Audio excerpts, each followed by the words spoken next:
We're on the record in 231-500-139. Counsel over the state and defense are present. Defendant is present. Some things to discuss. A couple of motions filed last night. We also need to discuss jail calls and the other information that will be coming in through Detective O'Driscoll. Let's start with schedule. Mr. Bloodworth, who are the state's anticipated witnesses today? Your Honor, Cody Wright, Matthew Throckmorton, Jamie Woody, Todd Gabler, and then if we get there, Jeff O'Driscoll. There's probably a lengthy discussion regarding the state's motions and defendants' positions regarding the jail calls, the interview transcript, that we need to have prior to Detective O'Driscoll. Is that your sense of it? Yes, Your Honor. So if we're going to have that before he gets on the stand, we're going to have it today, which means he's probably not getting on the stand today. Agree. Okay. Ms. Lewis, you're the one looking at me, so I'll just ask you, does that sound right? Yes. Okay. Okay. So we'll plan to at least begin, if not have that discussion sometime today. Then, let's see. The state filed a motion regarding exhibits 8-57R and 8-63R. Need to make sure I give defendant an opportunity to respond to that. Ms. Lewis, what are your thoughts? No, I believe those are the videos. Is that correct? The videos of the interviews with Carmen? I wasn't sure what they were. It's the it's 857 consistent through portion. 63. My apologies. That's right.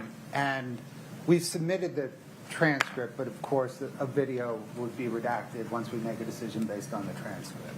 Okay. 'Cause, yeah, I didn't see the specific if those are the redacted. Wasn't able to look at them. I just saw that They're all filed as separate docket entries. There's the 6 Carmen Law interviews involving Summit County Sheriff's Office and 1 involving the United States Attorney's Office. And these are redacted portions of those 6 interviews used to rehabilitate Carmen Law. Okay.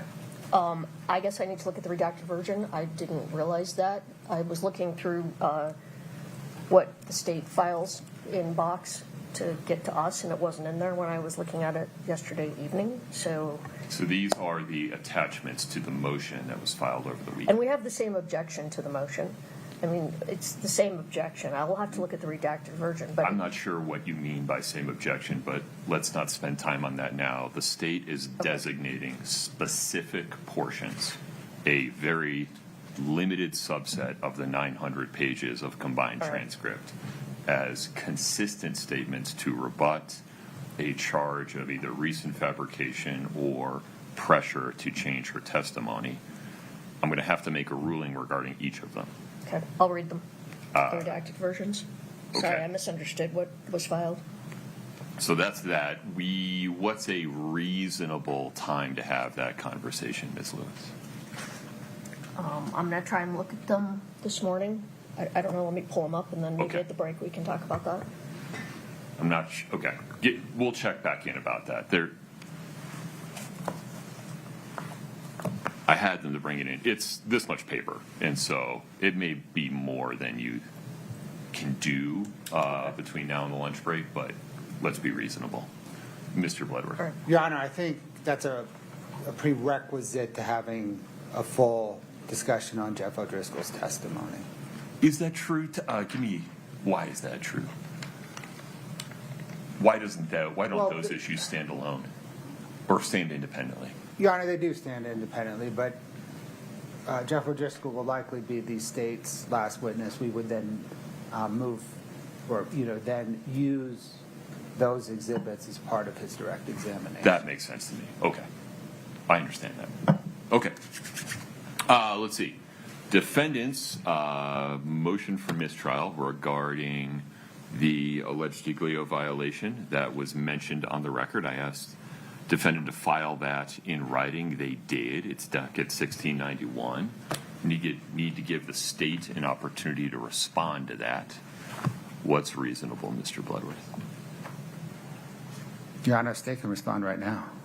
I'm going to need some details that I'm not sure you can provide right now. And even if you can, having it in writing would help me keep it all straight, even if it's just the factual position about what was provided when.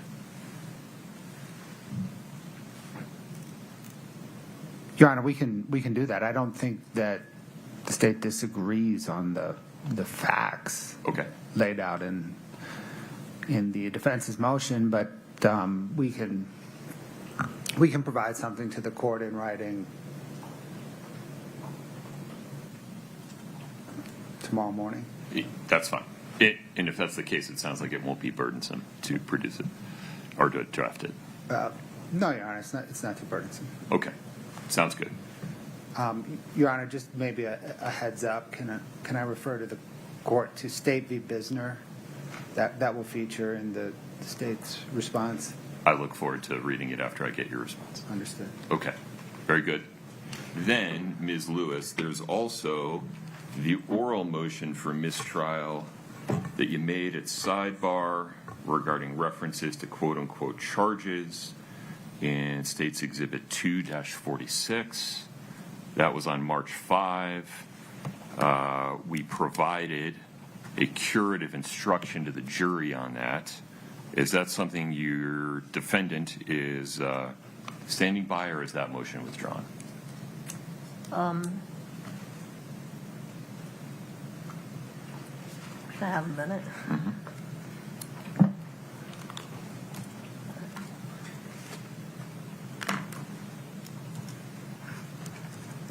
It's 2-46. This is the video, the audio recording, the two-part audio recording that was played. It's a recorded telephone conversation.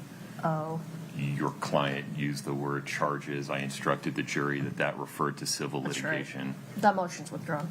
Okay. Brittany, can you make a note of that in the minutes? All right. Okay. That's what I had on my initial to-do list. Mr. Bloodworth, anything else from the state? No, Your Honor. Ms. Nestor, Ms. Lewis? No. Okay. I've already forgotten the order of witnesses. Mr. Wright? Yes, sir.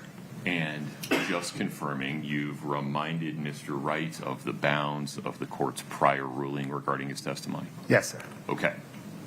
Mr. Bloodworth, are we ready for the jury? Yes, sir. No. Oh, well, that simplifies that. We're going to take a 5-minute break and locate the juror who has not yet arrived. All right, very good. We'll be recessed for 5 minutes. Thank you. All rise for the judge.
931-500-139. We now have all the jurors. Mr. Bloodworth, are we ready for the jury? Yes, Your Honor, but before we call Cody Wright, the state was going to publish 8-8. That's the exhibit that we had held off on publishing to blur some faces on. Very good. Remind me what's depicted in it. I can't quite remember. Your Honor, it's about a 35-second video from a gathering on March the 5th, 2022, that shows the defendant, Chelsea, Barney, Bryce Knutson, and others. Celebrating. Yes, sir. Okay. Ms. Lewis, They've already admitted it. I think I've already ruled on any objections to that, correct? Correct. Okay. So we'll start in that way. I'll have you introduce it and just offer it again. Okay. Ms. Lewis, Ms. Nestor, anything before we invite the jury in? Okay. Let's do it.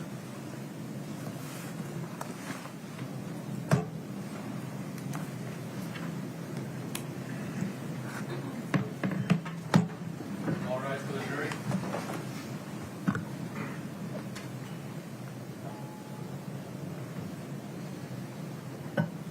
Please have a seat as you come in.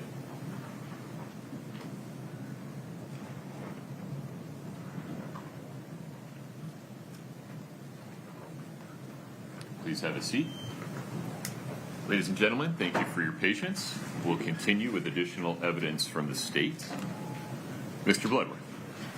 Thank you, Your Honor. Your Honor, on Thursday, the court took testimony from Chelsea Gibson, who referenced a celebration on March the 5th, 2022, and the state was redacting some children's faces from the video. The state now moves that exhibit 8-8 into evidence and moves to publish it. Chelsea Barney, correct? Barney, did I say Gibson again? Yes, sorry. Chelsea Barney, March 5, 2022. Yes, Your Honor. Very good.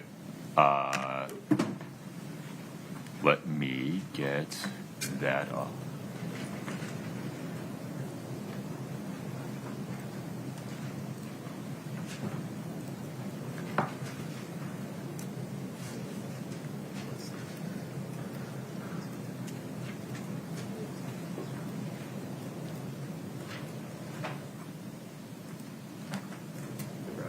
Can you folks see that okay?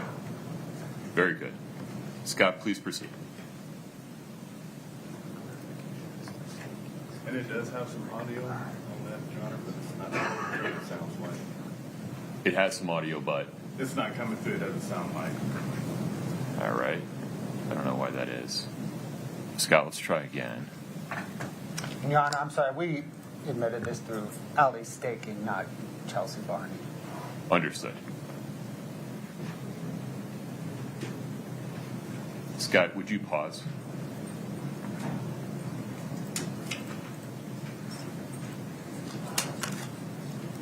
Would you disconnect and reconnect, and we'll just start over? Check the settings on your end, please.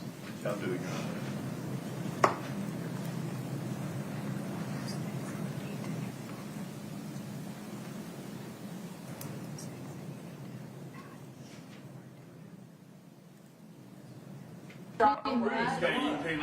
Okay, ready?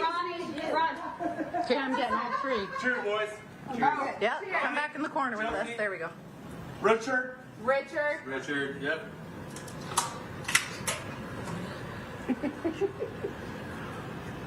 Richard.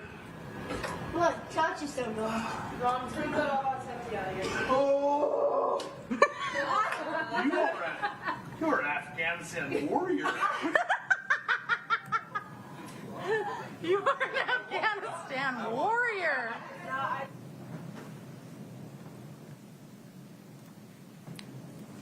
Mr. Bloodworth, the state's next witness, please.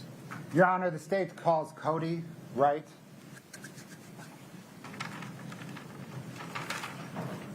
Mr. Wright, good morning. If you'd step in front of Brittany, we'll get you sworn in. Please raise your right hand. Do you solemnly swear the testimony you're about to give in the matter before the court to be the truth, the whole truth, and nothing but the truth, subject to the pains and penalties of perjury? Yes. Thank you. Have a seat.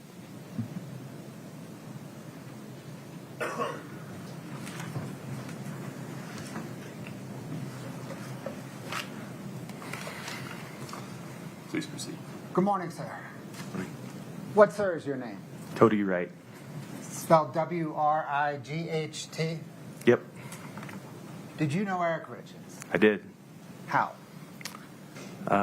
Eric was a really good friend of mine and also business partner. Met him in high school. He was an acquaintance of my brother. Met him through him. Became good friends through the hunting world. He was a rancher. I liked hard work. He loved hard work. And we became friends almost immediately through that. That led to a lifelong of events together and fun together and work together. We had a lot of good times. Shortly after I met him, he came to work for a family business as a hod tender. Got to teach him what hod tending is all about and hard work that way, which was fun. We both served LDS missions shortly after that, came home, continued to work together through that family business. In 2010, we decided that it was time to separate from that business and start our own. We started our own masonry company together, and that was another journey in and of itself. That was fun. Is that masonry company C&E? Yes, C&E Stone Masonry. Is that for Cody and Eric? Yes. And we worked in that masonry company together for almost 12 years, 11 and a half years or so. How often would you see him when running your company together? See him a couple times a week probably. We ate lunch fairly often. In the fall, I saw him a lot because we were out in the hills and doing fun stuff, whether it be on the ranch or up in the mountains. We spent a lot of time together in the fall. We spent a lot of lunches together while we worked and things like that, but talked to him pretty much every day on the phone if I didn't see him. When you talk about spending a lot of time together in the fall, is that hunting? Yeah, we spent a lot of time. About how many days each fall would the two of you hunt together? We would spend the end of August and most of September and sometimes October and sometimes November and sometimes that bled into December, January, and February. But And quite a few days. Would you travel together to hunt? Yes. Yes, we went on different trips as well. What was Eric's personality? Eric's feisty. Eric's hardworking. Eric's the life of the party. Eric's funny. Depends where he's at and what he's doing. He can be very fun to be around, very comforting at times, and also he can tell you what you've done wrong and make sure that you knew that it was wrong and that should have been done differently. And so, good personality. What was he like personality-wise in business? Business, he was serious. He took that very serious. That was one of the things that he was very passionate about. He wanted to grow C&E. He wanted to be successful. He wanted to do the best he could with that. He came from a background of hard work and business as well, and saw that and wanted to replicate that from his parents, I'm sure. But he was very serious when it came to business, wanted to make sure that things were done right, and wanted to grow that business. Were you able to interact with Eric and his boys? Yes. What are some examples of that? One that comes to mind was he asked me, I did a lot of baseball growing up. I pitched in particular, and he asked me to work with Carter with some pitching lessons. We went over and worked with Carter and helped him learn how to pitch. That was one that comes to mind. What was Eric like as a father? Competitive, dedicated. He wanted to know what my kids were up to so he could tell me what his kids were up to and how well they were doing as well. He wanted his kids to be the best on the team. He wanted them to succeed. He wanted to make sure that I knew that how well they'd done over the weekend and how good they were doing in all their sports.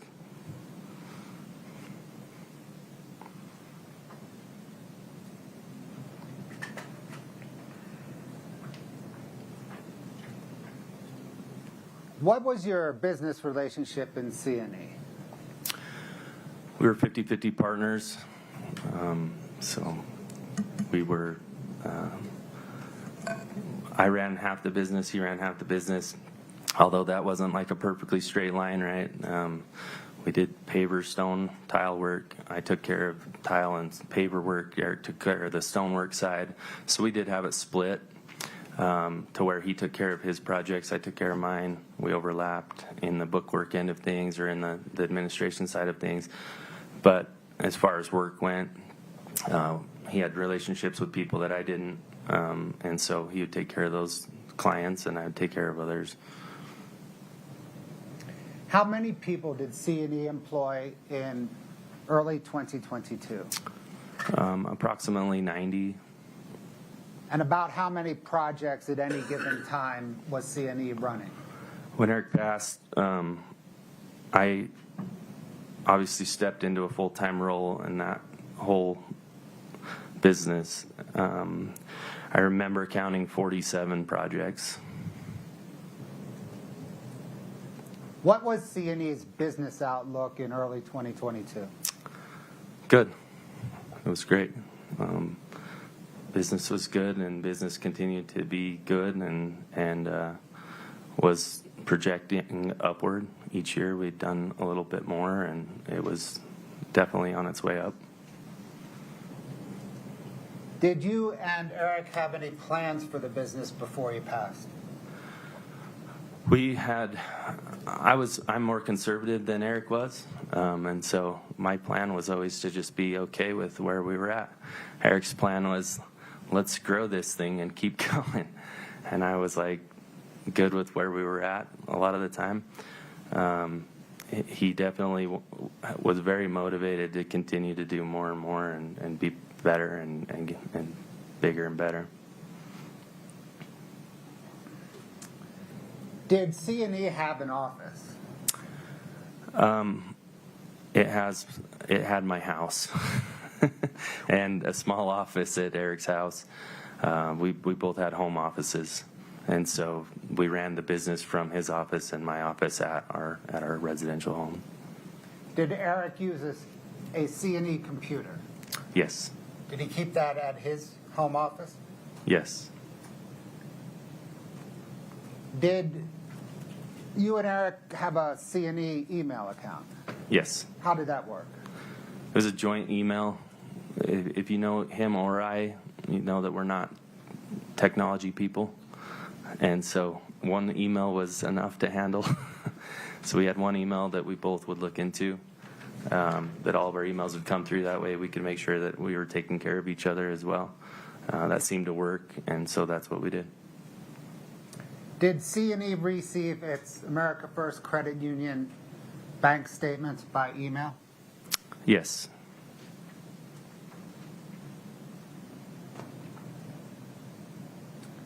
Are you generally familiar with Kouri Richins Realty? Generally familiar. Did there come a time when C&E assisted Kouri Richins Realty? Yes. How did that come about? Eric called me, was distraught. I said that some things had happened in their home that. Object to hearsay. Sustained, please rephrase. Or just keep moving. Your Honor, can we approach? Sure.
Sir, did there come a time when C&E assisted Kouri Richins' business?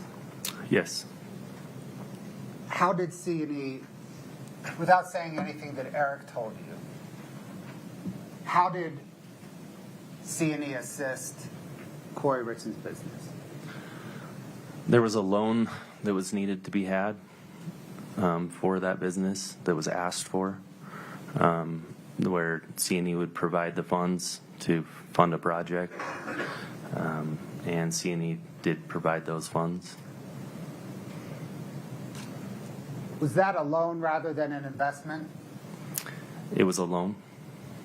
Was it in extraordinary circumstances that caused C&E to loan Kouri Richins money? There was a need for that loan. There was a need for that money to make sure that financial things were going to happen for reimbursement. And was that related to a K. Richins Realty project on Franson Lane? Yes. And was that in October of 2020? Yes. I believe so. And was that approximately $200,000? Approximately.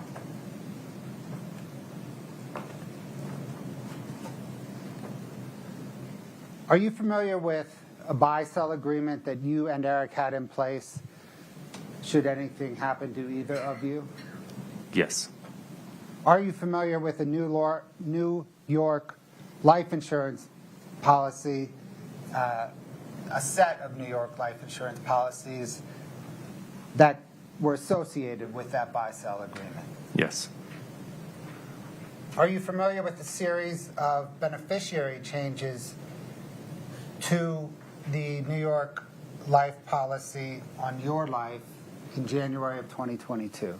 I was told those happened. Did you make those beneficiary changes to your New York Life policy in January of 2022? I did not. Did you ever make any beneficiary changes to that New York Life policy? No. Did you ever observe Eric Richins make any beneficiary changes to that New York Life policy? No.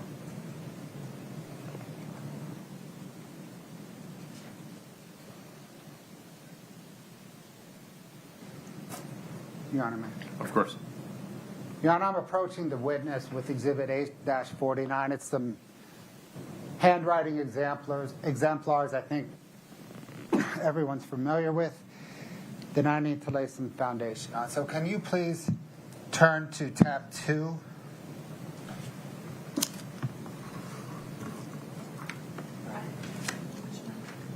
It's 849. It's the exemplars.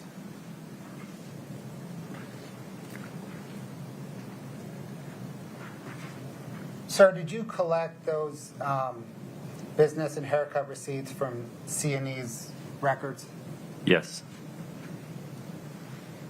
Can you turn to tab 3?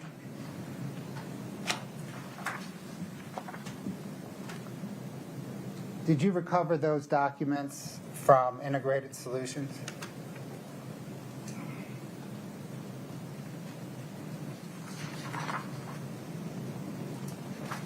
I'm looking at an IRS e-file signature authorization form 8879. Is that? Would you repeat the tab number, Mr. Bloodworth? Tab 3? Maybe just take a look to make sure you and the witness are on the same page.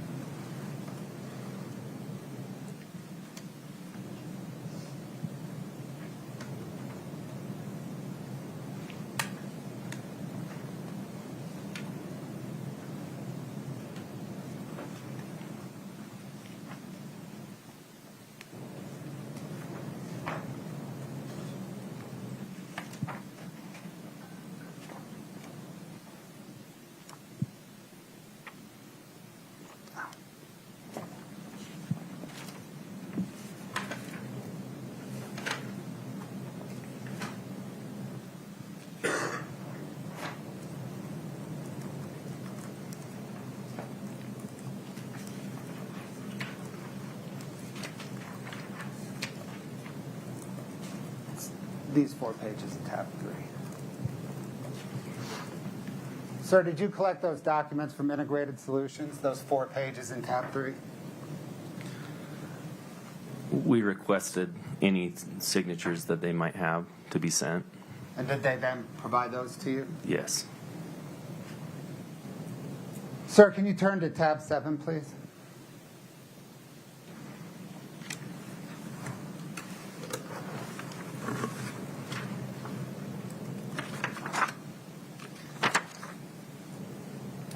Yeah.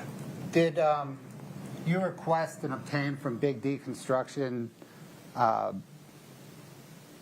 those documents containing Eric Richins' signature? Same thing. We asked if they had any signatures and if they could send those over. If they did, provide those for us. And then, sir, tab 13.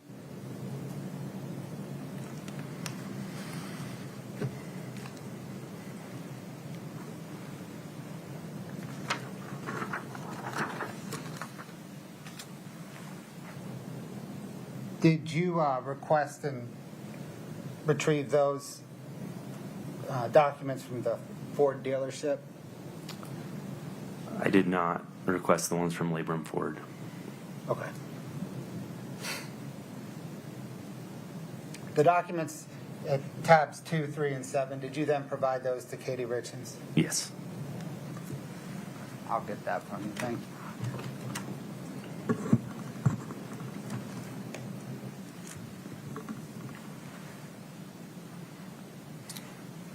Scott, if you can bring up 10-89, please. Defense Exhibit 10-89.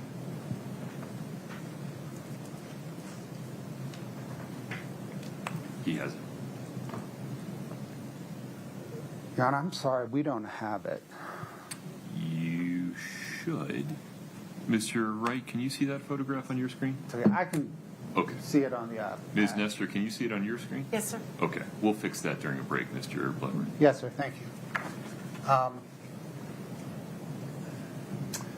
Your Honor, can the court publish that defense admitted this into evidence with mistaking? Brittany, will you just confirm that that's correct? I don't recall. Yeah, defendants 1089-1089. Trust and verify.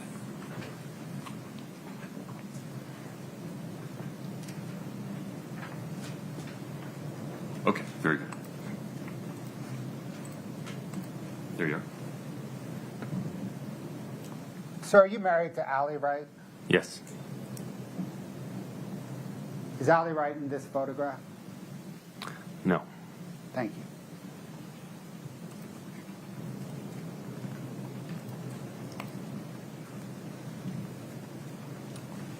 Sir, have you ever observed Eric sick or injured? Yes. Can you give some examples, please?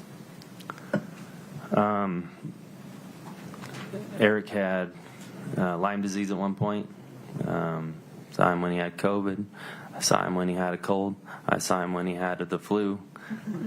I saw him when he had back pain.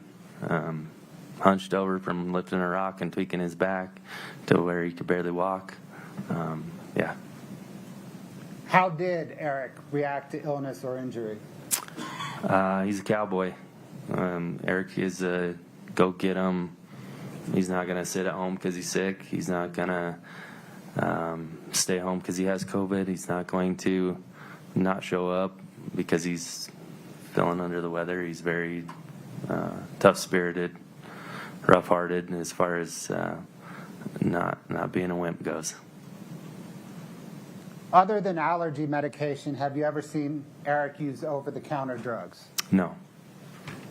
Have you ever seen Eric use prescription drugs? No. Have you ever seen Eric use illicit drugs? I have never seen him use illicit drug. Sir, do you recall receiving a phone call from Eric at approximately 2 p.m.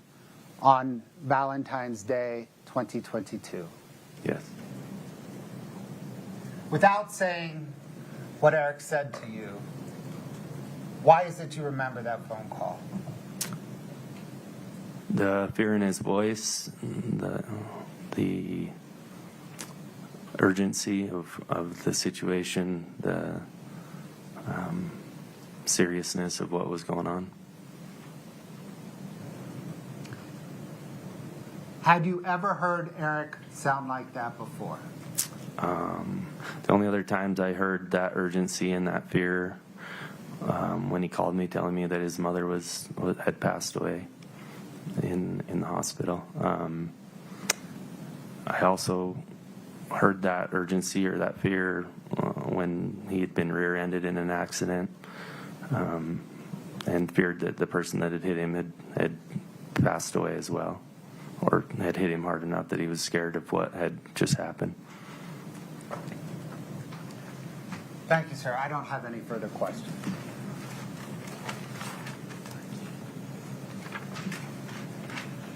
There's more water in that correct. Ms. Nestor, please proceed. Thank you, Your Honor. May it please the court. Good morning, sir. You and I have met before, but just to remind you, I'm Kathy Nestor, and I'm one of Kouri's attorneys. So I want to talk to you about C&E a little bit. You mentioned that the, excuse me, Your Honor. You mentioned that the company was growing about the time Eric passed away, right? Yeah. Yes? Yes, it was slowly growing. Yep. Okay. And you guys split everything 50-50? Financially and in the administration part of the business, yes. So whatever you made in a year, he made in a year? Yes. So in 2022, how much did you earn that year? Objection, Your Honor. Relevancy. If you approach, please.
restate the same question. Yes, sir.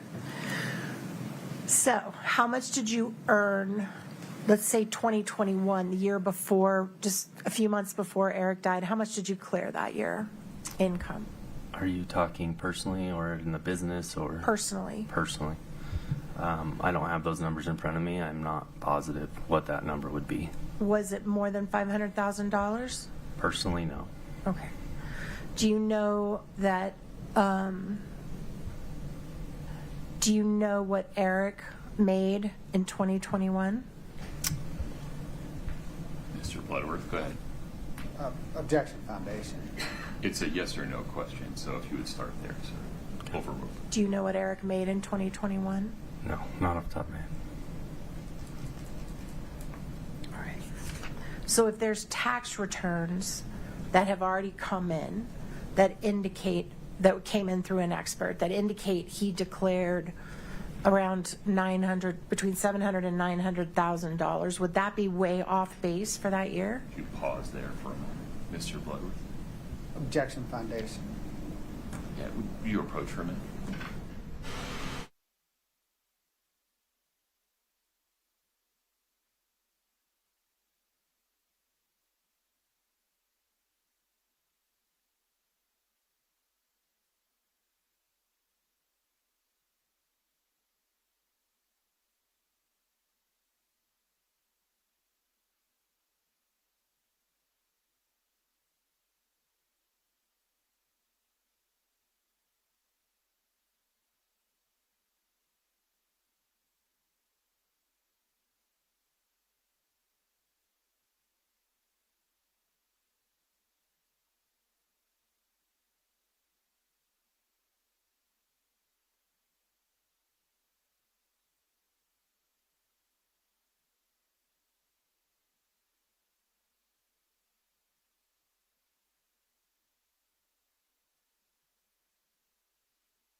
The foundation is sustained.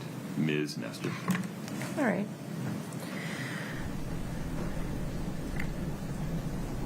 Did you, at the time that Eric died, did you project that your company was going to continue to increase in value and resulting in increased income to both of you over the years? Before he passed, you're Yes. asking? Yes, we would have projected that our company would continue to grow. And fair to say that you both would be financially secure as long as that continued to happen? As long as that continued to happen, yes. All right. At one point, before Eric passed, you actually had Kouri Richins on your payroll, is that right? Correct. And she would get monthly income from your company? Correct. And do you remember how much she would get? Ms. Nestor, I apologize for interrupting. Mr. Wright, I need you to answer just a little bit louder. You bet. Brittany's listening on the mic, and we're not picking it up. Go ahead. So you had Kouri on the payroll, right? Yes. How much was she making every month? Do you remember? I don't recall. Right. And then when Eric passed, isn't it true that Kouri asked to be removed from the payroll?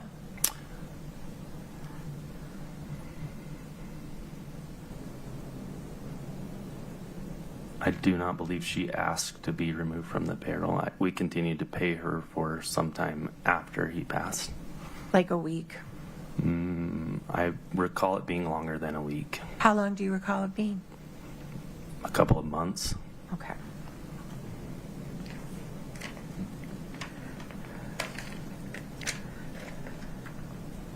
You also had as part of your company a business called Fox Lake Investments, right? Correct. And Fox Lakes was separate from C&E, correct? Objection, Your Honor. Scope. Sustained. Okay. Did you at one point engage in house flipping like Kouri Richins had through your C&E business? It's through C&E. Not through C&E, through Fox Lake, through anything? Objection, Your Honor. Scope. Sustained. Okay. All right, let's talk about the Fransom Lane property. The Fransom Lane property, you just testified that you gave a loan or invested, or whatever word you want to call it, about $200,000, right? Approximately. And do you know what that money was used for? The money was used for fixing up that home, Rehab costs, rehab costs. right? And you got all of your money back plus interest, is that correct? I believe we did, yes. And do you know how much interest or profit you made on that? I don't recall. All right.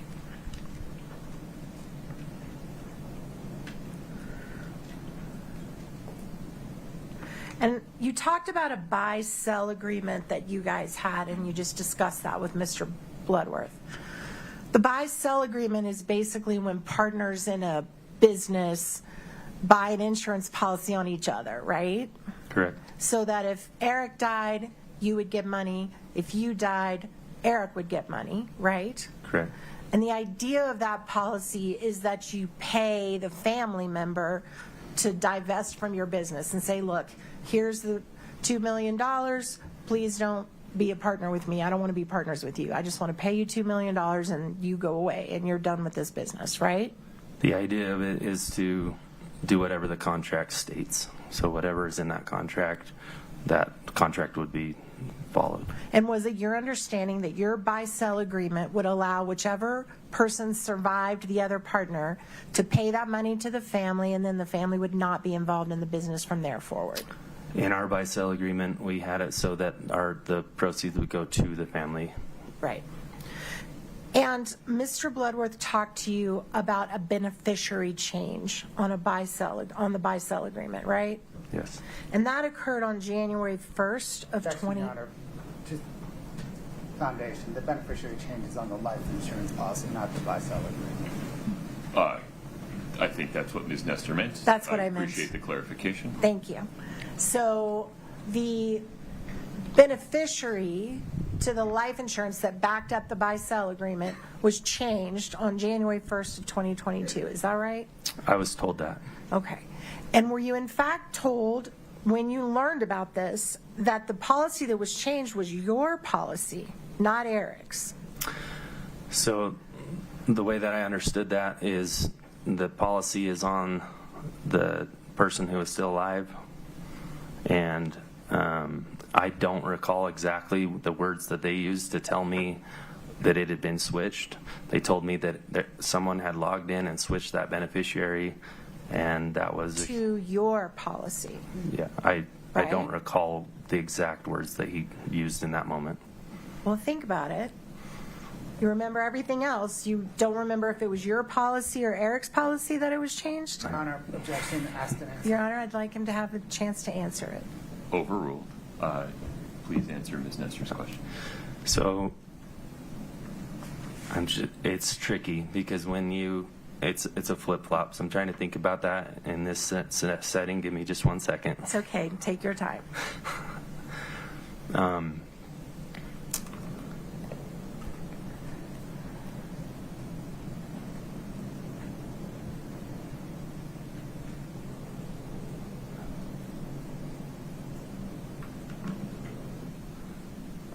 So what I was told was that there was a change made to the beneficiary, that somebody had gone in and changed that and then switched it back. I do not recall him telling me whose name was changed or anything like that. So it's possible it was your policy? There's a possibility. Okay. And if it was your policy, that means if you died, the beneficiary would be somebody different, not if Eric died. Right? Correct. Okay.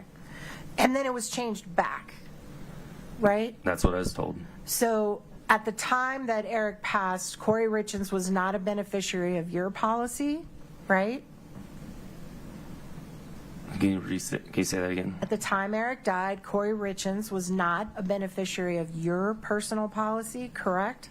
Not of my policy, no. And she was not a beneficiary of Eric's policy, correct?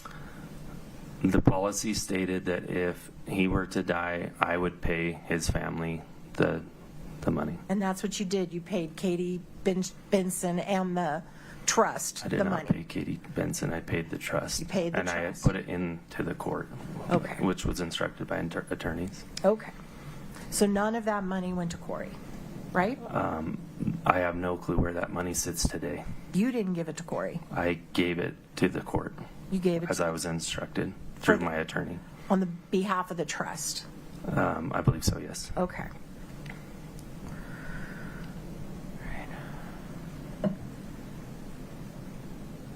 I want to talk about the times that you saw Eric in pain.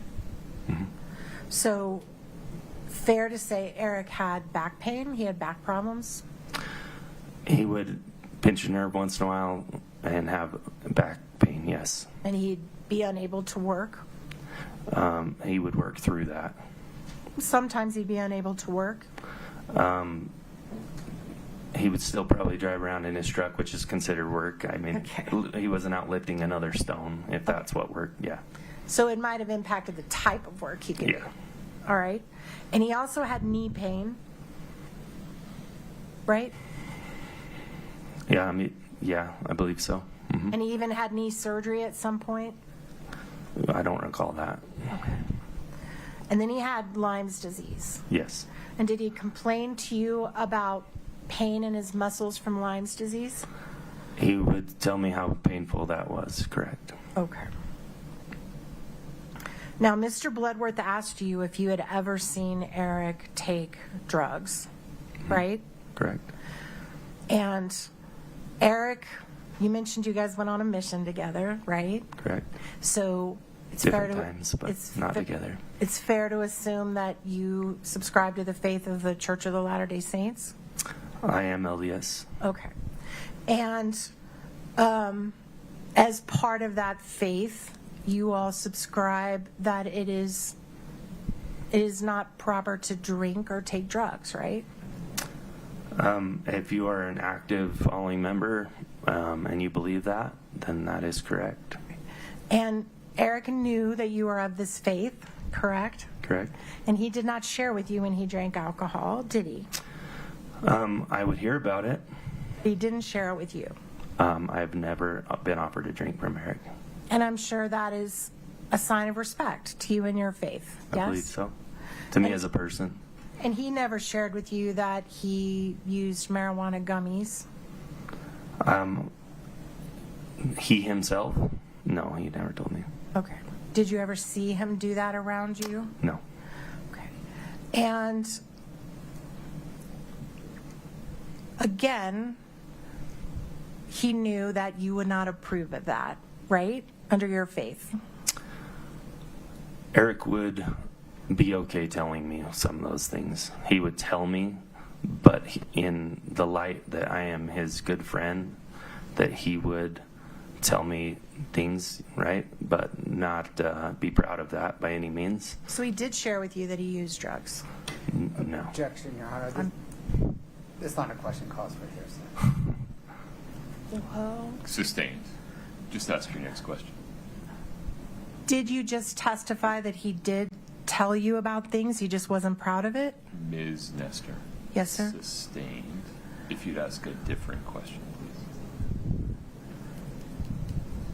So when Mr. Bloodworth asked you the question if you had ever seen Eric use drugs, your answer was no, correct?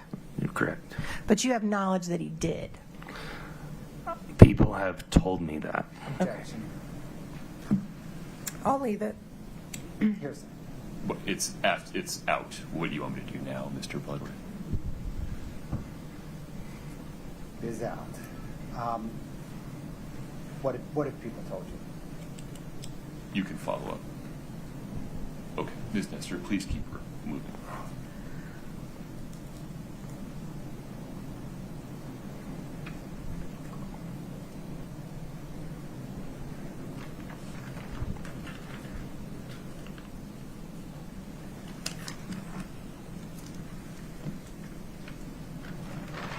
You mentioned that you and Eric used to go hunting together. Is that right? Yes.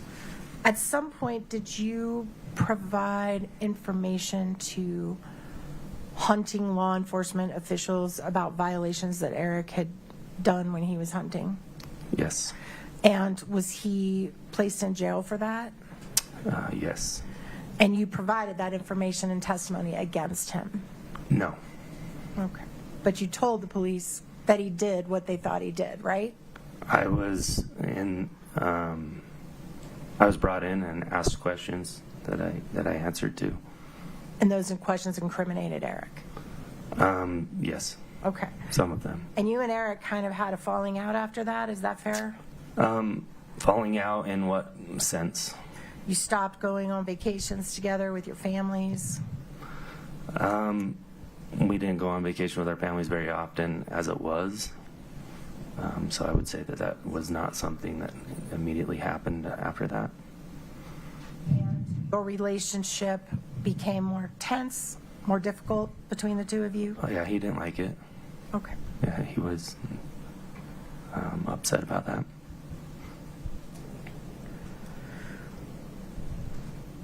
So I want to talk about the Valentine's Day call that you had with Eric.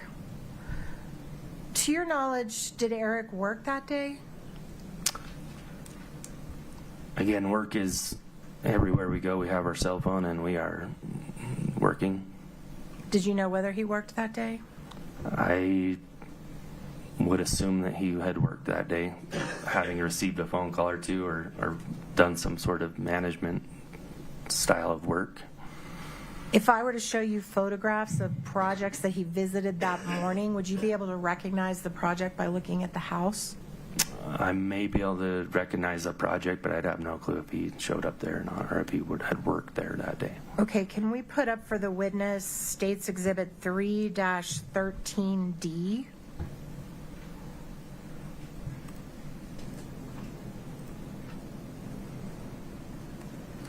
All right. Your Honor, I'm sorry, we still don't have it. You're welcome to use ours. Okay, do you see that photograph in front of you? Yes. All right. And that is a photograph and Could you pause for one moment, Ms. Nestor? Mr. Bloodworth? Objection, Your Honor, foundation. He hasn't even let me get it out of my mouth yet, Judge. Are you about to lay some foundation? Yes, I am. Okay. And so if you lay it before you represent what it is. I will. Thank you. Do you recognize what that home is, the aerial view? Do you know whose home that is? Yes. Whose home is that? Eric's. Okay. And can you go to the next photograph, Katie? Do you recognize that overhead view of a home?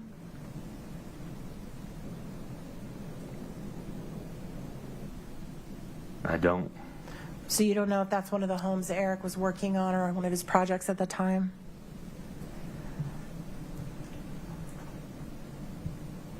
Doesn't look familiar to me. Okay, can you go to the next one, Katie? What about this very large home? Do you recognize that one?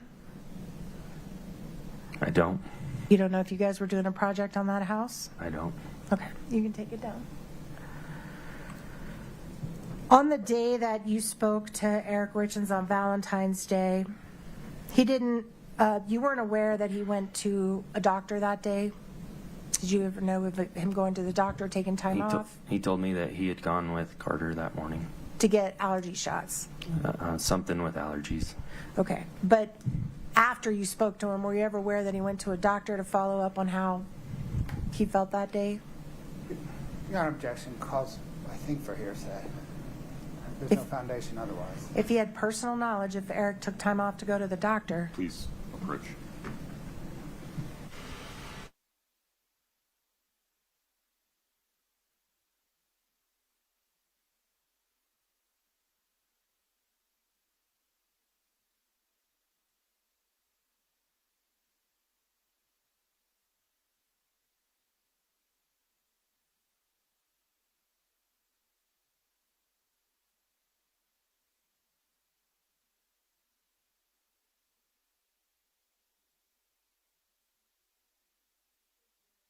did you give Eric a ride to the doctor that day? No. Did you give Eric a ride to the hospital that day? No.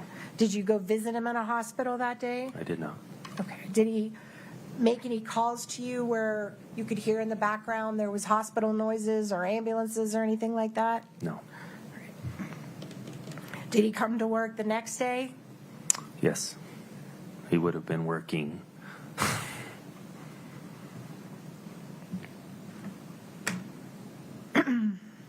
All right, the day that Eric died, on March the day before he died, the 3rd, you guys went to lunch that day, didn't you? Yes. And you went to lunch at the Mirror Lake Cafe? I believe that's where it was, yes. And you kind of spent part of the day with him that day, didn't you? Just that, at that lunch appointment. All right.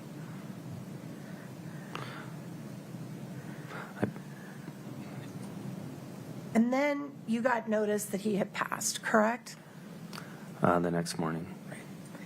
And did you send Becky Lloyd to Eric's house to pick up all of his computers? At a certain point, yes. I don't remember when, but yes, she went and picked the computer up. And was that within a day or two of his death? Yes, it would have been within a couple of days. And you didn't clear that with any law enforcement? Didn't, nope. So you picked up his computer, or Becky picked up his computer and brought it into y'all's custody, right? Yeah, it was a C&E owned computer that we needed the company stuff from. And did you get into the computer? Did you open it? Did you look for documents in it? I don't know how to turn a computer on half the time. Okay. All right, what about Miss Becky? Did she go into the computer? Your Honor, objection here says go. Do you know whether Becky went into the... Sustained, if you could ask I will. non-hearsay inducing question. Did you see Becky go into the computer at all? I did not see Becky. Okay. And then at some point, a private investigator came to talk to you about that computer, correct? Correct. And that would be Mr. Todd Gabler. Correct. And Todd worked for the Richins family or the trust. I don't know who he worked for, but I assume that's correct. And you told him that Becky had the computer? Correct. And you sent him to get it from Becky? I don't remember sending him. Did you authorize Becky to give it to him? We would have in that instance, yes. Okay. And in all that time, no law enforcement had gotten the computer first? Correct. All right.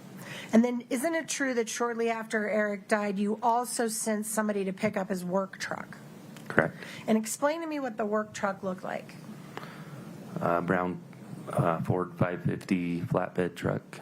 And I noticed you said earlier that work a lot of times involved driving around in that truck, right? Correct. So he spent a lot of time in that truck. He did. And the truck was parked generally in the garage in the back of his house. Is that fair? I don't know where he parked it. But you sent someone named, what was the person's name that you sent to go get the truck? I don't recall who I sent. Okay. Somebody named Victor? I don't recall. Okay. And he went to pick the truck up and took it out of the garage, right? But if it was in the garage, then he would have taken it out of the garage. I don't know where it was parked. Okay. And if the police testified that that truck was not searched when Mr. Richins died, to your knowledge, had anybody sought your permission to search it at all prior to you picking it up? No. Okay. And then you took it into your custody, Yes. and you kept that truck.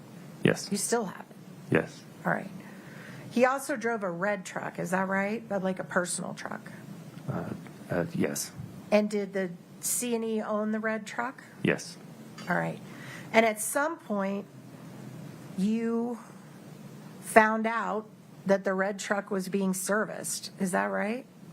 Yes. How'd you find that out? The Ford dealership called me and told me that it was ready to be picked up. Right. And you knew that that truck was being driven by Kouri Richins at the time? It should not have been being driven at all. Okay, but she had custody of it. It was sitting at her house with instruction that it shouldn't be driven. Okay. And when you Well, found out... knowledge that it shouldn't be I'm driven. sorry, I didn't mean to interrupt you. I You're thought good. you were done. You found out the truck was ready and you went and picked it up, right? We went and got it, yes, You did? because it had been driven. You didn't talk to Kouri about it. No, You didn't discuss it with her at all. no. You just took it from the dealership. It is a C&E owned vehicle.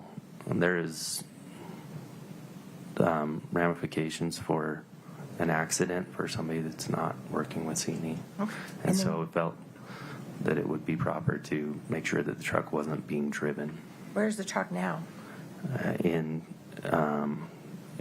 somebody's yard or house, or I don't know exactly where it's at. Did you give it to Katie? I did. You gave it to her for free. I did not give it to her, no. You sold it to It her? is owned by C&E. So did C&E sell the truck to Katie, or did they No. just give it to her? No, it's sitting at their home or their yard or their place. So they had it. So the people who had access to the truck before any law enforcement ever looked at it were you, Katie, anyone in Katie's family, anyone at the dealership. Is that all right? Say that again. The people who had access to that red truck before there was any search executed were you, Katie, anyone in Katie's family, and anyone at C&E that picked it up? Objection foundation. Overruled. You can go ahead. Yeah, I mean, many people had access to that truck. If access is, Okay.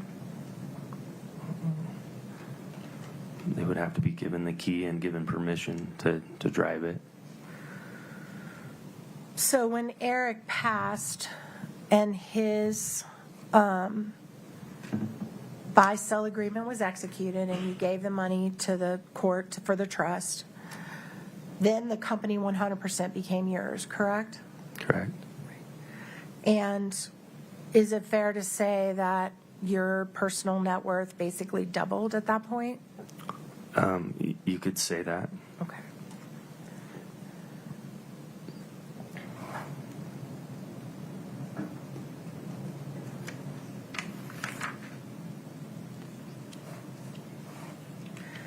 Since Eric's death, you've remained close with his family, is that fair?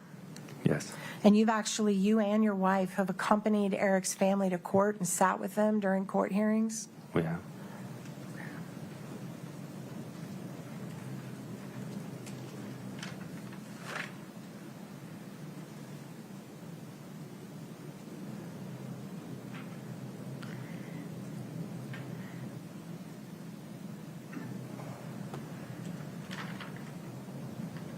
Court's indulgence for just, one question I did forget.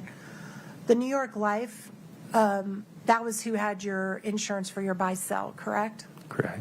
Were you aware of whether Kouri and Eric had personal New York Life policies as well?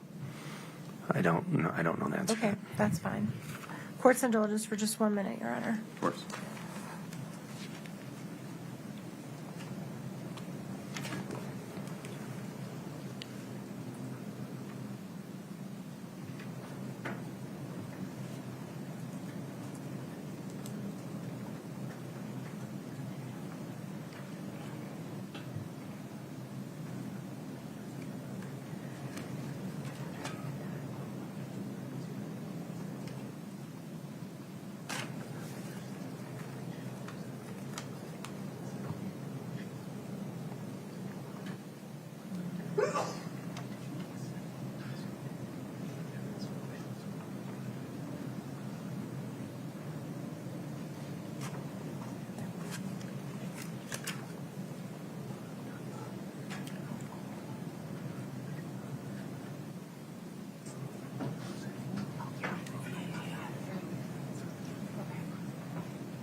Only if you know, but were you aware, was C&E paying for a personal life insurance policy for Eric through a company called Auto Owners or Integrated Insurance Solutions?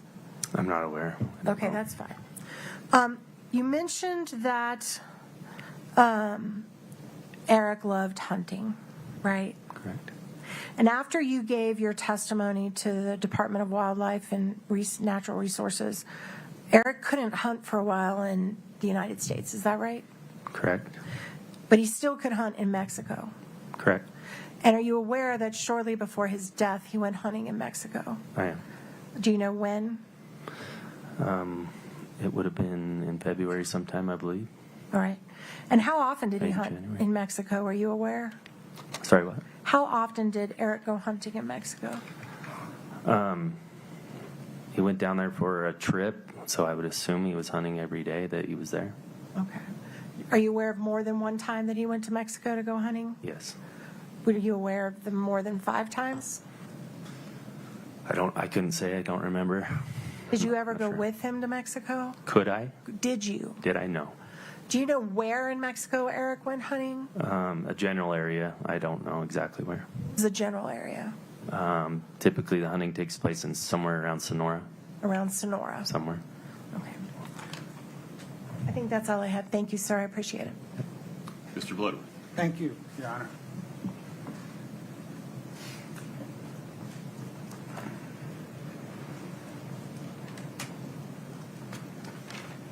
Sir, from your perspective, was the loan to Kouri Richins Realty in connection with the Franson Lane property out of necessity? Yes. You testified that generally people had told you that Eric did drugs. I want to be specific. Did people generally tell you that Eric would use THC edibles? Object to hearsay. You opened the door, overruled.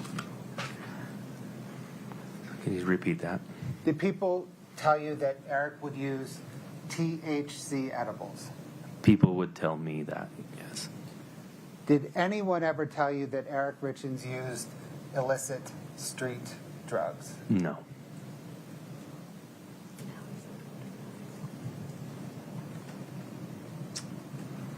You testified that you provided some inculpatory information to DNR officers in connection with their investigation of Eric.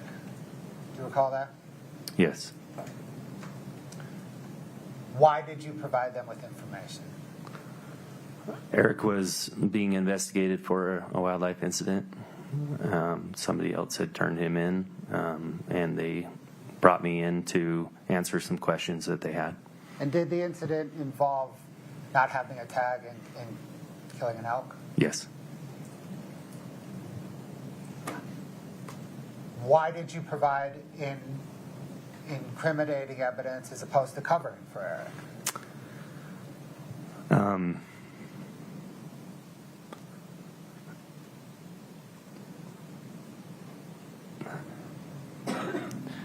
Eric knew what he had done wasn't right, and he was okay to be a big boy and take care of his own stuff. And I was okay to be honest and tell them the truth and allow him to do what he needed to do on his end. Is that hard for you to do? It was extremely hard. I knew what those ramifications were going to be. But did you do it because it was the right thing to do? I did.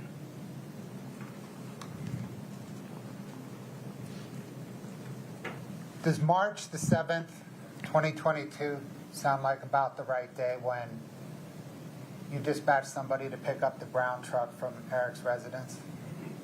Sounds right.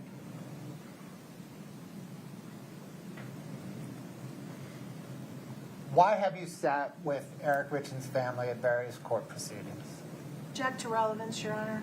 It's within the scope of your cross. Overruled. I love the Richins. I loved Eric. He was one of my best friends, and I want to be a support where I can. Thank you. Can we approach, Your Honor? Of course.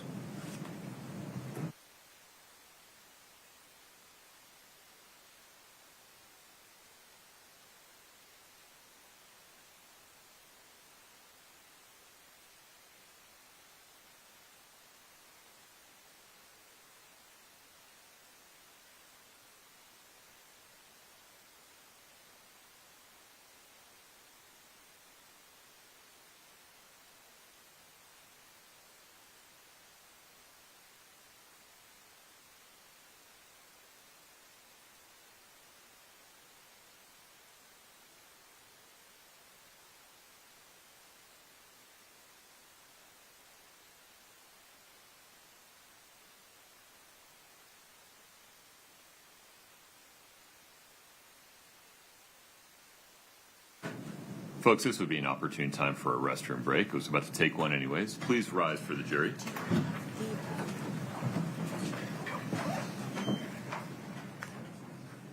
Watch that.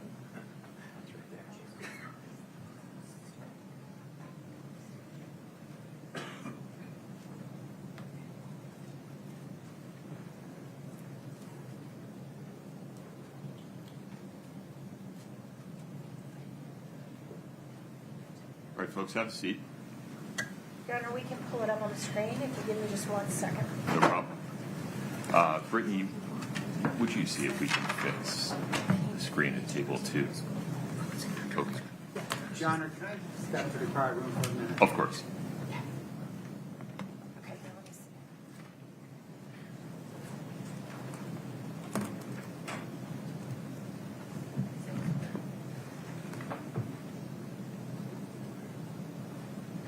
Mr. Wright, I'm not certain, but I think it'll be necessary for you to leave the courtroom for this discussion. Okay. So out of an abundance of caution, would you please step into the lobby?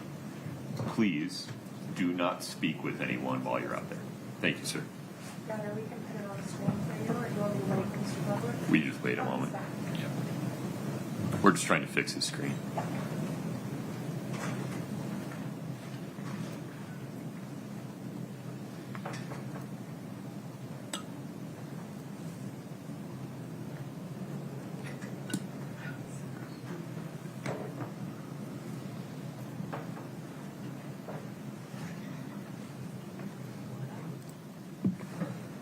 Honor, is it on your screen? Page 60 is. Is there a page and line number you want me to go to?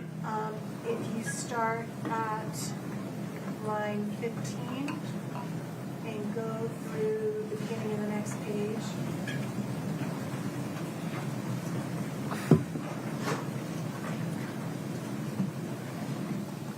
If you can go to the next page for me.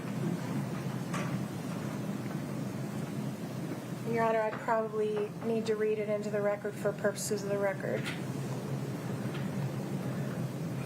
One moment. Can we go back to page 60? Do you have it up on your screen, Mr. Bloodworth? I do, Your Honor. Okay. So the part that we're seeking to examine the witness, and we submit that the state has opened the door by asking the question, has anyone ever told you Eric used illicit drugs? And his answer was no. In this testimony at the preliminary, page 60 line, beginning at line 15, and were you aware that in high school Eric had an addiction to pain pills? Answer, I did know that he participated in pain pill taking for sure. Question, you did? Answer, yes.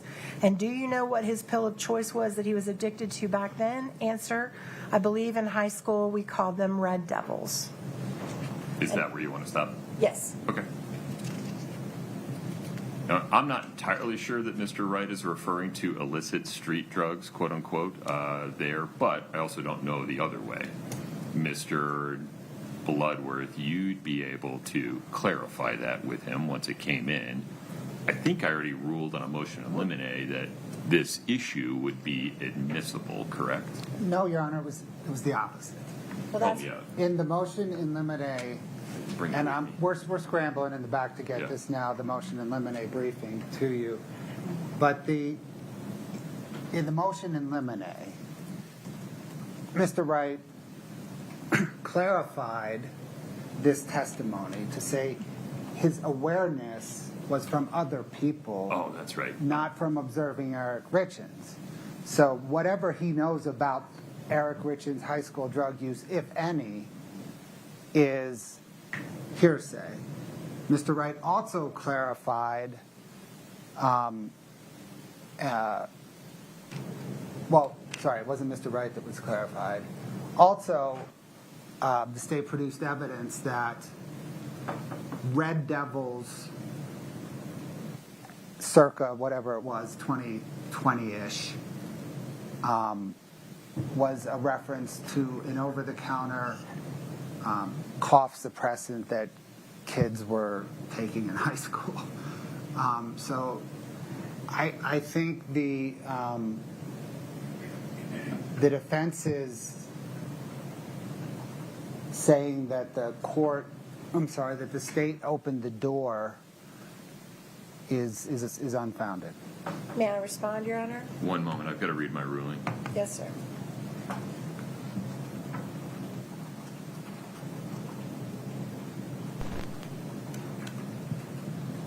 So the ruling was that I deferred ruling on the motion in limine until after the parties have an opportunity to voir dire witness Cody Wright or provide other evidence outside the presence of the jury to determine whether there is any non-hearsay route to the admissibility of the proposed evidence. Thank you, Your Honor. So here's what just happened. Mr. Bloodworth asked the question, has anyone ever told you that Eric used illicit drugs? Street drugs. I objected to hearsay. The court ruled that I had opened the door and allowed him to elicit that hearsay evidence. Yeah, in fairness, you're skipping the first step. You opened the door and crossed to this topic. I just said that. Right, that but I want to be clear. Okay. It's not just an allegation that you did. You did. Okay. Then Mr. Bloodworth went into it. Okay, absolutely. I was trying to convey that. I'm sorry if I didn't do it correctly. I was not trying to skip any step. You ruled that I had opened the door. You allowed him to elicit what would typically be hearsay evidence because I had opened the door. Now it's in.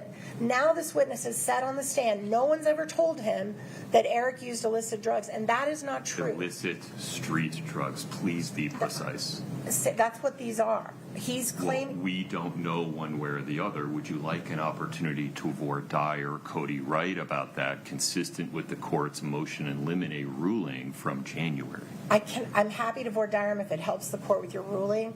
It is my position that at this point, I'm entitled to impeach him for making a statement in response to the state, elicited by the state, that no one's ever told him Eric used illicit street drugs. Here I have testimony that is contrary to that. I have a right to impeach him on that. I'll voir dire him on whatever you want, but it is my motion now that I be allowed to go into this because the state has put it there. They've put it out there. I have a right to impeach that he just testified falsely and inconsistently with what he said at the prelim. And it's very important, Your Honor.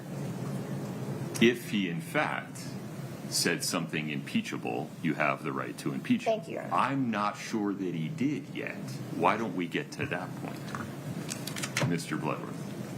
Your Honor, certainly we can voir dire him. I think if the court reads further down in the preliminary hearing transcript, counsel asks... You know I don't have that ability, so if you could cite me to it. Oh, do you not have... I'm sorry. No. I don't have control over what they're showing me.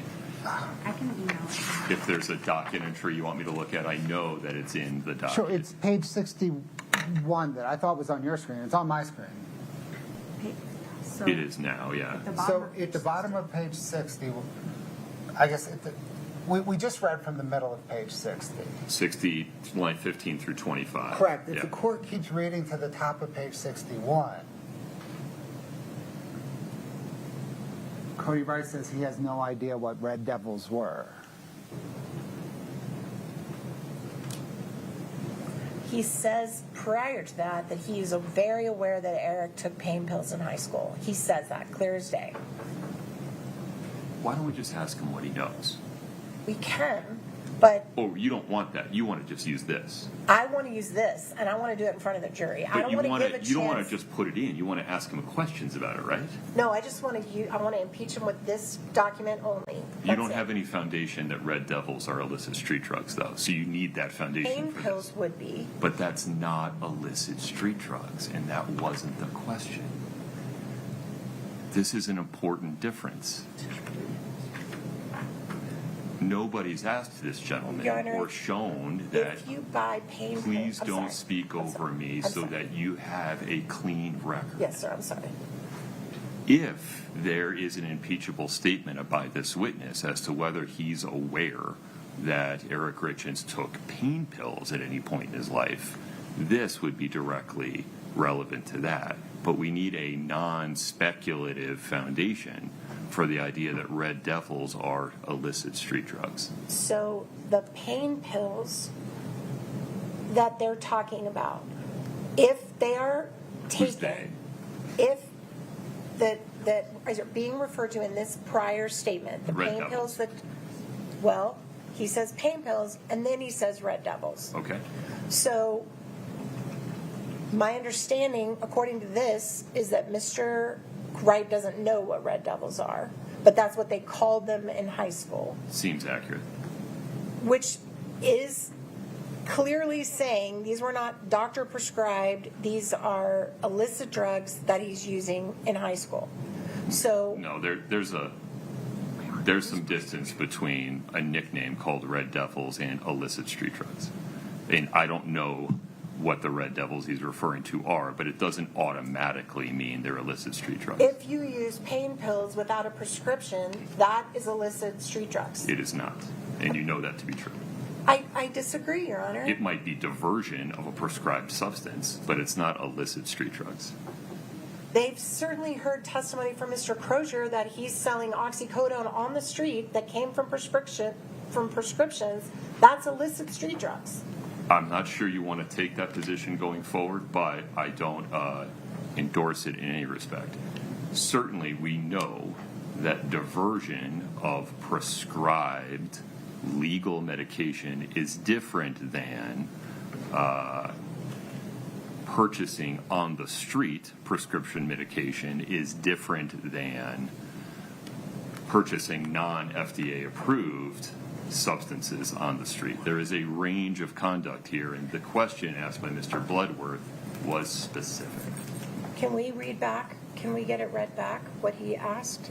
Do we have the transcript of the exact statement that Mr. Bloodworth just asked him? State courts do not create transcripts. I think we have someone doing it live right now. When you say we, who are you referring to? Ms. Payer, She's not a court employee. I don't know what you're referring to. if you can give me 5 minutes, I can email her and get the exact statement. Sure. While that occurs, I'm going to use the restroom. We'll take a recess until 10:35. All rise.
All right, counsel, thank you for that break.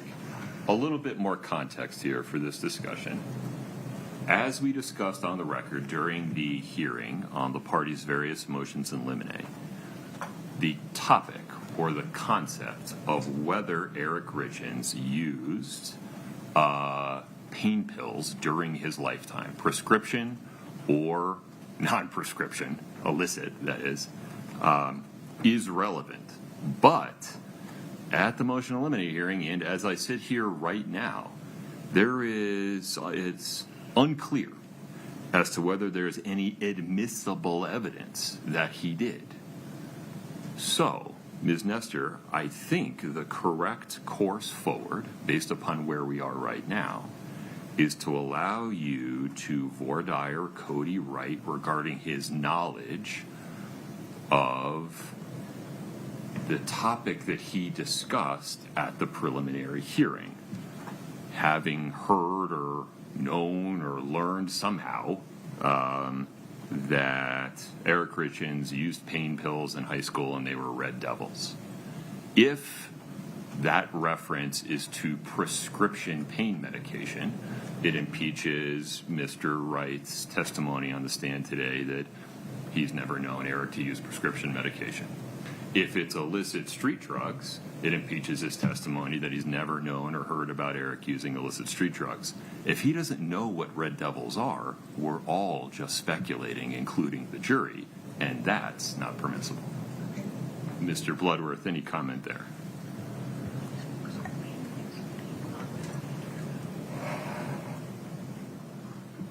Your Honor, I think Mr. Wright's testimony, let me grab the question.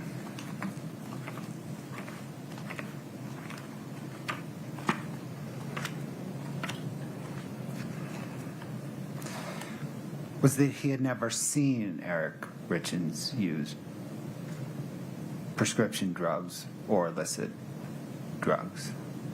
Okay. So let's see what he says on voir dire to see if it actually impeaches that or not. Correct. Yeah. I'm sensitive to the precision of the questions you were asking at various points. Thank you. Okay. Anything further, sir? No, sir. All right. Ms. Nestor, anything before we invite Mr. Wright back in for that purpose? No, sir. I'm going to wait for Mr. Bertram to whisper in your ear. Go ahead, call him back in. Okay, very good. May we invite Mr. Wright back into the courtroom, please? Yes, sir. Okay. Mr. Wright, thank you for your patience. If you take the stand for me.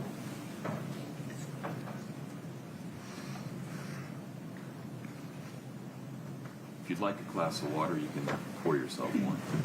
You are still under oath. Ms. Nestor has a few extra questions for you, and then we'll see where we go from there. All right. May it please the court. Please. Thank you, Your Honor. Welcome back. So we want to just dig in a little bit to the question that you were asked on redirect. When Mr. Bloodworth asked you if anyone had ever told you that Eric used illicit drugs. And I believe he said illicit street drugs. Does that sound right? Or do you recall? Did he say illicit street drugs? Is that what you're asking? What was your understanding of the question that he asked you at the very end about whether you'd ever heard about Eric using drugs? Illicit street drugs. Right. What was your understanding of that question? If anyone had ever told me about him using an illicit street drug. Okay. Now, I'm not in the drug world. I have no clue what most drugs are categorized as. So. Did you talk to anyone outside in the hallway while you were waiting? I did not. Okay, just checking. Okay. So at the preliminary hearing, we asked you some questions about whether you were aware that Eric used pain pills in high school. Do you remember that? Yes. And are you aware of that? I was told that that had happened. All right. And were you ever told about where he got those pain pills? I have no idea where he got those pain pills from. So when Mr. Bloodworth asked you earlier today if you were ever aware of Mr. Richins using prescription drugs, you said no. Your Honor, that's not the question I asked. Pause, Mr. Wright. If you would just object to foundation and restate the question for me. Your Honor, objection, foundation. Let me ask you this way. Sustained. Go ahead. Do Ms. Nestor. Was it your understanding in high school when you had this knowledge that Mr. Richins was using these drugs illicitly? In other words, not with the prescription of a pharmacist? I need you to be more precise in that question. Which drugs are you referring to? The pain pills, sorry. And if you would re-ask it, please. Was it your understanding in high school when you knew about this that Mr. Richins was using his own prescription for pain pills or someone else's? I learned about this later on in life, not in high school. Okay, and what did you learn? And I learned that he had taken pain pills in high school. That's what I had been told. Without a prescription? I didn't get asked whether it was a prescription or not. I don't know. All right, and then I think you said in the prelim that you thought they were called Red Devils, is that right? That's what I was told. And was it your understanding that Red Devils were an illicit street drug? I don't know what an illicit street drug entails, but I assumed that the Red Devils were being abused, as that's what high school kids were doing. So people were doing that in your school? I heard that, yes. And did you know what Red Devils? Later on in life. What did you know what Red Devils were? I learned later on what those were, yes. What are those? I believe it's Sudafed. Oh, it's Sudafed? I think. I'm not a drug person. I'm sorry. Okay. Could be pseudoephedrine, maybe. I have no idea. Okay. But that's what I think it is Sudafed being abused. Okay. So when you testified at the preliminary hearing that you were aware in high school that Eric, or you became aware later that in high school Eric abused Red Devils and pain pills, do you still stand by that today? Yes. Okay. All right. Your Honor, do you need more than that? I understand Mr. Wright's testimony on the record. Okay. Okay. Let me just think for 1 second if there's anything else.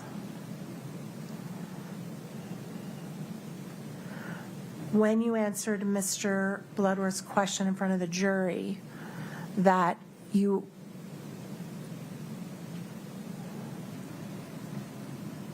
had not heard from anyone that Eric used illicit street drugs, that's except for what you heard about in high school? Objection, Your Honor. The foundation. I can ask him what his intention of his answer was, Your Honor. Did you intend to carve that out? That's a fair question. Can you restate that? I'm sorry. You intend to carve out from that answer what you knew about high school? What answer? Sorry. From the answer that Mr. Bloodworth asked you in front of the jury, if anyone had ever told you or if you had ever heard that Eric used illicit street drugs, did you intend to not include what you knew in high school? Are you carving that out? If I said it that I was in high school,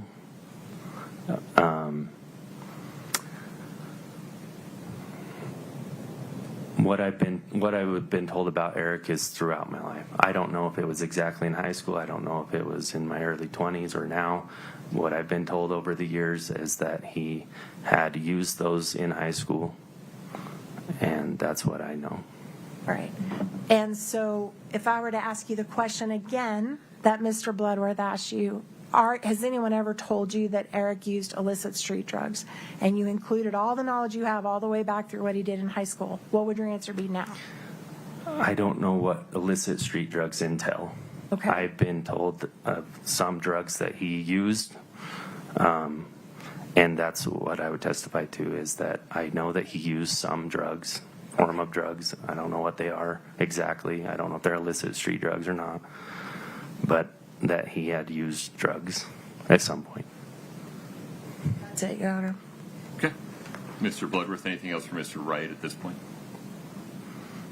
In terms of word. Sir, is the only drug that you've been told he used in high school the Red Devils? In high school, yes. You haven't heard of him using any other drug in high school other than marijuana? let's just accept marijuana from this whole discussion, okay? Yeah. So in high school, I was told that people were using Red Devils. I had heard that Eric had popped pills. Okay. And is your understanding was the pills that he popped were the Red Devils, or was it Red Devils and something else? Understanding that a Red Devil is a pill, he popped pills, and I don't really know much more than that. Okay. I don't know what pills they were popping or anything to that Thank you. extent. Can I just follow up on that, Your Honor? So you mentioned in high school, like maybe there was after high school as well. Did I misread what you just said?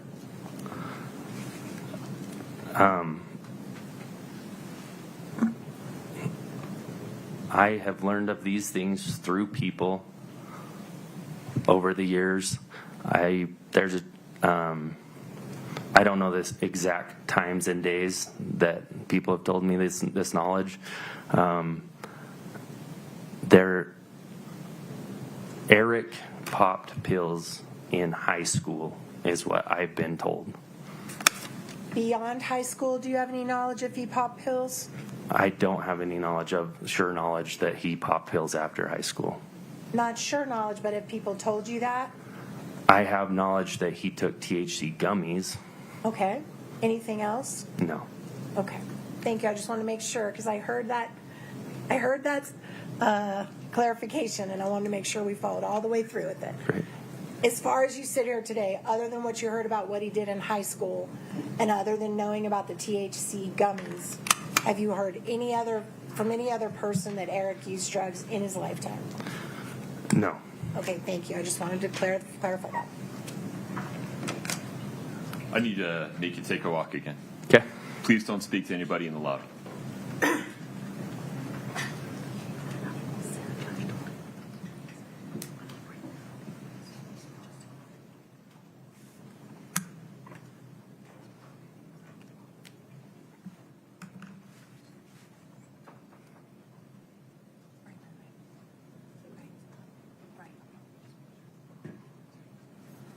Ms. Nestor, any further argument? Well, Your Honor, I think that this witness has now clarified that if he were to answer the question now, he would include that he was aware Eric popped pills in high school. He also heard that people in his high school were doing Red Devils. He said he assumed that's what Eric was doing, but he doesn't know. But he has knowledge that Eric was popping pills. This whole case is about a pill addiction. This whole case is about whether or not Eric Richins voluntarily ingested that or if he was given it by his wife. This is a critical piece of the defense. He's been allowed to make a statement in front of the jury that we have now found out through voir dire is not 100% accurate on one of the core issues in this case. I am only asking to impeach him. I can limit it to what he said in the prelim. We can go farther if you want us to, or we can limit it to what he said in the prelim. I'll do it either way. But I think to deny Ms. Richins the right to impeach him on something this critical to the defense and the prosecution when the door was absolutely opened by the prosecution would be reversible error, and we're asking that the court allow us to do that now. Mr. Gabler.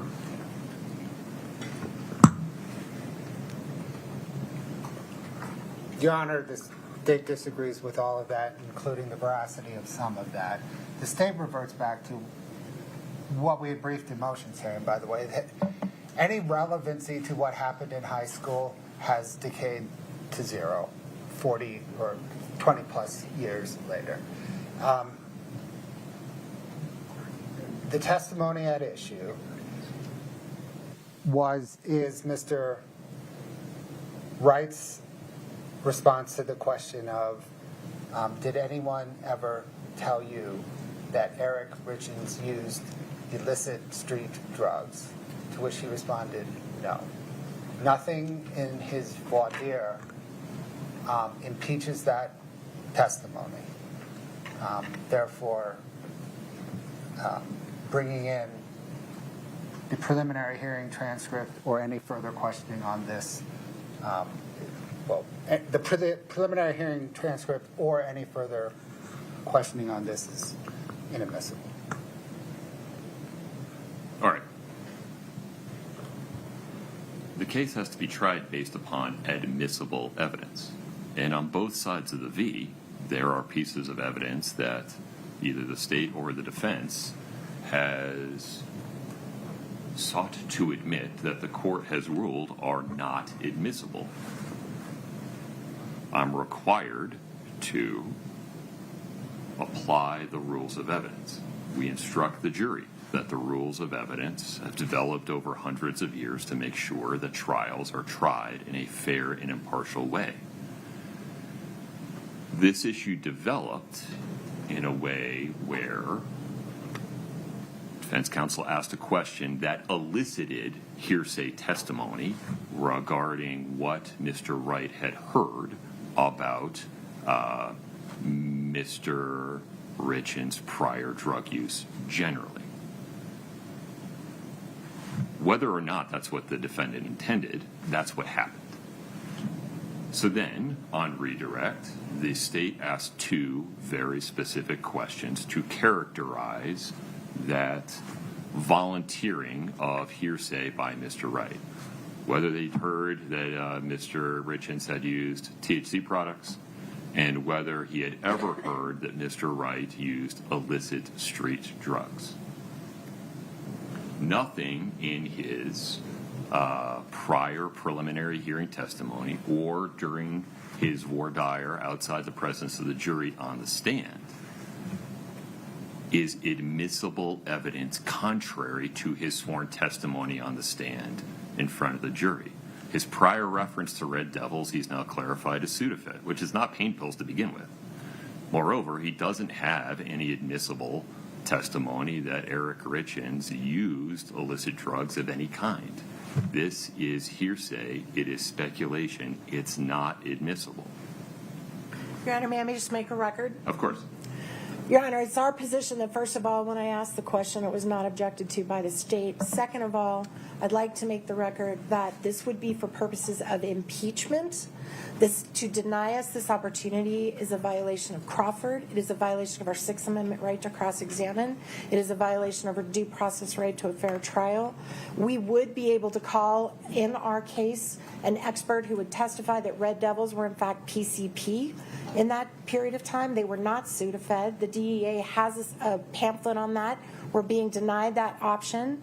We're being denied the ability to attack the credibility of someone who has changed. Respectfully, we disagree with Your Honor's position on this. We think he absolutely changed his testimony, and we're being prohibited the right to impeach him on the fact he changed his testimony. And I believe that the question I would ask him, if I were allowed to go forward, would be, did you learn that Eric popped pills in high school? And that would impeach what he said to Mr. Bloodworth, unrebutted and not allowed to be rebutted by me when we know that I can rebut it. And we, on our strongest way possible, we object to this. We would like a continuing objection. We move to strike all of Cody Wright's testimony, all of the issues that Mr. Whoa. You lost me there. On redirect, the redirect testimony. Which piece? Where he answered the question that I'm not now being allowed to impeach him on. We're asking to strike it at the very minimum. All of the things that Mr. Bloodworth just brought up all go to weight, not admissibility. And what is the non-hearsay route for this witness to testify regarding what he heard, if it's coming in for the truth of the matter asserted? It's not. It's coming in to impeach that once the court allowed him to answer that question with hearsay, to rebut the hearsay that we elicited unintentionally. What's the evidence that he heard prior to today, testifying today, that Eric Richins used illicit street drugs? He just testified to it on the stand. That is not true. Okay, well, we agree to disagree on that, Your Honor. Have you disclosed that expert that would provide a non-speculative basis that Red Devils are an illicit street drug? We have disclosed that expert. His name is Mr. Kearney. He is on our list. He's been available. We did not know the Red Devil stuff was coming in until 10 minutes ago because It's we were not told. Coming in. Well, okay. Well, that's obvious then. I mean, we did the best we could. We gave him our drug expert that as soon as the Red Devils comes in, we can let them talk to him about that, because we sure would go into that with our expert, that we're now being denied the ability to do that. There is a key question here, Your Honor. If Eric Richins had a drug problem, and if he did, Ms. Richins is innocent, and we are being prohibited from going into that with the one person who knows. And I just think that the veracity of this witness on this topic cannot be underestimated for purposes of the defense. I know you disagree with us. I believe I've made my record. Yes. He's changed his story. He's now saying he's never heard that Eric used drugs when he knows in the prelim that he did. And I just think this is just a huge, huge impediment to us to put on a fair trial in this case. And I believe I've made my record. I can't think of anything else I need to say on the record. Thank you for letting me make a proffer. Okay. Are you asking me to strike Mr. Wright's answer that he's never heard that Eric used illicit street drugs? Yes. On which basis? On what basis? On the fact I'm not allowed to impeach him on it, and we all know it's not a correct answer. You certainly can impeach him on it if you have any evidence that it's impeachable. No, any other way to show it to the court other than what we've already done. Okay. I want to be clear. There's just no evidence that Cody Wright believes that Red Devils are illicit street drugs. But he separated the Red Devils from the popping pills. He separated that. No, He with did. respect, he didn't. But Okay, well, I think the transcript will reflect it. All right. Let me pause. Anything further?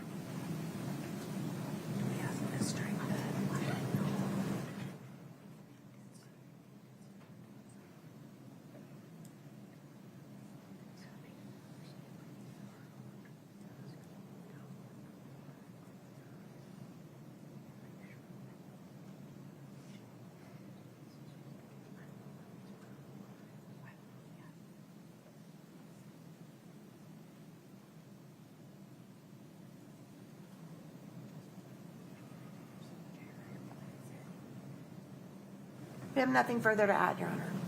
Mr. Bloodworth, a direct question. I need to exercise a measure of humility here. Is the state sure that you don't want to just get this out on the record to insulate the potential of a verdict on appeal?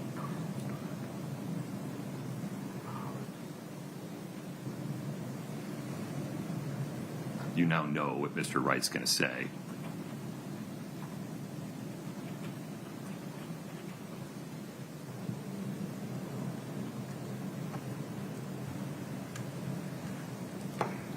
And if you need to confer with your team, I'm happy to give you a moment. Yes, Your Honor. Let me take a moment to confer. Can I make a record on one thing, though? Sure.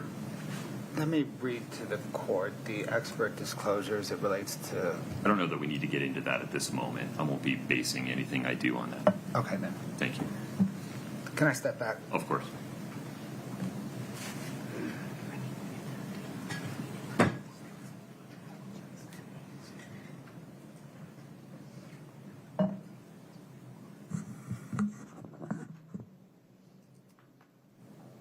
We're still going forward. We're off the record for the moment.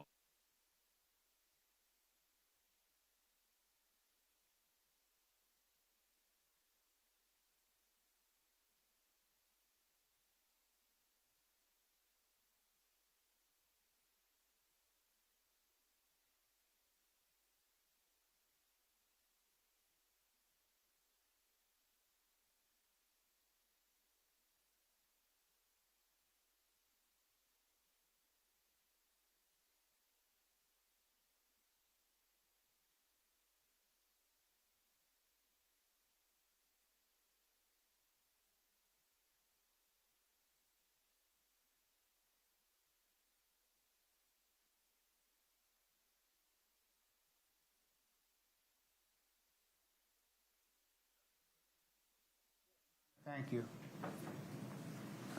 Please proceed. Your Honor, the state is comfortable with the court's ruling and the record. Okay. Very good. Court stands on its ruling. Anything else before we invite Mr. Wright back in and the jury? Mr. Bloodworth? No, Your Honor. Ms. Nestor? can't remember. Did we? I'm not persuaded that Anyway, you've provided a basis to strike Mr.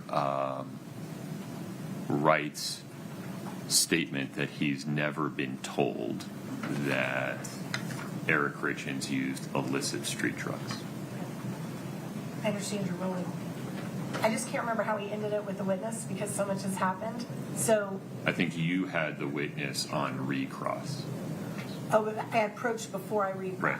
Okay, thank you for helping me remember. Do you have any recross questions within the scope of redirect? Can you give me just 1 minute? Of course.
Refresh my recollection because a lot has gone under the bridge and I just had to get back to where we were. I think I do have a quick recross within the scope of his redirect. Very good.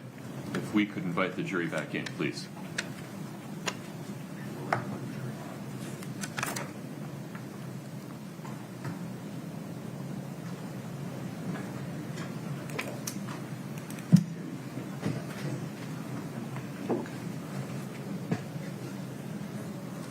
All right.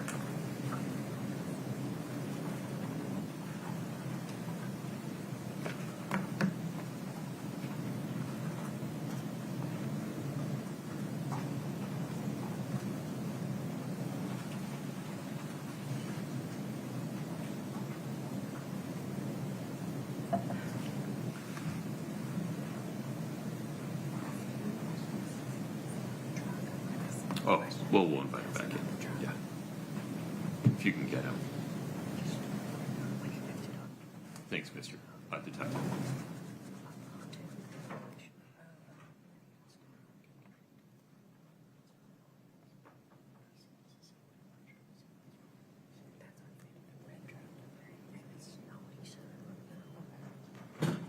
All rise for the jury.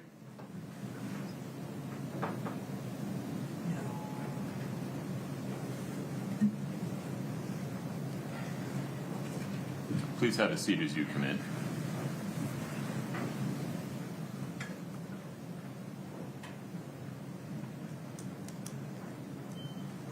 All right, folks, have a seat. Mr. Wright, if you would take the stand again, I'd appreciate it.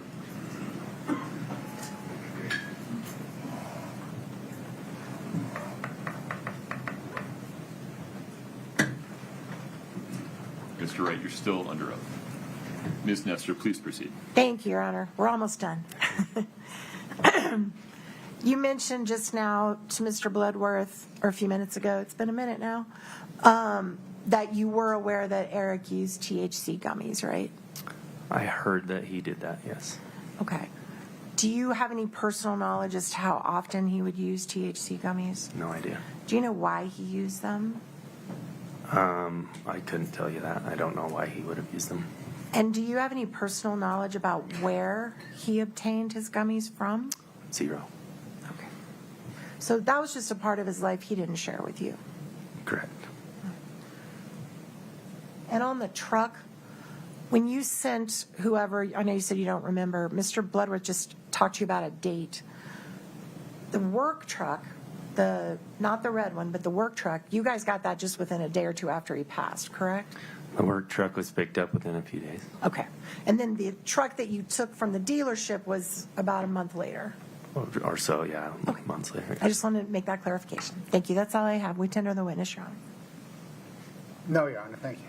Okay. Are we releasing this witness, counsel? Yes, Your Honor. Okay, sir, you are free to go. You are released from the subpoena. You can talk to anybody you'd like. Thank you. Thank you for your time. Mr. Bloodworth, the state's next witness, please. Your Honor, the state calls Matthew Throckmorton.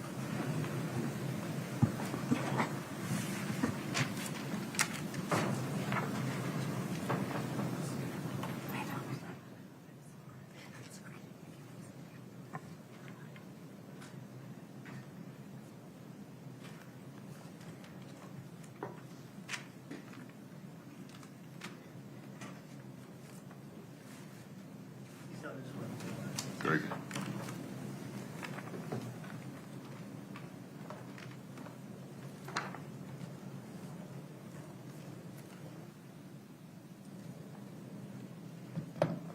Mr. Throckmorton, if you'd step in front of Brittany, we'll get you sworn in.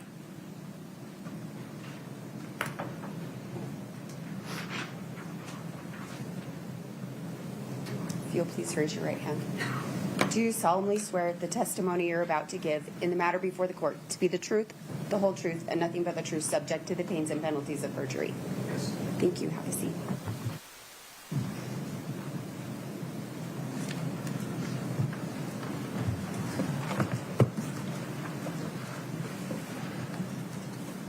Please proceed. Thank you, Your Honor. Please state your full name and spell your last name for the record. My name is George Matthew Throckmorton. That's Throckmorton. Sir, are you employed? Yes. How? I work full-time for the Salt Lake City Police Department in the crime lab as a crime scene investigator with a specialty in forensic document examination. Okay. How long have you been with Salt Lake City as a crime scene? 27 years. And what is a forensic document examiner? Forensic document examiner is an individual who examines and compares writing in an attempt to determine identity, authorship, or authenticity. This includes the examination of handwriting, erasures, inks, papers, basically anything related to documents. So how long have you been doing that, forensic document examination? 30 years. Okay. Did you have any special training that you've done just specifically for FDE? Yes. I apprenticed with my father, George Throckmorton. It's about 4,000 hours of training in casework and study over a 2-year time period. I also trained with other document examiners at the Southwestern Association of Forensic Document Examiners. I completed courses through the Institute of Applied Science in Chicago. I also was trained at the FBI Academy in Quantico, Virginia, and have trained with other document examiners and attended courses and conferences throughout the United States. Have you practiced this FDE or forensic document examination with other labs? No, just pretty much my own. So did you do something with the state lab in Montrose, Colorado? I did train with other document examiners at the state lab in Montrose. Okay. So you didn't practice, you were in training? It was part of my apprenticeship. I see. Okay. Have you had to maintain continuing training? Yes. In the intervening years? Yes. I've attended various courses and conferences put on throughout the United States. Have you given presentations yourself at such conferences? Yes. I've actually been a guest instructor at the Salt Lake Community College as well as the University of Utah at the Law Department.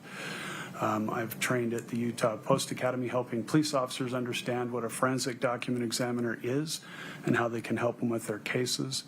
I've also trained employees at American Express to detect potential forgeries, and I've also taught classes at the IAI, which is the International Association for Identification. That's the largest and oldest forensic organization in the world. Are you a member of that organization? Yes, I am. Do you belong to a particular section of the IAI? Yes, I belong to the question document section. So over the last 30 years, this may seem like kind of a dopey question, but have you ever had the opportunity to examine question documents? Yes, I've worked on over 1,500 individual cases over 30 years. And have you ever testified in court as a forensic document examiner? I've testified 61 times, 48 times as a question document examiner. In the world of forensic document examination, are there some basic underlying principles upon which the science rests? Yes, that no two people write exactly the same way. That's to say that no two individuals share all the same characteristics and habits, given the proper quantity and quality of documents to compare to show that their writing is different. Okay. Before we move on to the second one, I wanted to just very briefly go into this idea of habits. When you're talking about, what do you mean by habits of writing?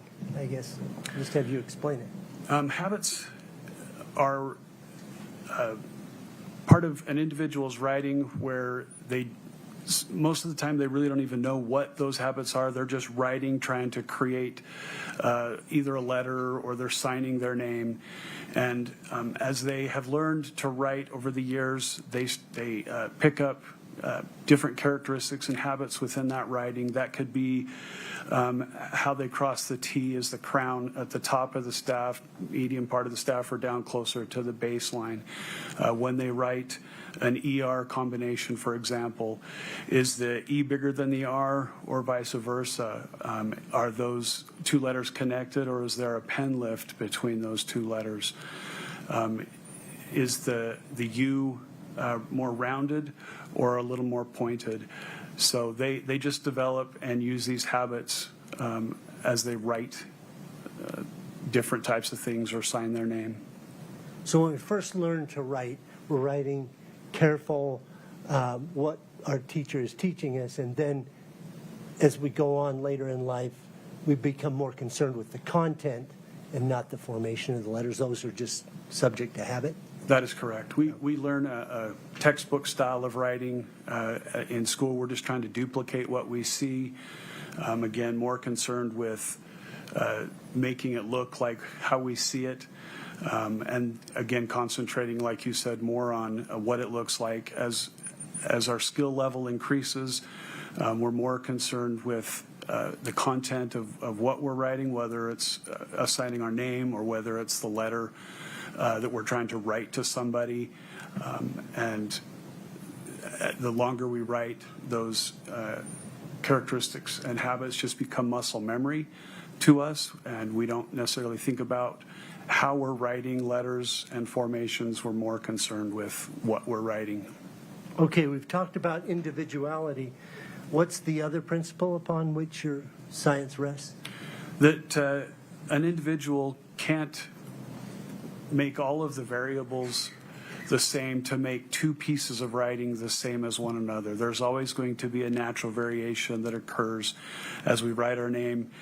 You're not going to find two signatures that are an overlay. There's always going to be a little bit of difference in how those look or in a body of writing.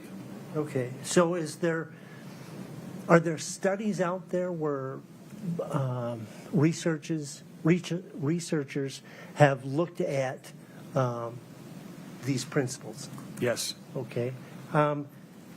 Could you very briefly go into this idea of individuality? Absolutely. There was a study done called Cedar Fox out of the University of Buffalo in New York, and the premise of the study was to test the theory that no two people share all of the same characteristics and habits within their writing.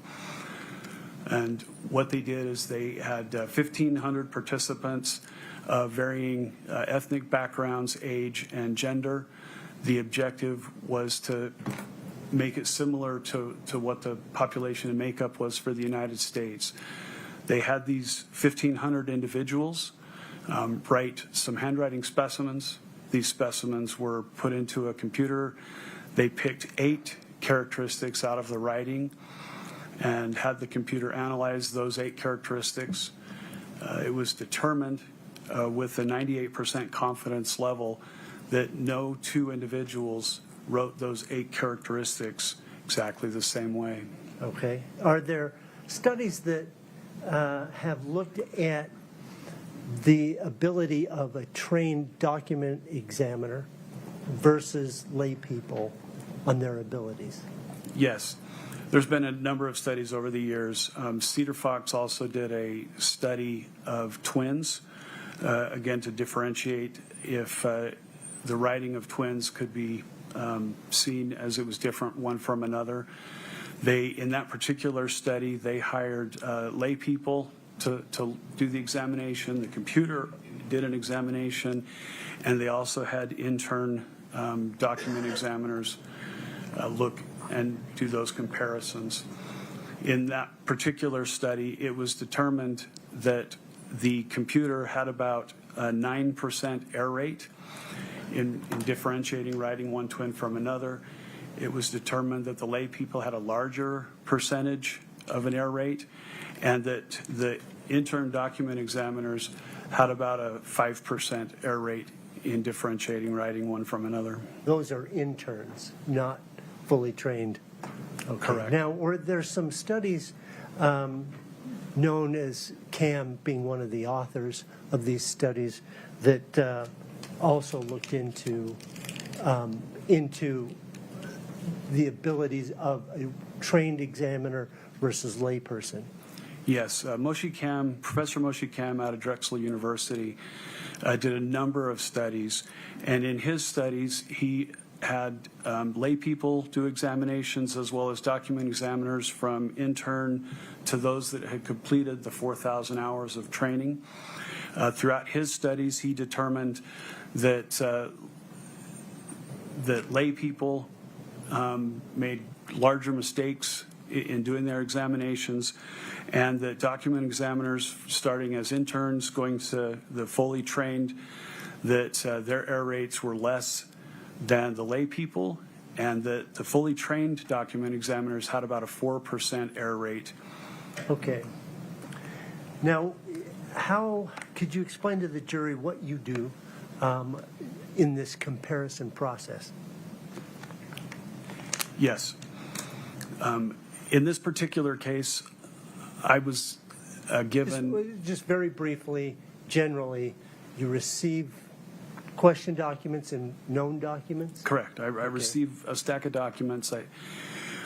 First of all, I separate the question from the known. Mm-hmm. I go over each page individually, looking for comparison between whatever has been questioned versus the undisputed known samples that I receive.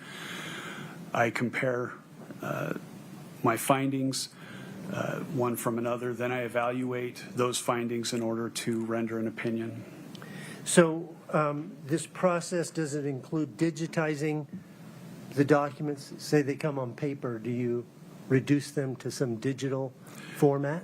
I scan everything, first of all, to preserve the evidence. Documents, I'll scan the whole document, and as well as the signatures or the questionnaire individually, and then same with the known samples. I see. And when you're doing that, do you then do a side-by-side comparison, or do you do one a question and then knowns? How does that work? Yes, I do a juxtaposition examination, which is comparing the question versus the known side by side, looking for similarities and differences that may be amongst the writing.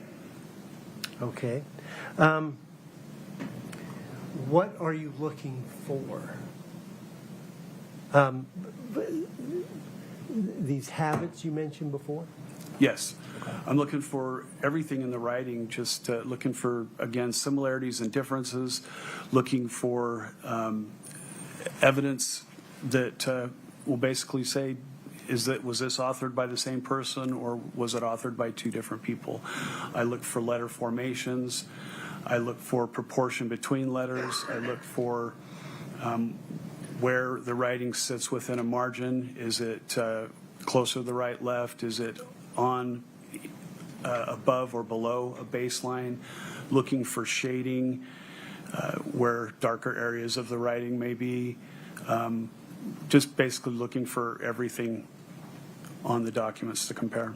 Okay, so when you're doing this comparison, do you consider the underlying facts of the case you're working on? No, I just look at the evidence sitting in front of me. Usually I'm asked, does the question and known writing, were they authored by the same person? So I'm looking specifically for evidence one way or another on that. Okay. When IAI, or I think you've mentioned earlier, you talked about the Southwest Association of Forensic Document Examiners, SWIGDoc, or somebody, does somebody give you a set of standards for your conclusions? Yes, there's a set of standardized opinions that initially was put together in 1977 by the ABFDE, the American Board of Forensic Document Examiners. In 2016, SWIGDoc, which is the Scientific Working Group for Forensic Documents, took that standardized group of opinions and made it their own. Okay. And that's the scale that I use today. Okay.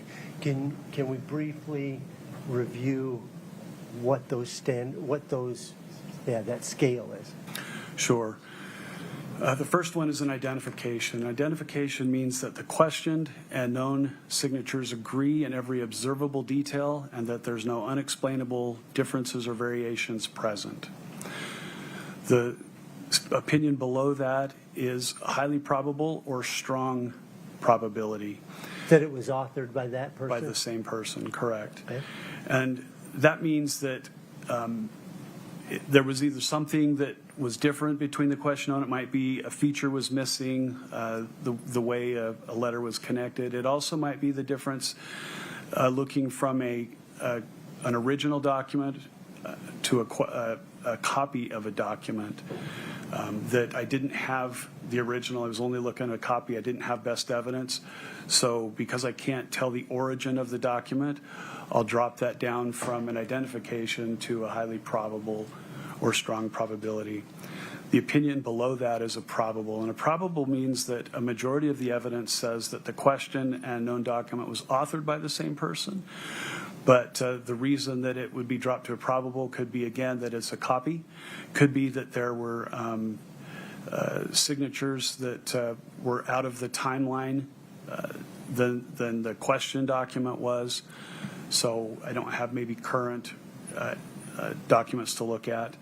The opinion under that is an indication, and an indication means that most of the evidence says that the question and known were authored by the same person, but again, might be dealing with a copy, might not have as many signatures as I would like to have in doing that comparison, so it drops it to an indications. The next opinion is a no conclusion, and this is basically I couldn't tell one way or the other whether it was authored or not authored by who it purports to be. Then it continues towards exclusion in a reverse sequence. So indications it was not authored by, followed by probable not authored by, highly probable not authored by, and then an exclusion? An elimination. Elimination, that's the word, okay. In your process, then do you somehow try to verify what your opinion is? Yes. How do you do that? Usually I'll contact a peer another forensic document examiner and have them review a blind examination of the same evidence that I looked at. What is a blind view? That means that they don't know what my opinion is, that they're going to do their own examination and come up with their own conclusion. Okay. Now, are these the principles and methods accepted in your field? Yes. And are those the methods and principles that you applied in this case? Yes. Okay. So did you receive a question writing in this case? I did. Okay. Can we, I think it's been offered and accepted, 7-21. One moment, please.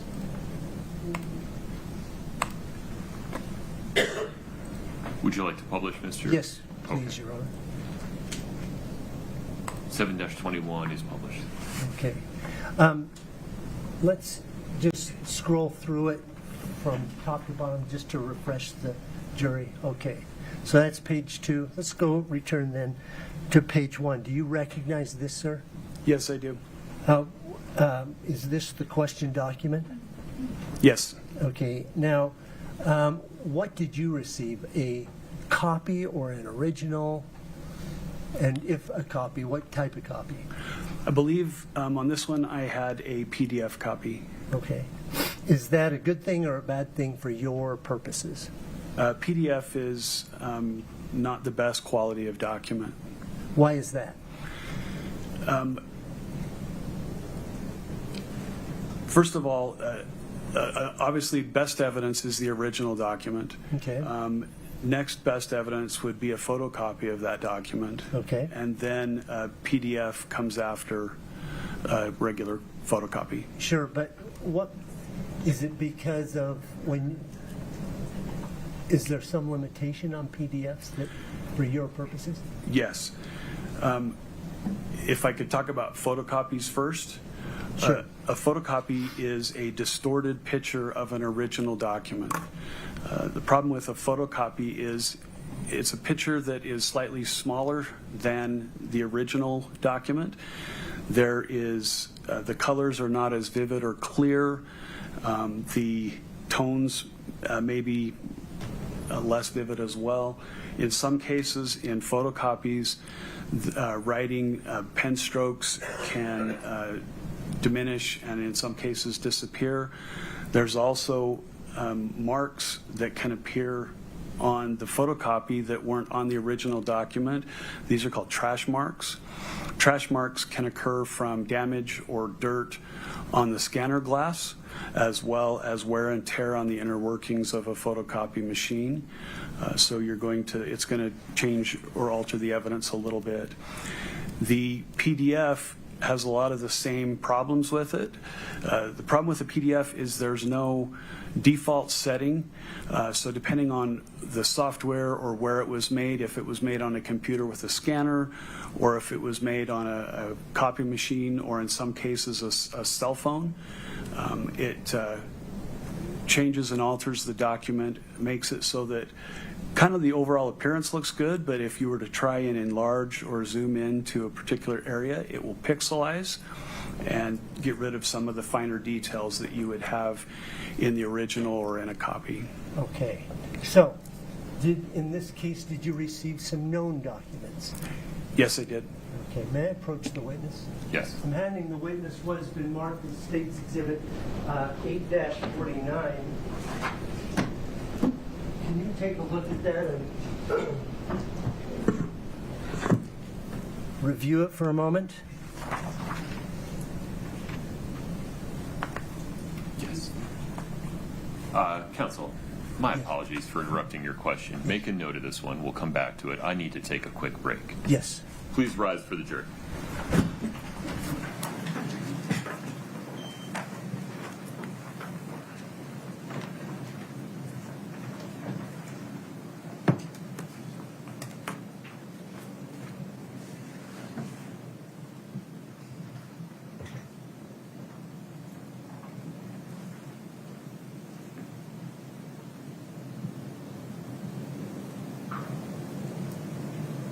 Have a seat, please.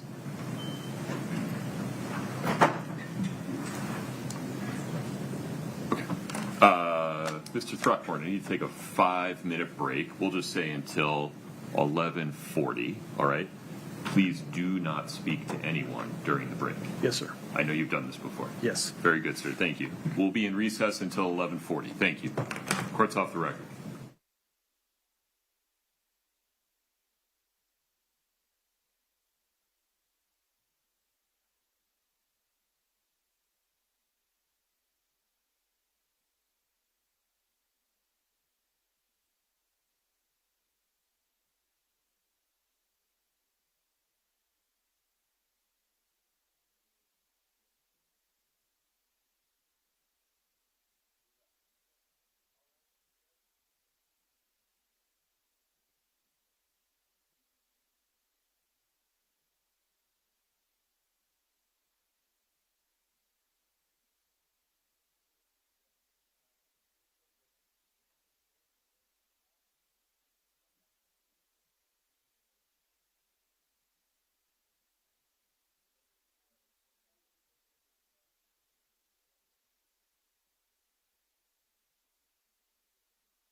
Mr. Burmester, are we ready for the jury? You're, yes. Ms. Nestor, ready for the jury? Yes, Your Honor. Okay, very good.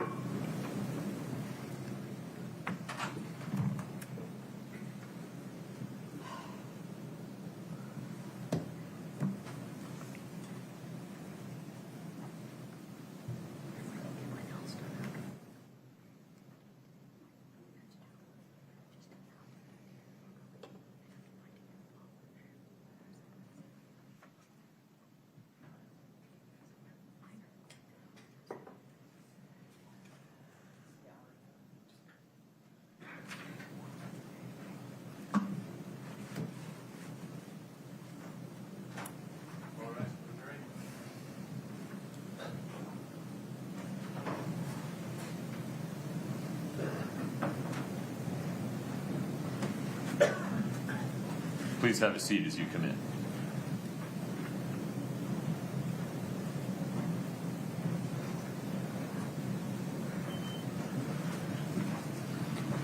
Have a seat, thank you. I promise I'm paying attention to the temperature. We're trying to adjust as we go. Mr. Throckmorton, you're still under oath. Mr. Burmester, please proceed. Sir, this State's Exhibit 849, have you had a chance to look through the various documents that are in 849? Not yet.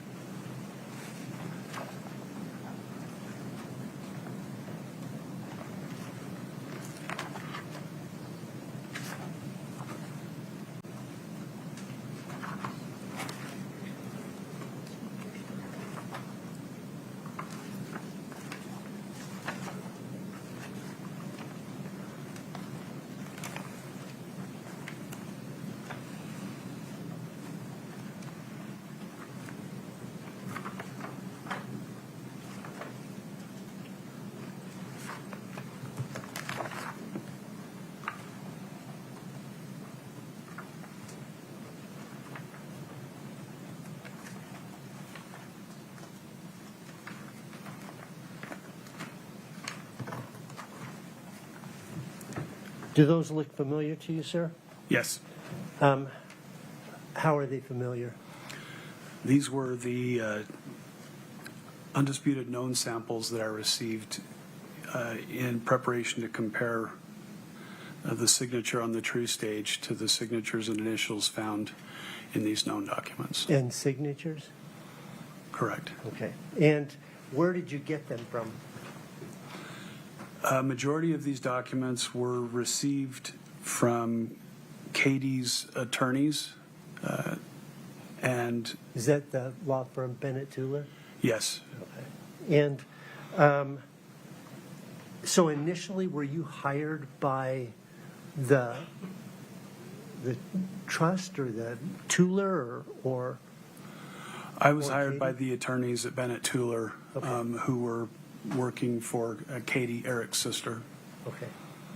And how much were you paid by the I received Bennett Tuller? a $900 retainer to help with that. Okay. Since that time, have you been hired by Summit County? Yes, I have. Can you briefly describe what is this collection of documents that are contained in 849? There was canceled checks, driver's licenses, just various documents that Eric had authored and signed over the course of his regular daily activities. Was there a trust and a will? There might be amongst the documents. Okay. There's also tax documents I and see. receipts. I see. Okay. Now, there were some other documents like that appear to be like photographs maybe of a journal, a mission journal, Yes. and a photograph of some appear to be written coupons. Yes. Those documents, where did you get them? I received them from your office. Chelsea Gibson? to be That's precise? correct. Okay. How did that delivery take place? She met me at the Salt Lake City Police Department in the parking lot and gave me a thumb drive that contained all of those photographs. Okay. The other documents, the ones from Benetula, were they paper or were they electronic? There were some hard copies, and there were also some digital PDFs that were sent to me. Okay. Did you go, well, let me ask this. How many actual signatures of Eric Richins did you receive in all those documents contained in 849? I found that there were 86 signatures and 24 sets of initials.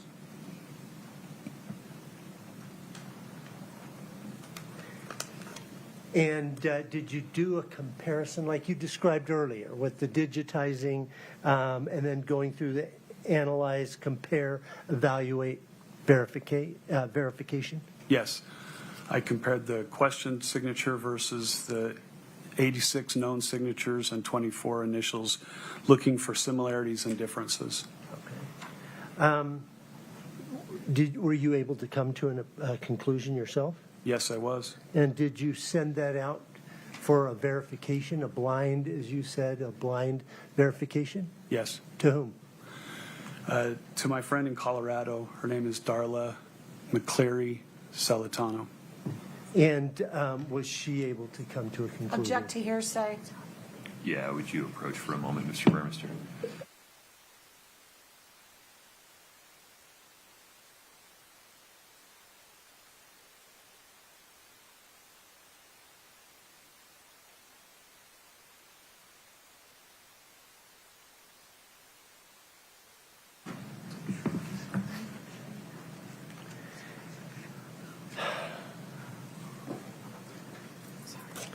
Okay.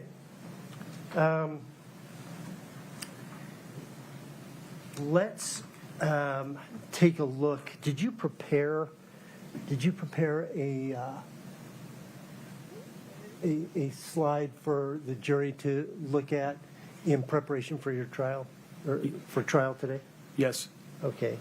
Can we take a look at, just to the witness and counsel, 8-28, please?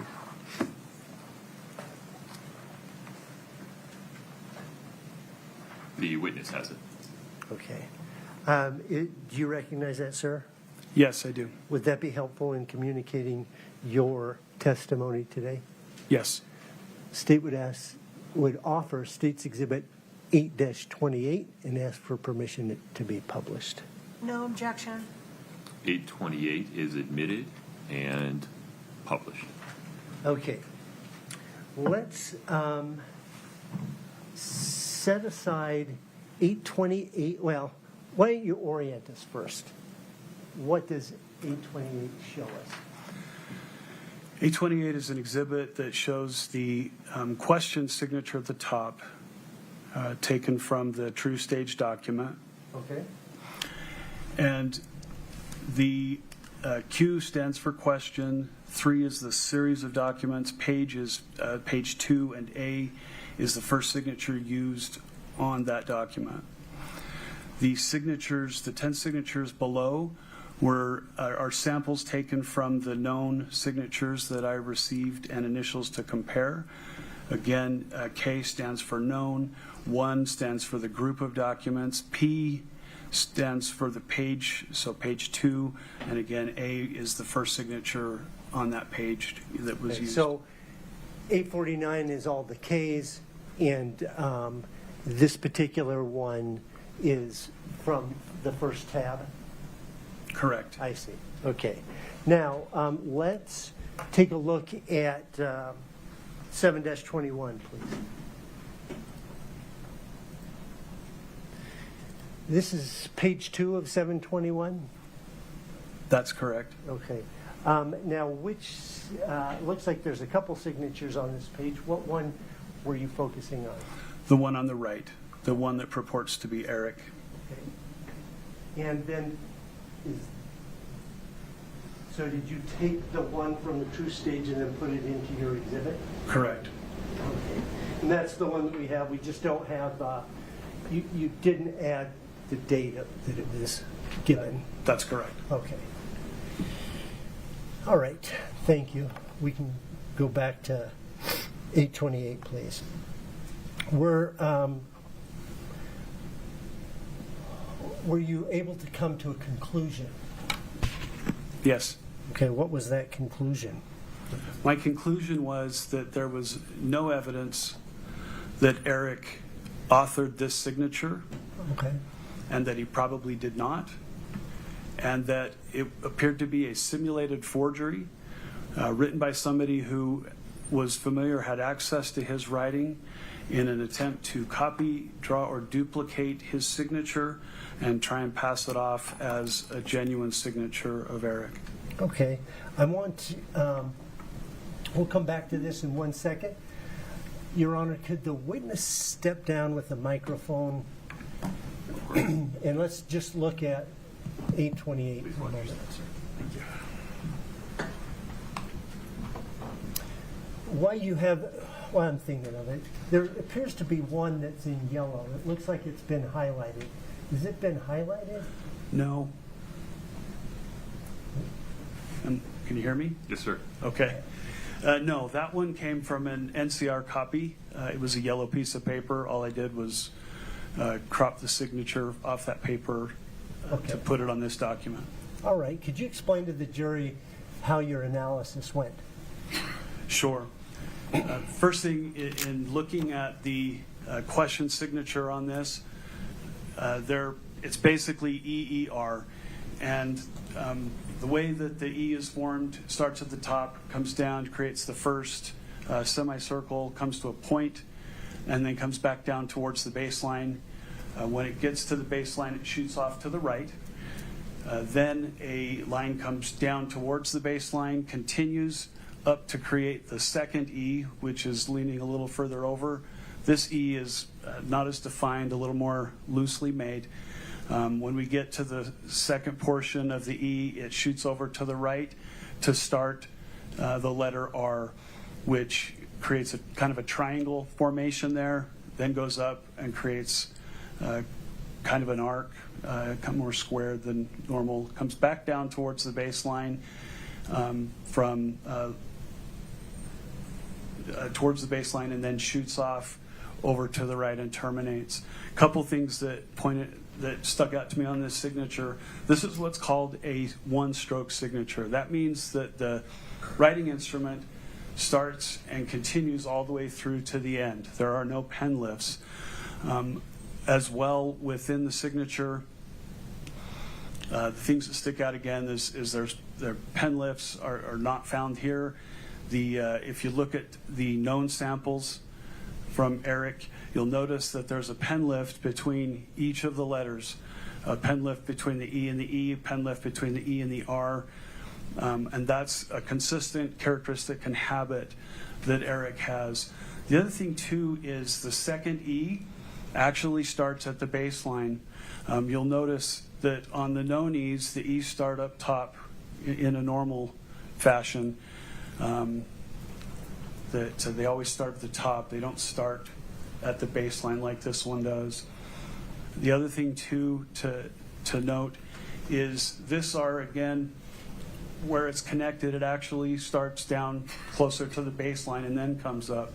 You'll notice in these E's, or in the R's, that they start at the top, like we traditionally learn how to do in school. You've got a line that comes down, pen comes off the paper, and then the second part of the R is made. You can see the staff of the R here, staff here. So a couple of things that stuck out to me that were not common among his writing, again, is we've got a single one-stroke signature instead of pen lifts. The E, second E starts at the bottom at the baseline, and the R starts at the bottom at the baseline. It was by looking at these characteristics in comparison that I was able to render an opinion that the question and known signatures were not authored by the same person. Okay. You can take a seat, please.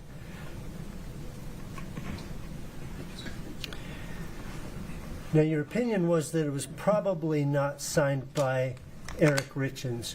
Why probably not as opposed to elimination? Because I was dealing with a photocopy, that the true stage was a photocopy of a document. Basically, I'm missing evidence. So as a conservative opinion, instead of an absolute elimination, it's closer to a little weaker than that. So it was a probable as well. I couldn't identify who the author of that signature was. In the case of a simulated forgery, the author gives up their own habits and characteristics to try and copy, draw, or duplicate somebody else's. So because I was not able to determine who was authoring this, basically I came back to that there was no evidence that Eric did it, but I couldn't determine who actually authored it. Okay, so your final conclusion then is also that there is no evidence, that you could find nothing in the knowns that would support the question document was signed by Eric. That's correct. Okay. That's all the questions that I have for this witness. I have off. Yeah, there we go. It's in front of Ms. the jury. Jester. Of course, it's accepted. May it please the court. Almost good afternoon, good morning still, sir. Good morning. My name's Kathy Nestor. I'm one of the attorneys representing Kouri Richins. Okay. So I want to first talk about your, I guess we call it your curriculum vitae, which is a fancy way of saying your resume, right? Correct. And I reviewed that, that you gave to us. And can you tell me, sir, is there a difference between a document fraud examiner and a certified forensic document examiner? I said it wrong the first time. I'm going to get it right. Forensic document examiner is your title, correct? That's correct. And is there a difference between a forensic document examiner and a certified forensic document examiner? Certified examiner is somebody that belongs to an organization that they pay and that they recognize him or them or her as part of their group. It's not just payment. They also take a test, right? Depends on the organization. And in fact, there was an organization, there's an organization that accredits these organizations, and it's called the Forensic Specialties Accreditation Board. Is that right? Do you know what that is? That's one of them. And they are people who accredit these organizations to certify people, right? Yes. And if you go to one of these accredited organizations, and I'm going to just read some examples and see if you're familiar with them.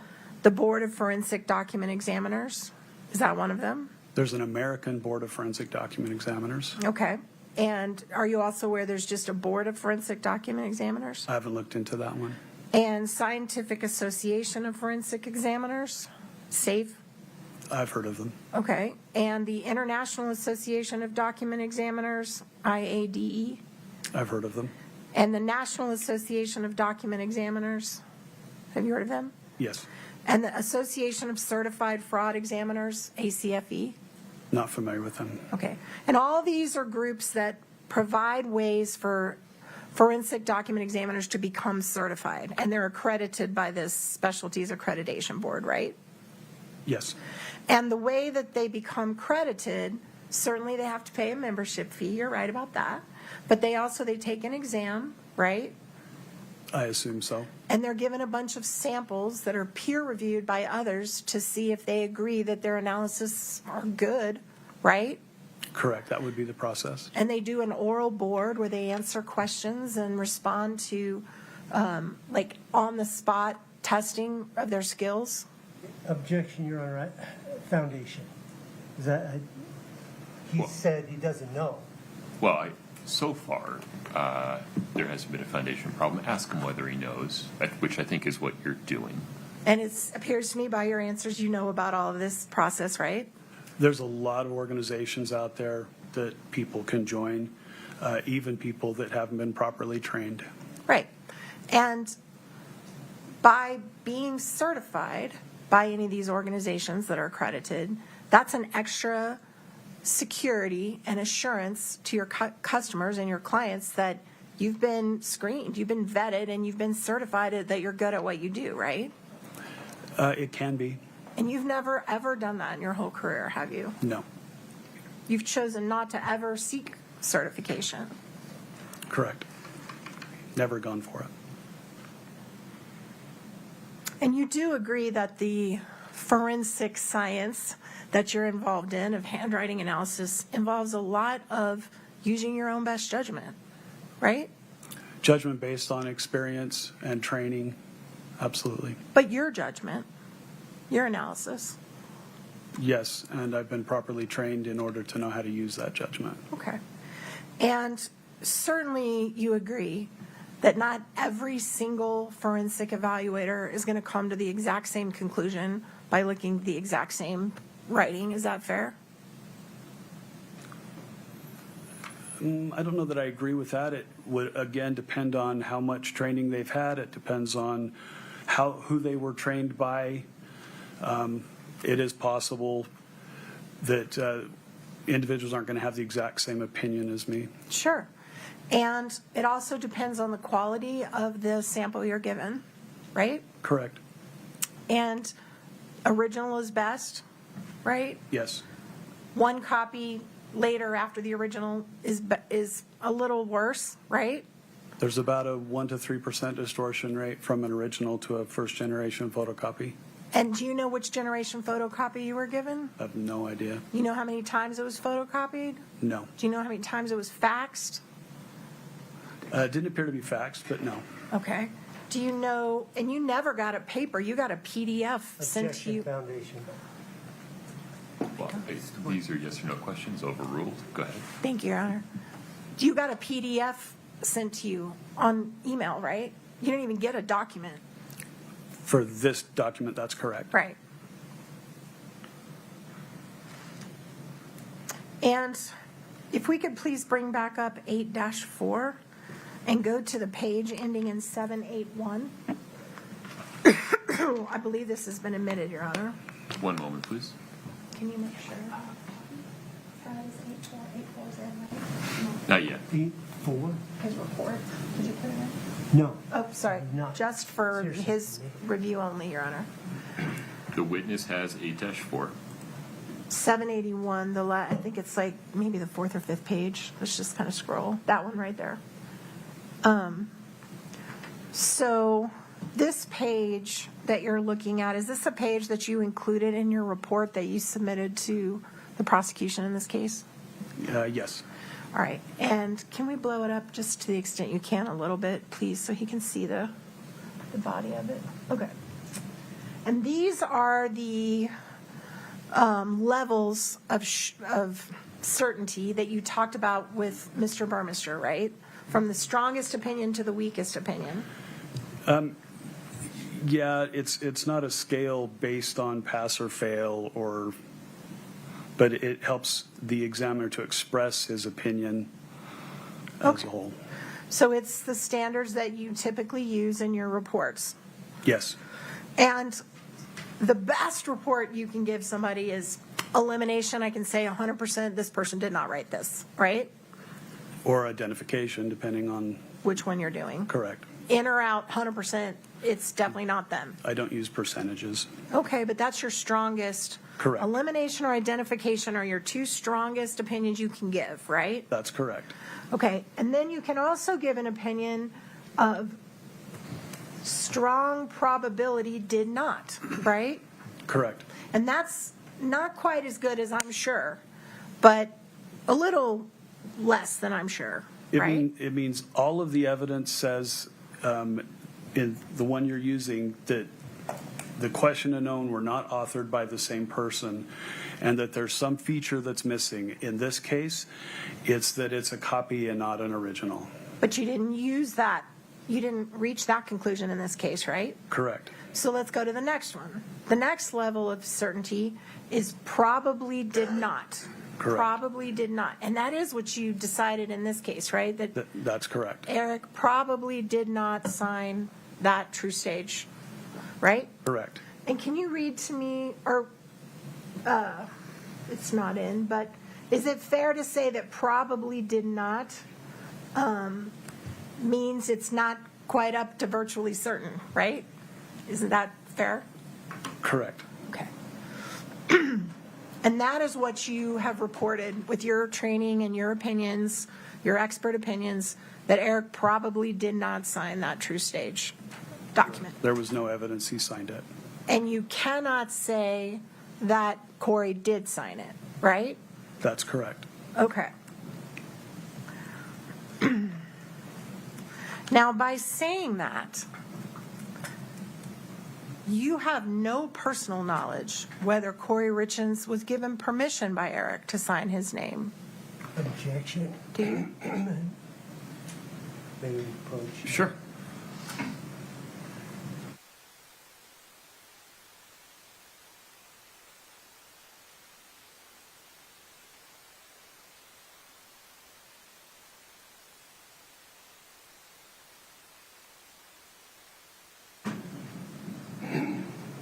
So just to repeat the question, you have no knowledge and you weren't given any information to suggest one way or another whether Kouri had permission to sign her husband's name to that. Correct. So you don't know that. I was not asked that, and that was not part of the examination. And I see you're a married man. Yes. On your wedding ring. Yep. And does your wife ever sign your name on anything? Objection. I think we're a little bit beyond the scope of this gentleman's expert testimony here. Go ahead. What's your Okay. next question? Sustained. And is it my understanding from your resume that you no longer do forensic document examinations for the Salt Lake City Police Department? That's correct. When did you stop doing that? 2020, I believe. And is that the reason you stopped connected at all to an internal affairs investigation against you for falsifying documents? No. Okay. Did you, in fact, were you submitted to an internal affairs investigation for falsifying documents? Objection, Your Honor. Can we approach, please? Sure.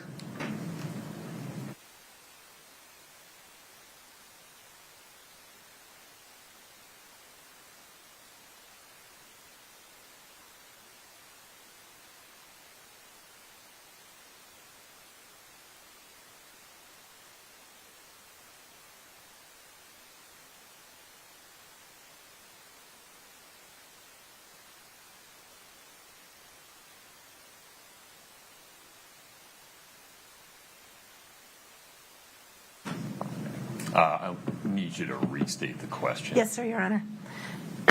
Were you subjected to an internal affairs investigation for falsifying documents? Yes. All right. And were you ultimately exonerated? Yes. And was the person who accused you of doing that a law enforcement officer? He was a retired sergeant who'd been hired back as a supervisor who was then terminated for a number of issues. So you were falsely accused by a law enforcement officer? I was falsely accused by somebody who had been a law enforcement officer, but not at the time they made the complaint. Thank you for that clarification. Are you aware that the whole science of forensic science I'm sorry, just 1 minute.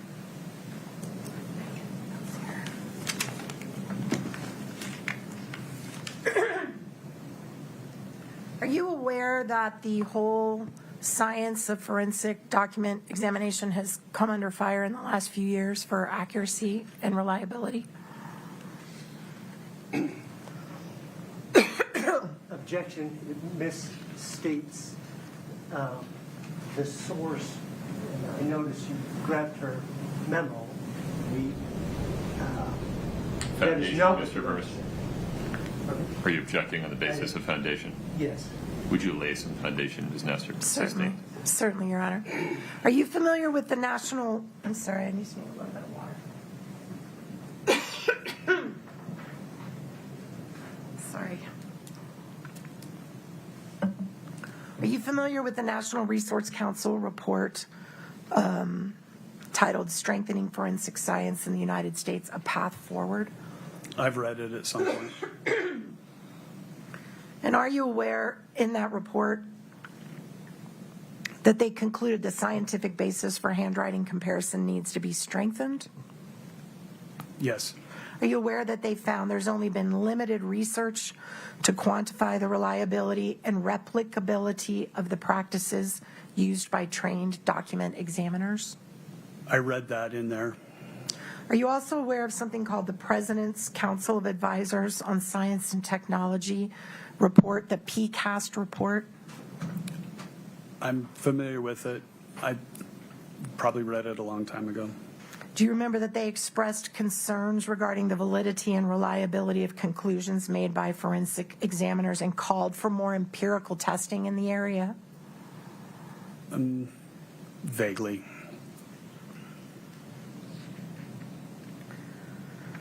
You talked about an error rate. Is that right? Yes. And remind me, what is the error rate of non-certified forensic document examiners? The same as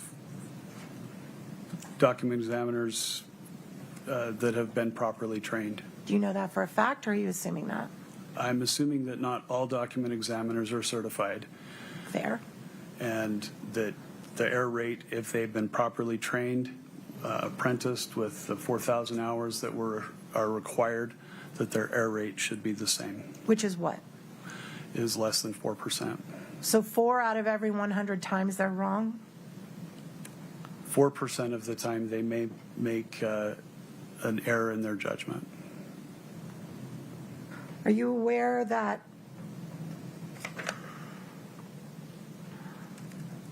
the National Institute of Standards and Technology issued a report from an expert working group for human factors in handwriting examination, which found multiple problems with the reliability of handwriting analysis? I haven't read that.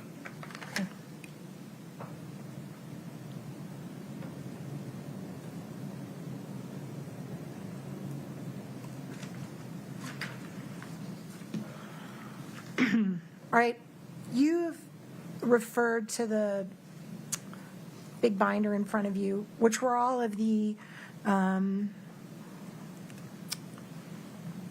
handwriting samples that you reviewed and included in your report. Is that right? Yes. Right. Is that in? No. Nope.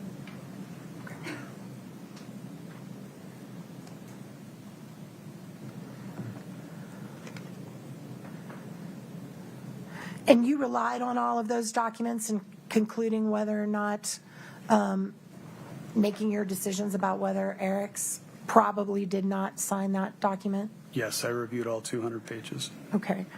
Can you turn to let me see. Court's indulgence, can I talk to Mr. Burmester for just a minute? Of course.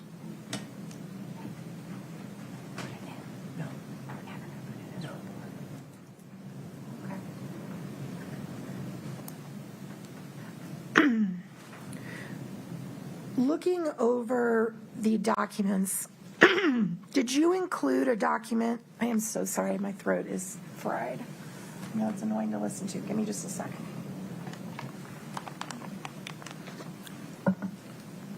Sorry.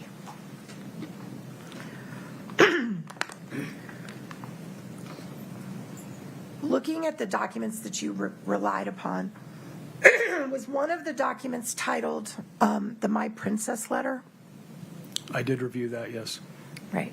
And what was that? It was a few pages of writing purportedly written by Kouri. By Kouri? Or sorry, no, by Eric. I apologize. Where did you get that letter? This exceeds the scope, Your Honor, that is not in 849. Your Honor, I'm allowed to go to anything he looked at to form his opinion. Yeah, I just need clarification for a second, if you would, Bridge.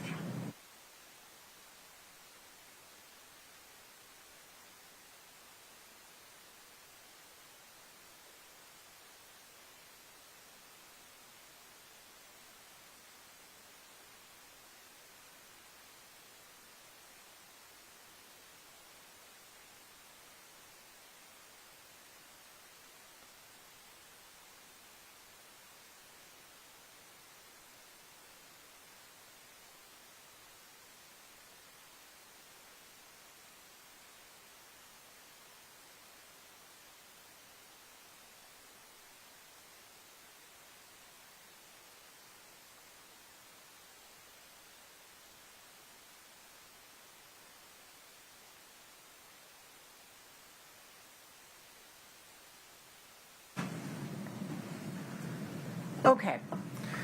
Oh, my voice came back. So on the My Princess letter, that is something law enforcement gave to you to review in making your opinions, correct? It was given to me as a question document, not a known sample. And you were to review it to see who you think wrote it? That's correct. And can we pull up for the witness only MT4? Your Honor, this is now outside the scope, clearly, because the foundation is not part of I it. misunderstood your position, Ms. Nestor. Would you approach for a minute? My apologies.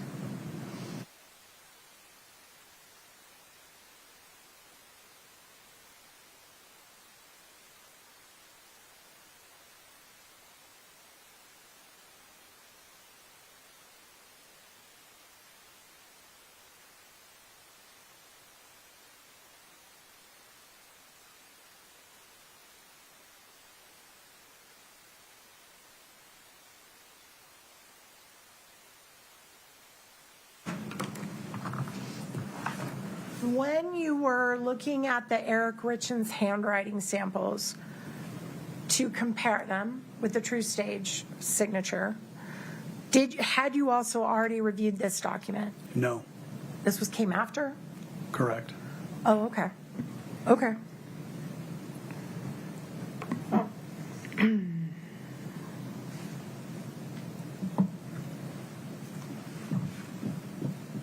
Were you asked to look at any other insurance documents to determine whether or not they had forged signatures on them? I looked at a number of different documents that were in question. Okay.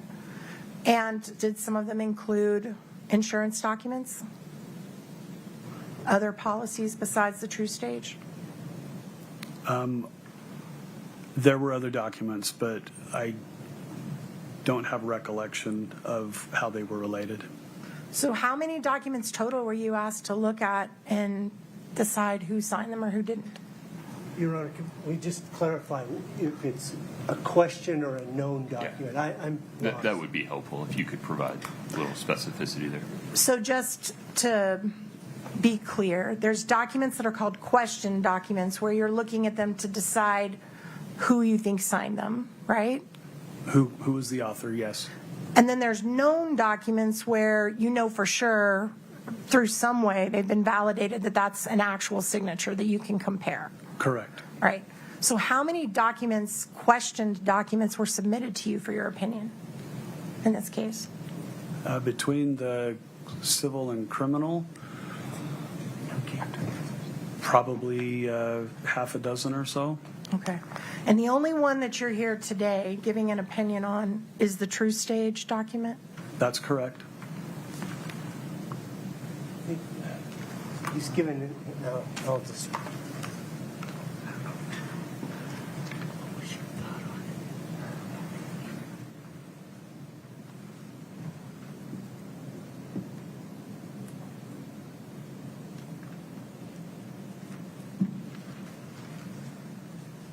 Court's indulgence for just a moment, Your Honor. I think I'm almost done. Just one moment, sir.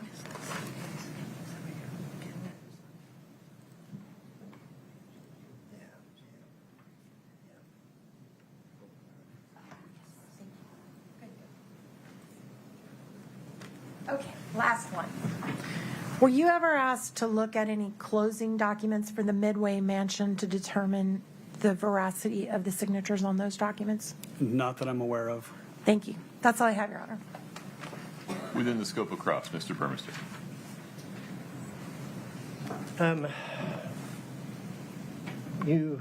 Defense counsel asked if you're certified.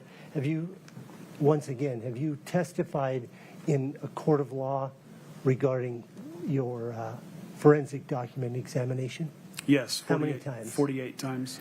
And if you, hypothetically, well, let me back up.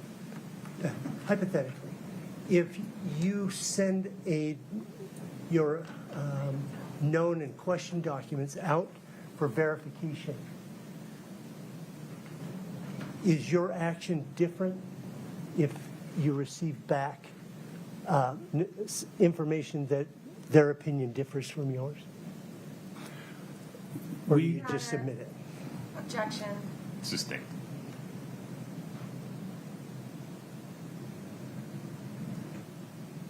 The fact that you received a PDF is reflected in your ultimate opinion, is that correct? Yes.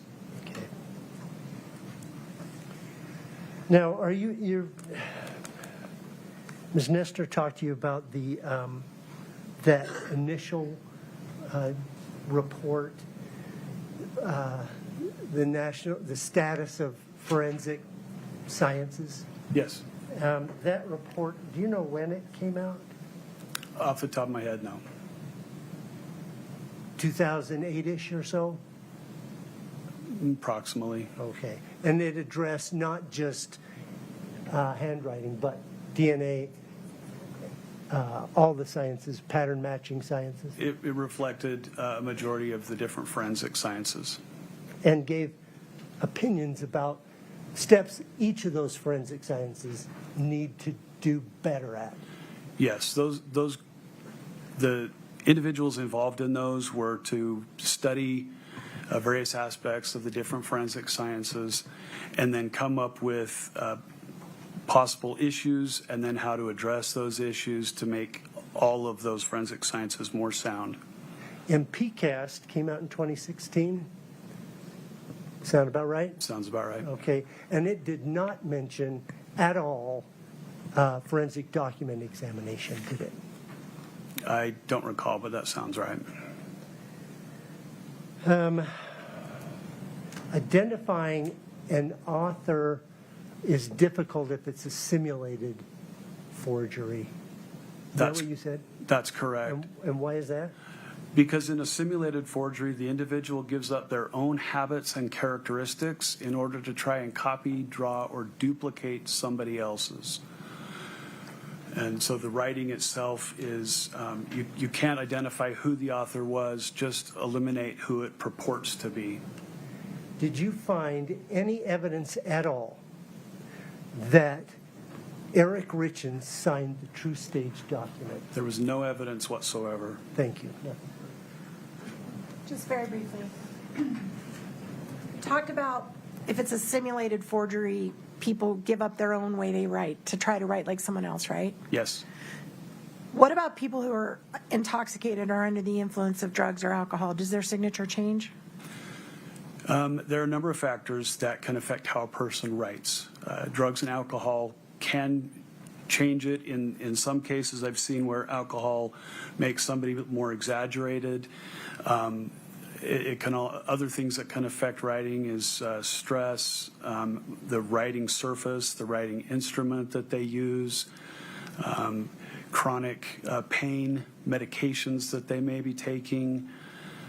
There's a lot of factors associated. THC, being stoned?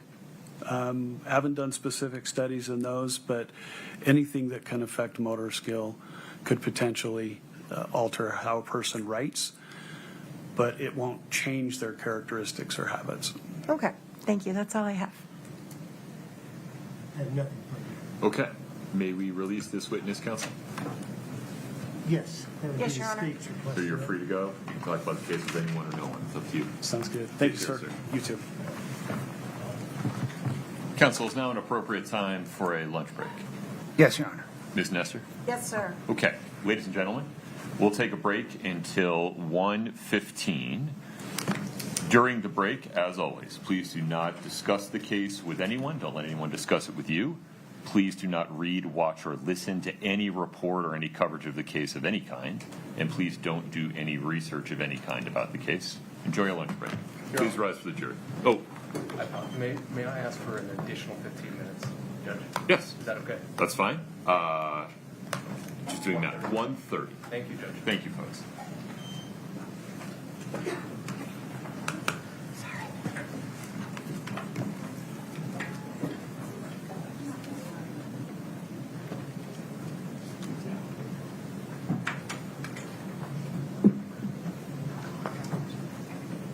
All right, please have a seat.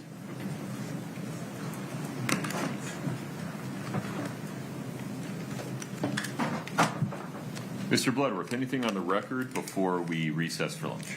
No, Your Honor. Ms. Nestor, Ms. Lewis, Mr. Ramos? No, sir. No. All right. Folks, if you would make your way out of the courtroom or just stay quiet, I need to do a detention hearing in another case right now. Thank you. Clear the table here? No. Thank you.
00139. Mr. Bloodworth, anything before we invite the jury in? Your Honor, just to let the court to know that we will move to admit and publish the 911 call before calling the next witness. No objection. Okay. Ms. Nestor, anything before we invite the jury in? No, sir. If you would invite the jury in, please. Let's see, Scott.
Please have a seat as you come in. Thank you.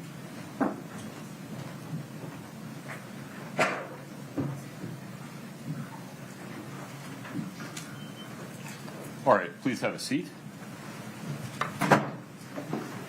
Mr. Bloodworth.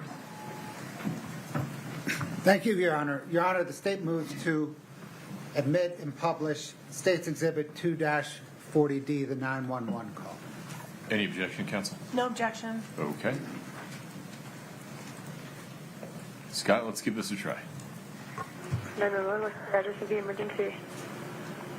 My husband's not breathing. He's cold. Okay, what's the address? 282 Willow Court. 282 Willow Court? Uh-huh. Okay, what's the best phone number in case we get disconnected? 435 671 1987. Okay, it's going to be in Francis? Uh-huh. Okay, tell me exactly what happened. I don't know. I just came in. I was sleeping with my kids. Okay, I can't understand you. I need you to take a deep breath. What's going on? I don't know.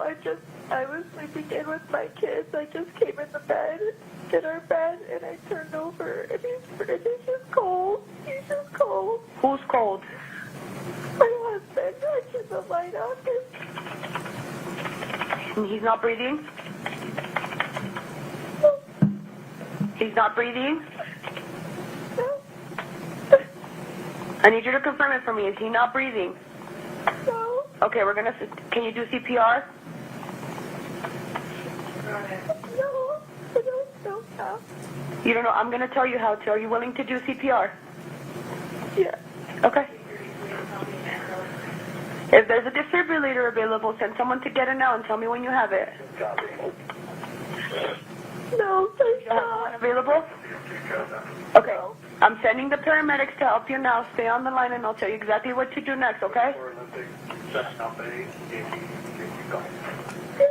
Okay, are you right by your husband right now? Yes, he's so pale. His mouth is open. Okay, listen carefully. Are you able to lay him on the floor or the ground? On the ground? I'm just shaking. I can't touch him. I can't. You can do it. You can do it. You need to calm down, okay? He's yellow. We need to help them. I can guide you through CPR. Take a deep breath for me. I'm here with you.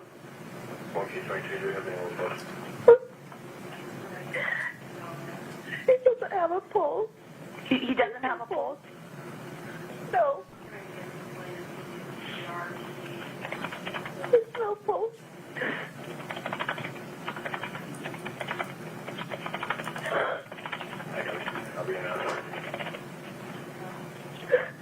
Okay. I'm here with you. I'm here with you. We need to get him help. If you need to put me on speaker, put me on speaker. I'm gonna guide you through CPR, okay? Okay.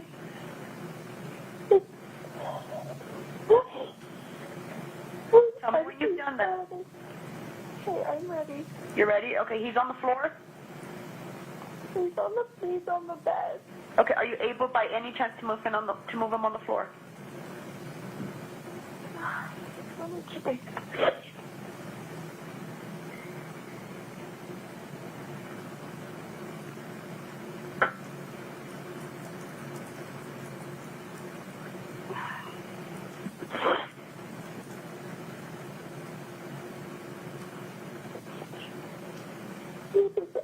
Spots on it. I don't know what's happening.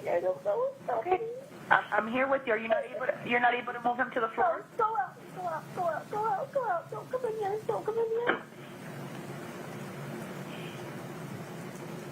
Oh my God, my sister. You're not able to move him to the floor. Just listen carefully. We just need to get him on the floor. Don't worry about hurting them. No, he's just too heavy. Is he still on the bed? Yes. Okay, if there's a sheet or a blanket under them, can you loosen it from the mattress? Yes. Okay, stand at the side of the bed closest to them and remove anything under their head. Okay. Okay, I need you to pull the sheets towards you and slide them off the bed. Don't worry about him falling. We just need to help him now. Okay. Tell me when he's on the floor.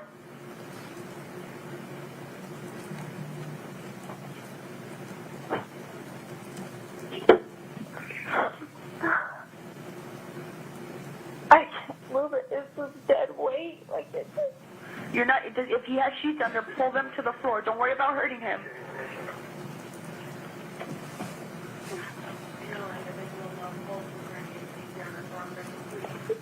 Can you please send somebody? Okay, I have the ambulance that's on the way. Okay, there's another way to do this, okay? Grab his feet.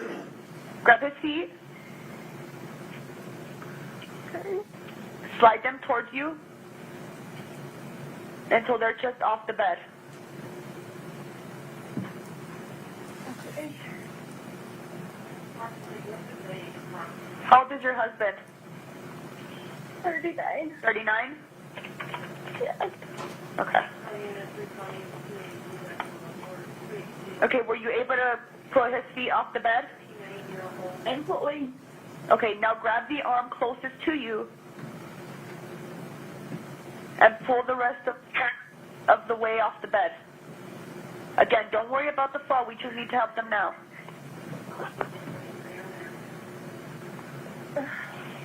I have the ambulance on the way. I just need you to do this, okay, so we can get the help for him. Okay. When they arrive, they'll take over. We just need to start CPR now. You are doing great, okay? I just need you to get him on the floor. Okay, he's on the floor. You got him on the floor? Yeah. Okay, listen carefully, okay? Make sure that there's nothing under his head. Is he laying flat on his back? Yeah. Okay. Okay, just listen carefully and I'll tell you how to do chest compressions, okay? Place the heel of your hand on the breastbone. This is in the center of the chest, right between the nipples. Okay. Put your other hand on top of that hand. Okay. Okay. Start pumping the chest hard and fast, at least twice per second, and 2 inches deep. Okay. Okay. Start counting out loud so I can count with you. Okay. We're gonna count 1, 2, 3, 4. Okay. Let me know when you're ready. Okay. 1, 2, 3, 4. 1, 2, 3, 4. Count out loud so I can hear you. I'm counting with you. 1, 2, 3, 4. 1, 2, 3, 4. 1, 2, 3, 4. 1, 2, 3, 4. 1, 2, 3, 4. 1, 2, 3, 4. 1, 2, 3, 4. 1. If it's easier for you, am I on speaker? Yes. Okay. 1, 2, 3, 4. Do you know if the front door is open? No, it's locked. It's locked. Are you? I need you to go. Is there anybody else within the home, or is it just you? It's all my kids. Okay. Are one of them old enough to go unlock the door? Yeah, it's unlocked. It's unlocked now? Yeah, he's here. He's here. Okay, we need to keep doing CPR.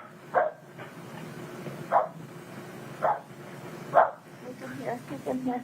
Okay. Do I keep you on the phone? Yes, keep me on the phone. Go unlock the door and come back to doing CPR. No, he's here. He's here. Okay, Firefighter Monaco is on scene. I'm beginning CPR, chest compressions. Okay, is the ambulance there with you? Yes. Not yet. The ambulance is en route. Oh. We're on the court. Okay, are we doing CPR still? Yes, he's doing CPR. He's doing CPR right now. Okay. Oh my God. Oh my God. Oh my God.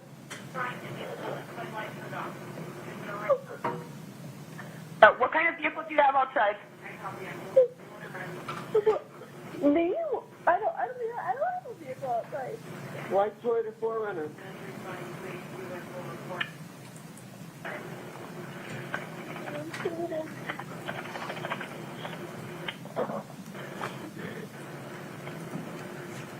Okay, did a paramedic take over?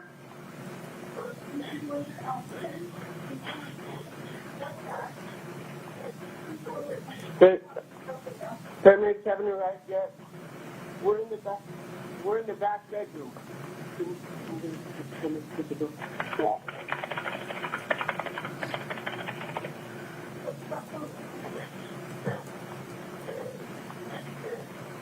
Ma'am, who's there with you? Can you hear me?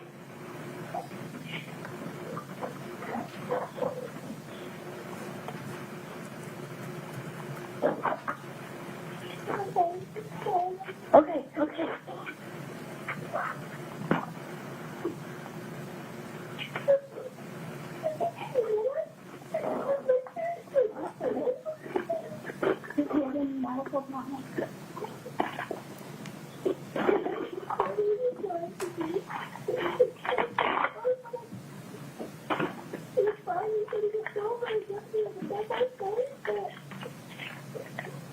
When did you last see him talking to your phone?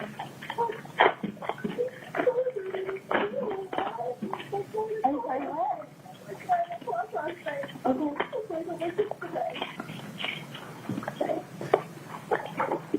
Okay.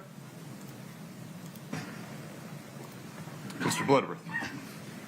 Your Honor, the state calls Detective Jamie Woody.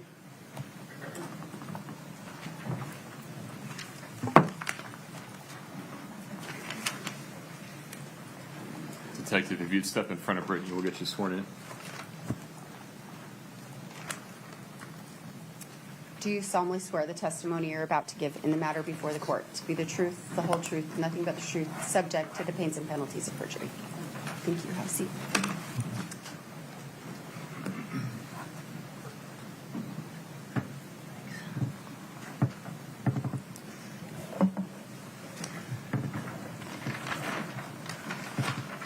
Ma'am, what is your name? Jamie Woody? You spell the last name W-O-O-D-Y. Yes. What do you currently do for a living? I am a deputy at Summit County Sheriff's Office. Were you a deputy with the Sheriff's Office in March 2022? Yes.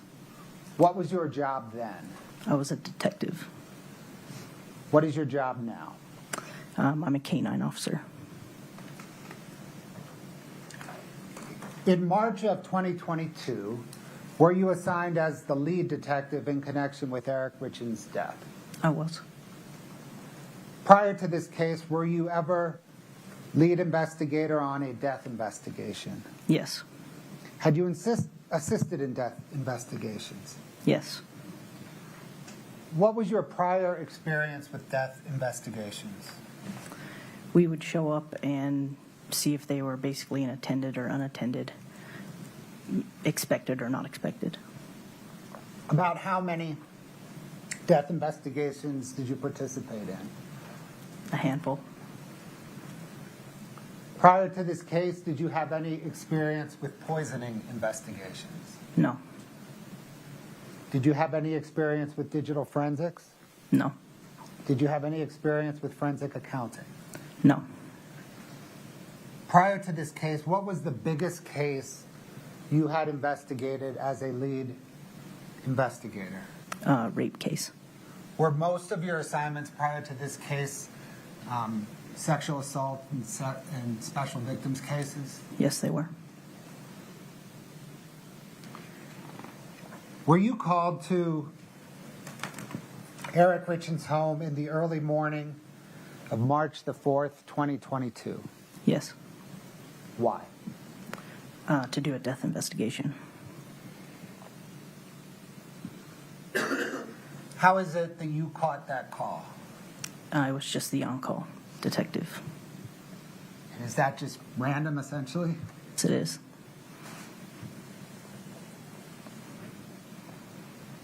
When you arrive at a death scene, I think you just mentioned this, are you first trying to determine whether the death was medical or potentially suspicious? Yes. In this case, was the death scene the bedroom where Eric Richins' body was? Yes. When you arrived at the Richins' home, what did you first encounter? I ran into his sister at the bottom of the driveway. I spoke to her briefly. I went in and spoke to the initial officer that was on scene, and I did interview some of the witnesses there. When you met with his sister in the driveway, do you remember which sister? Amy. Did what she told you inform you how you approached what you did once you entered the house? Yes. What did she inform you? Your Honor, can we approach? Of course.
Ladies and gentlemen, there's a legal issue I need to work a little bit on. If you would stand up, stretch your legs, take a walk. All rise for the jury.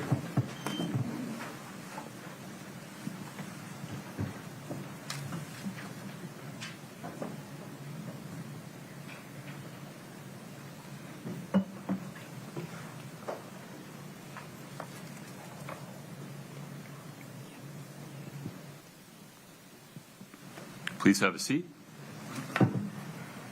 We're still on the record. Excuse me. Detective, you're still under oath. That chair sucks. I apologize. Mr. I'll Blunt. just ask the question. Yeah, ask your next series of questions. Let's see where we go. When Amy met you in the driveway, did she say anything that informed your investigation? Yes. What did she say? She told me that Eric had said to her that he thought Kouri was going to kill him. Then did you go into the house? Yes, I did. Ms. Nestor, were there any questions about anything else that Amy said to her that you'd want to ask? Yes, Your Honor. Let me pull up her report really quickly.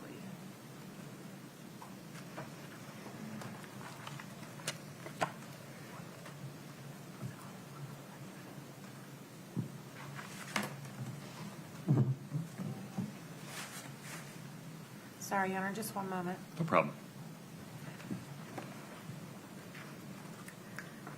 I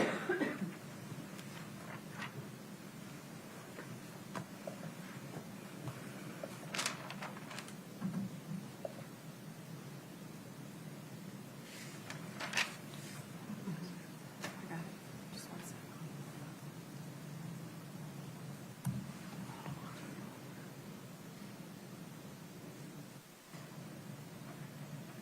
Okay.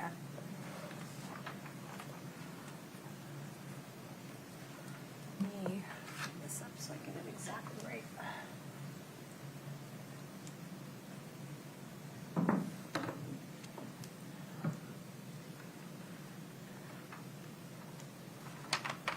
All right, so I want to make sure, because it appears from your report there were 2 conversations with Amy, so I would like to make sure we're talking about the same one. Okay. When you first arrived and you saw Amy in the driveway, you're saying that is when she told you that Eric said that Kouri was going to kill him?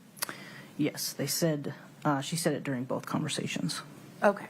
So in your report, when you reported what happened, you said Amy said she thought I should know that Eric and his wife Kouri were having problems and that Kouri had threatened him. Yes. Threatened to kill him. Yes. Okay, that's different than what you just said. So that's what you were referring to? Yes. All right. Then you walked in the home and then you came back out and had another conversation with Amy and her other sister, right? Yes. All right. And can you explain, just because we're going to get into this in a minute, what they told you on that second conversation? I'm trying to remember. They said they had been fighting a lot and that Kouri was erratic when she was drinking and that Eric had told them that she had threatened to kill him. Okay.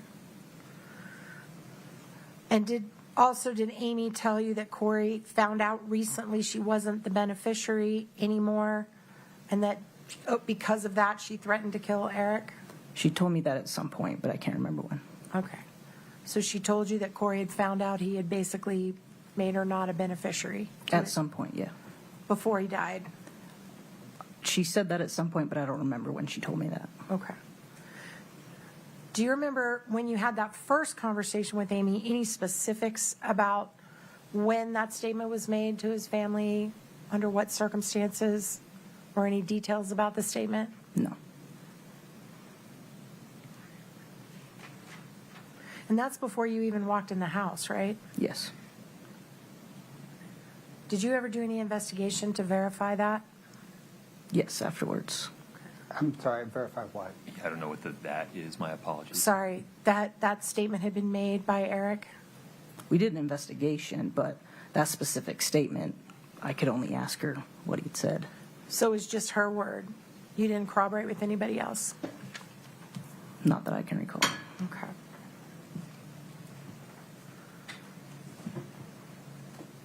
And what about that statement changed the way you behaved when you went into the house? Because I think that's the question he was asking you. It just made us look at it with a more critical eye.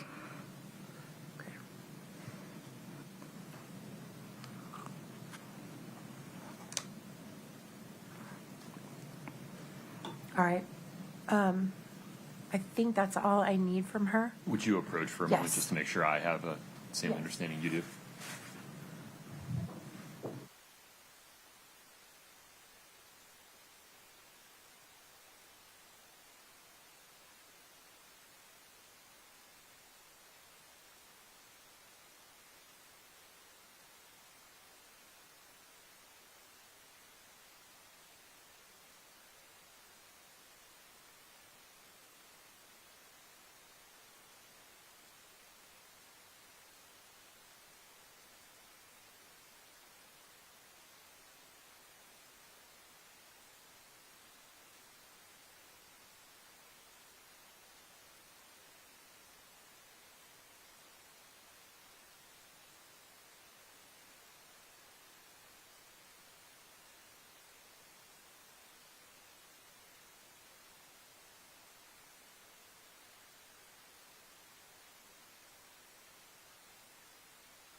Counsel, I appreciate the discussion.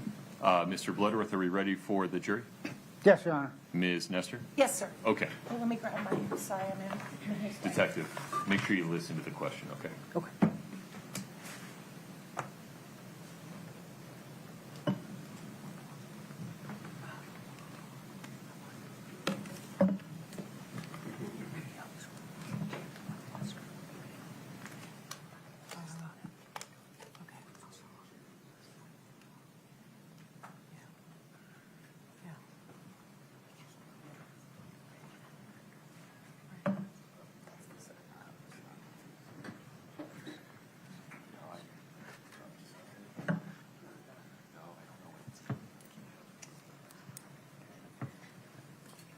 Brittany, can I switch out? This one's dead. It's getting red. It's red.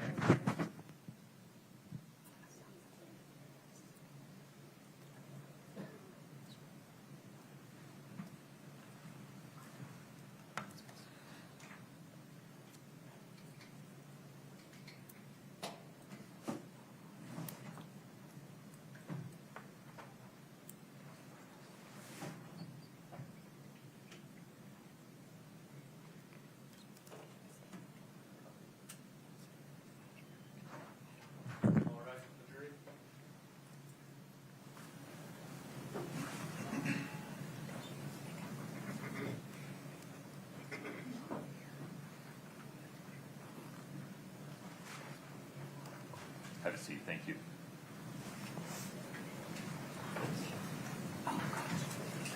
Have a seat, thank you. All right, we're on the record. Jury is present. Detective, you're still under oath. Mr. Bloodworth, please proceed.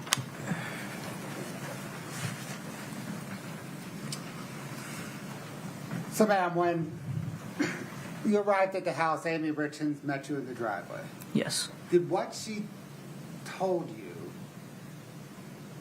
suggest that Kouri Richins may have been involved in Eric's death? Yes. After you spoke with Amy in the driveway, what did you do next? I went into the home and I spoke with the initial investigator and kind of took a look at the scene, and then I interviewed people present. And was that person that you referred to as the initial investigator, was that Vinny Wynn? Yes. He was the patrol officer that was filling out the death checklist form? Yes. Did he update you on what information he had down on his form? Yes. Did you also speak with Officer or Deputy David Pimentel? I don't remember.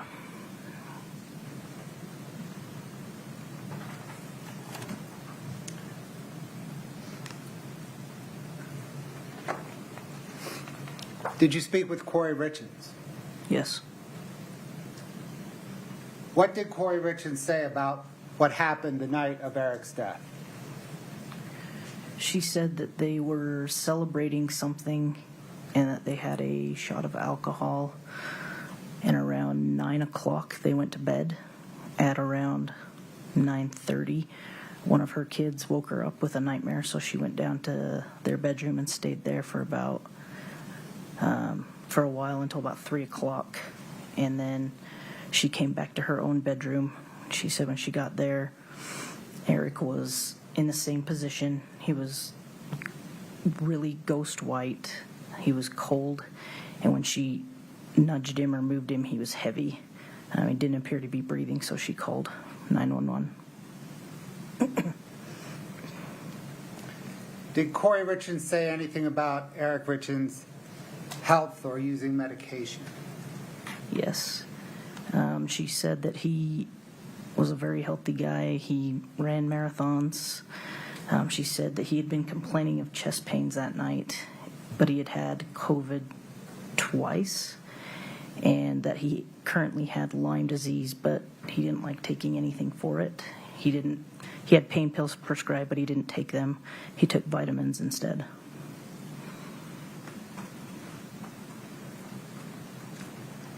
Did Kouri Richins say anything about Eric using street drugs? No.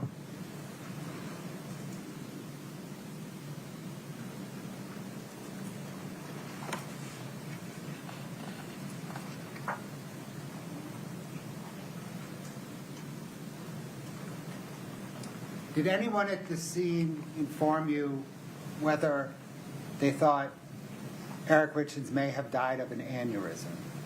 Yes. Do you recall who? One of the medical paramedics or one of those guys.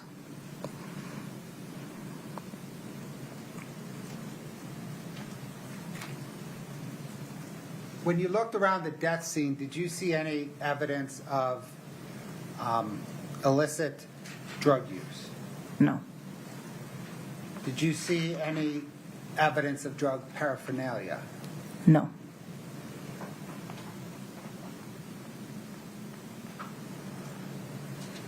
Did you look at the trash cans at the death scene in the bedroom and surrounding the bedroom? Yes, I did.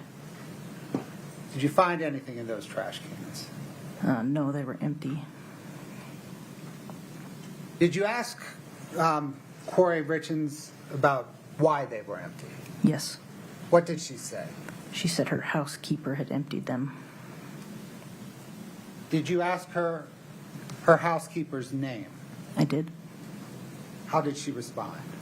She said she couldn't remember her name.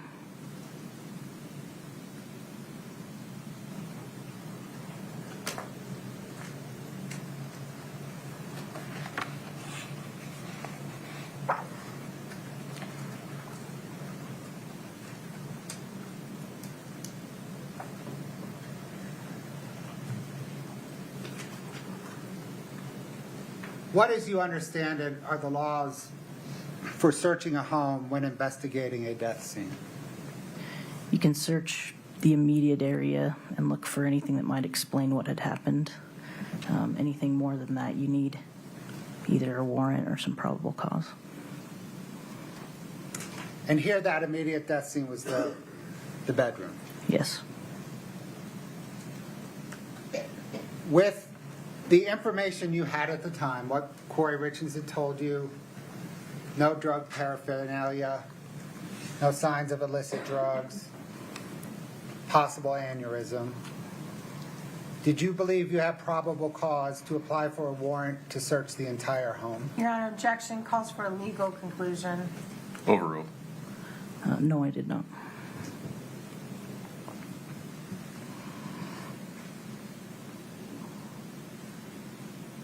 Can you ask for consent to search beyond the immediate death scene? Yes. Did you ask for consent to search beyond the immediate death scene? I did. We asked if we could search the kitchen garbage. And why did you ask to search the kitchen garbage?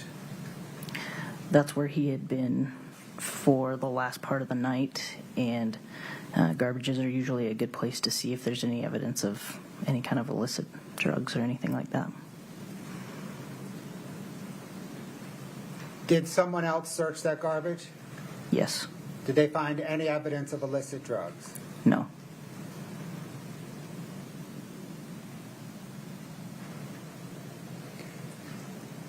Beyond the garbage in the kitchen, did you ask for consent to search the rest of the home? No. Why not? At that point, there wasn't anything that said it was a crime. I didn't know what I'd be looking for, and I wanted to be mindful of family that was grieving.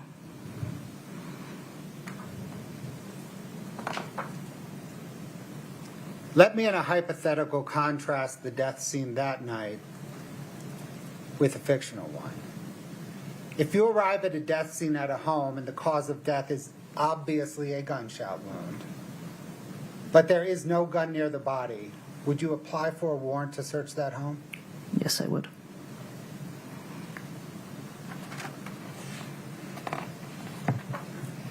In the 2 weeks following Eric's death, did you gather Eric Richins' health records? I did. Why? I wanted to see if there was a reason or a medical reason for his death. And who provided you his health records? His sister, Cody. Did you then provide those health records or information from that health record to the medical examiner? I did. In the 2 weeks after Eric's death, did you also gather Eric's will, trust, and power of attorney papers from Kouri Richins Benson? Yes. Did you also did you also speak with Crystal Bowman Carter, Eric's attorney, who prepared those documents? I did. In those 2 weeks, did you speak with Christina Miller, Eric Richins' divorce attorney? Yes. Is the next big event in your investigation when you received preliminary toxicology results? Yes. Was that on April the 8th, 2022? Yes, it was. What information did those results provide? That he had died from a massive fentanyl overdose. Did that preliminary toxicology result alter the trajectory of your investigation? Yes. Based on that toxicology result, did you then get warrants to search the Richins' home, vehicle, and Kouri Richins' person for illicit drugs, digital devices? Yes, I did. Did you execute that warrant on April the 13th, 2023? Yes. When you executed that warrant, did you inform, April 13th, 2022? Yes. Okay. When you executed that warrant, did you inform Kouri Richins that the preliminary toxicology results showed that Eric Richins died of fentanyl intoxication? Yes. Did detectives search the house that day? They did. Did the detectives search Kouri Richins' automobiles that day? Yes. Did detectives find any evidence of fentanyl in the home or the automobiles? No.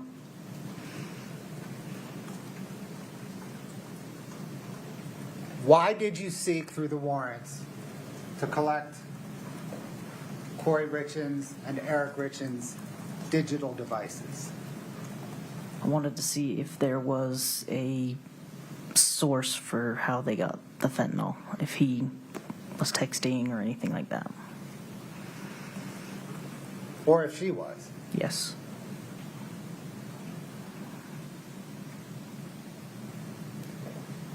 Did you seize Kouri Richins' white iPhone on that date? Yes. Did you also seize Eric Richins' iPhone? I did. On that date, was there a red truck at the home? Yes. Was there a brown truck at the home? No. Did you seize any THC products? Yes.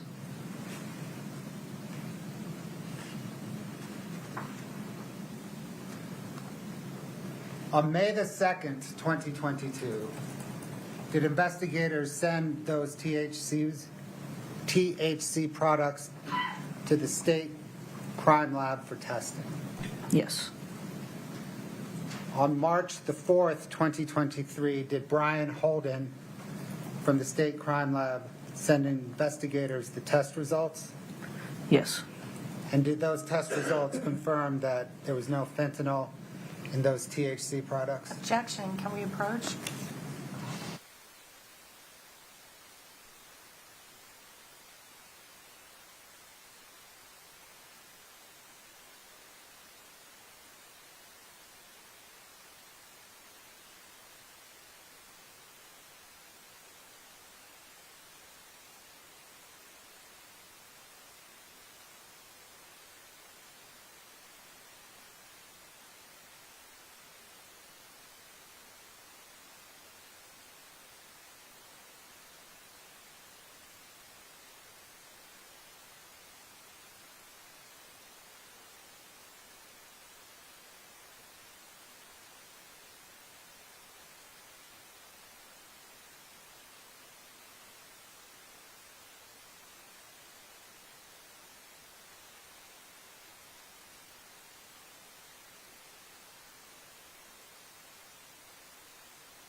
Ladies and gentlemen, thank you for your patience. Pause there for a minute. Mr. Bloodworth, I understand you would like to withdraw the state's last question? Correct, Your Honor. Okay. All I ask, folks, is that to the extent you wrote down the last question and the answer to it, just cross that out of your notepads. Okay. Mr. Bloodworth, take it from there, please. Your Honor, on March the 4th, 2022, did investigators send the seized phones to the Regional Computer Forensics Lab for downloading? Yes. Did those phone downloads return from the RCFL in July of 2022? Yes, they did. Did investigators then begin searching through the phone downloads? Yes. Were investigators primarily searching for information on both Kouri and Eric Richins' phones regarding where the fentanyl could have come from? Yes. Did investigators find information on either Kouri or Eric's phone about where the fentanyl came from? No. Was that search complicated by deletions in Kouri Richins' phone? It was. Is it fair to say that between waiting for state crime lab results, download results, and sifting through digital information, that from late spring of 2022 through the fall of 2022, that the investigation wasn't advancing very much? Yeah, that's fair.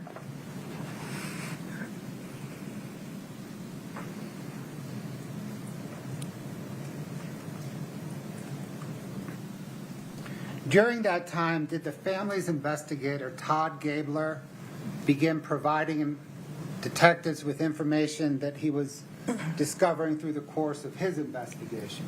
He did. Did he provide detectives with information to include some phone billing records from both Kouri and Eric Richins' phone? Yes.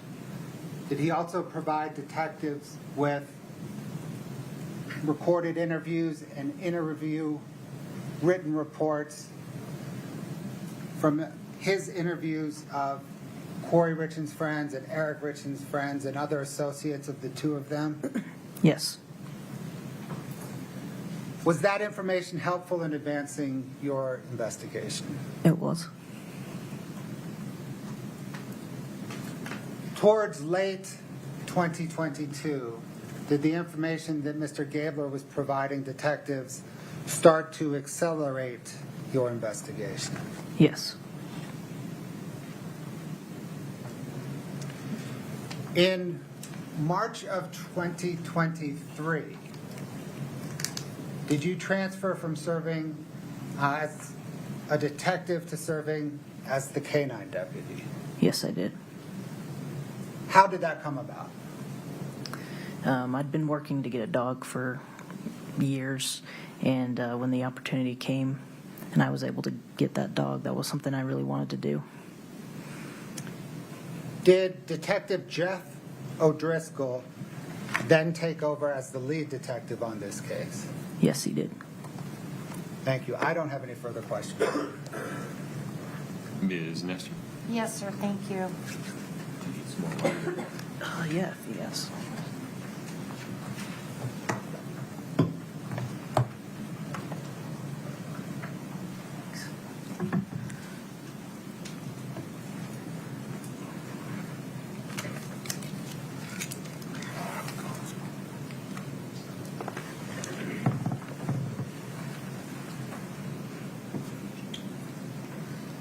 Good afternoon. Afternoon.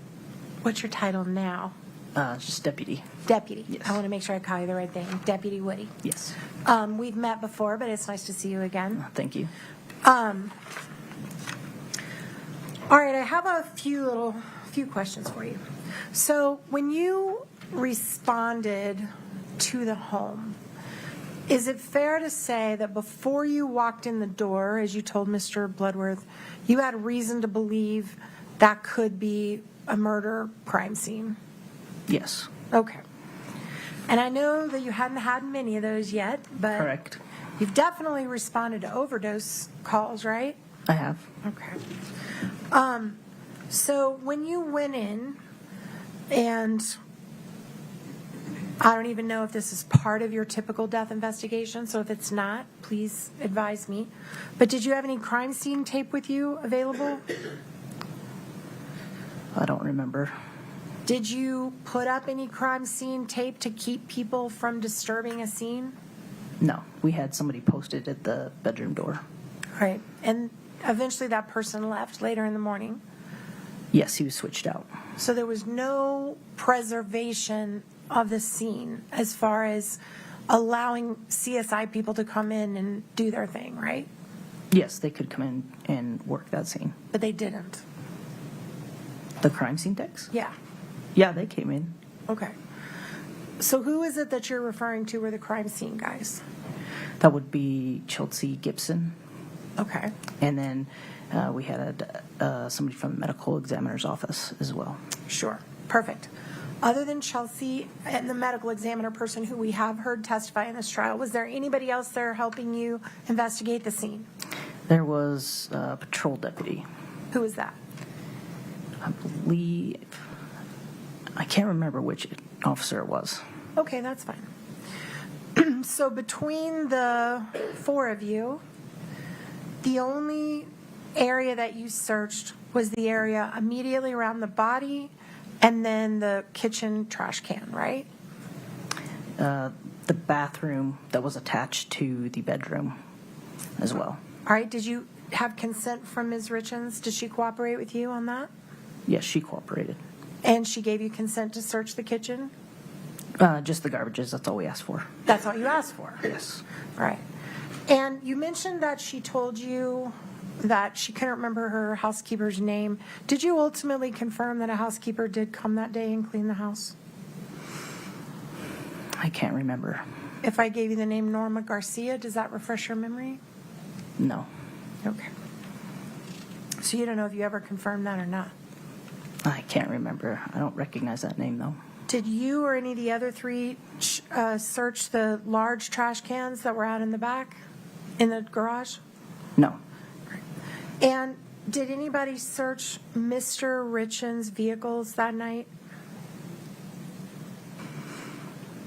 No, we didn't search any vehicles.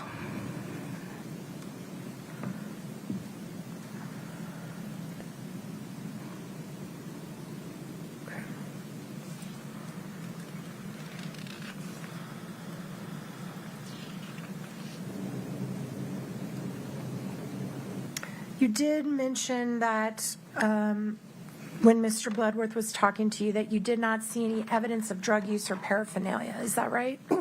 Correct.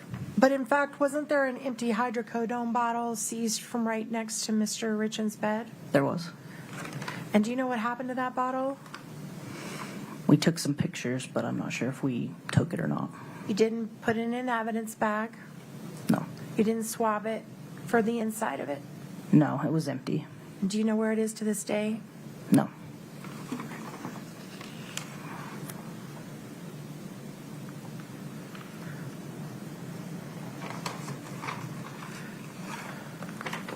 You talked with Mr. Bloodworth about the fact that in order to go outside the immediate area of the body or anywhere else where you get consent, you'd have to go to a judge to get a warrant. Is that right? Outside of the immediate area, yes. Right. And nowadays, when I first started practicing law, this was different. This has changed in the many decades that I've been doing this. But now you can actually call a judge on the phone and get a warrant, can't you? You can do an e-warrant. Right. Over the email? Yeah, online. Okay. That did not exist when I started practicing law. So did anybody try to get an e-warrant that day to look anywhere else in the house? We didn't really have any idea if there was a crime that was committed or not. So even with all your experience and your training, there was nothing about that house that day that indicated to you it was a crime scene sufficient to even get a probable cause warrant? Correct. Okay. You also mentioned that you gathered some health records from Mr. Richins' sister, Katie. I did.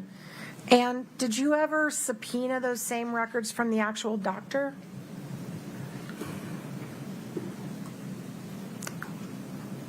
I can't remember.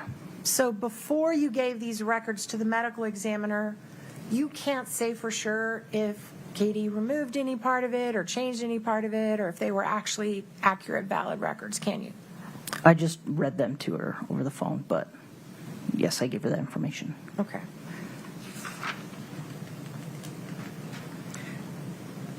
And Mr. Bloodworth talked to you about the search on April 13th of 2022. You were basically the person in charge of that search, right? I don't know if I would say I was in charge. I don't have any rank, but yeah, I was there. Okay. And when that search happened, is it totally fair to say Kouri Richins did not know that search was imminent? Meaning she didn't know that it was going to happen? Right. I have no idea. And as a matter of fact, she was seized and detained as she was driving away from her house, right? She was. And she was held in a police car while you guys did at least part of this search? She was only held there till I could explain it to her. So how long was she held in the police car until you could get to her and explain everything? I believe they said it was 10 minutes. Okay. And when you got there, you explained to her what you were doing, right? Yes. How would you, well, strike that. She was obviously very upset when you saw her. Yes. And is it fair to say that she was under the impression that this was related to them taking her house until you explained to her that it had to do with Eric's death? I don't remember that. You don't remember her talking about, is this them trying to take my house? I don't remember her saying that. Okay. But either way, you told her that day, hey, Eric died of fentanyl. And that was in April. Yes. So just over a month after his death, she knew that you all believed he died of a fentanyl overdose, correct? Yes. All right. Have you reviewed the website searches that the states tried to put into evidence in this case? No. Okay, no worries.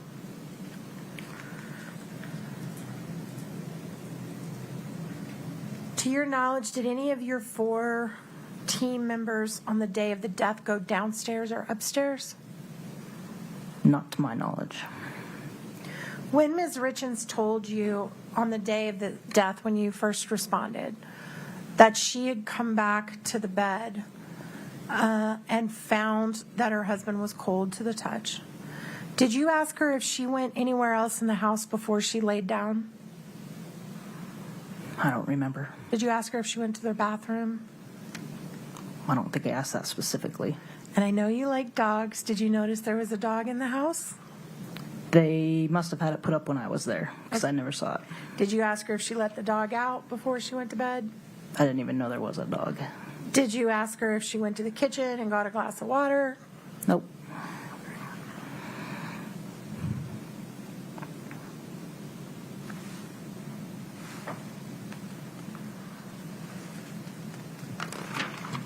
To this day, did anyone, to your knowledge, when you told, well, strike all that. I think you've already testified to that.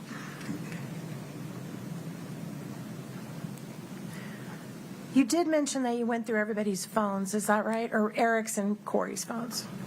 Yes, we did downloads. To what extent did you look through Eric's phones? I mean, there was a couple of investigators just trying to figure out what it all meant. It was all pretty confusing. So what exactly did you look at in Eric's phone? Your Honor, objection foundation, that I think there's a disconnect between you and investigators and who was in the phone. Would you lay a little foundation Sure. for whether this person ever looked through the phone? And this may be my fault. I thought you testified that you were looking through the phones. It wasn't you personally? I looked through some of the downloads at some point, yes. Like the Celebrate downloads? Or what type of downloads? They would have been like call records, call logs. And those are the ones you got from Investigator Gabler? Yes. Okay. So you never actually looked through the guts of what was in the phone? No. Perfect. That was my mistake. Thank you for clarifying that.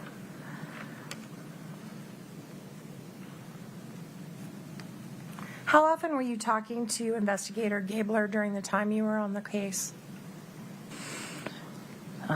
He would send emails sporadically throughout the case while I was there. And how often were you talking to members of the Eric Richins family? They emailed me pretty frequently, but I can't give you a number. Do you recall about a week or so after Eric's death, Katie Benson sending you a multi-page timeline of everything suspicious she believed Kouri had ever done in their lifetime? She did send a timeline at some point. Going back years? I'd have to look at it again. I can't remember. Okay.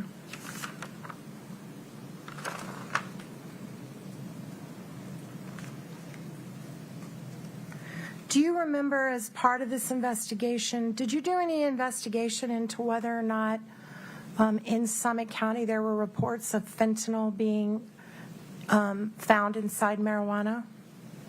No. Are you aware that a few months after Eric's death, an individual was arrested and charged with selling marijuana laced with fentanyl? Objection, Your Honor. Foundation. I'm asking if she's aware. Yeah, the hypothetical needs some foundation. Do you recall a case that, actually, Katie, can you bring up, just a minute, Your Honor, let me get the number.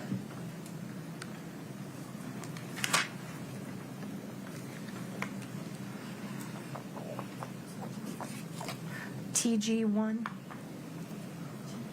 Yeah, TG1. Just for the witness only, Your Honor. Yeah.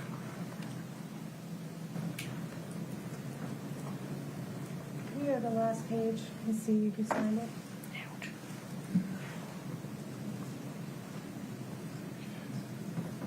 Go back. Counsel, would you approach for a minute? Yes, Your Honor.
Okay. We may need to go back to page 1. We will. Okay.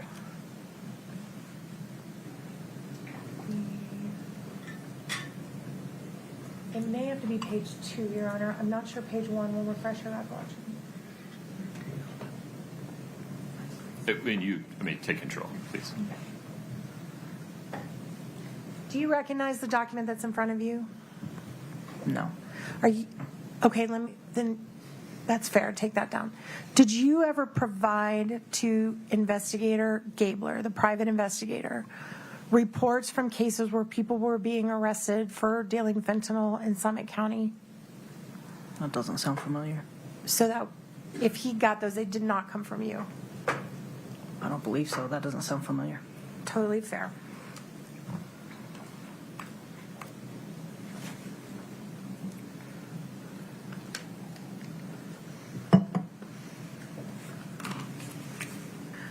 Did you know that Kouri Richins was represented by an attorney shortly around the time that you did the search on April 13th? Objection, Your Honor. Relevance? Relevance, yeah. Sustained. When you had the conversation with Kouri on the day of the search on April 13th and you told her that Eric had, in your opinion, died of a fentanyl overdose, had she been trying to set up with you that week a meeting with her and her attorney? Objection, Your Honor. Can we approach? Yeah.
When you interviewed Kouri on the day of Mr. Richins' death,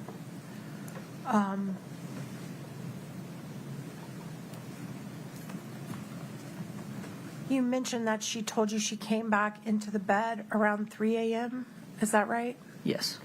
Did you ever ask her how long she was in the bed with Eric before she realized he was cold to the touch? From my understanding, it was almost immediately. Okay. All right.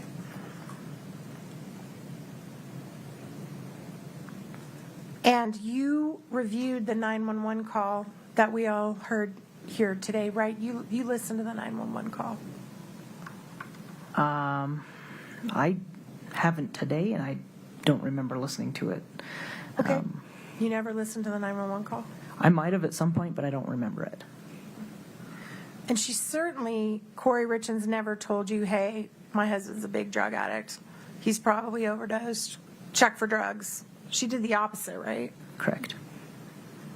She told you he was pretty healthy. Yes.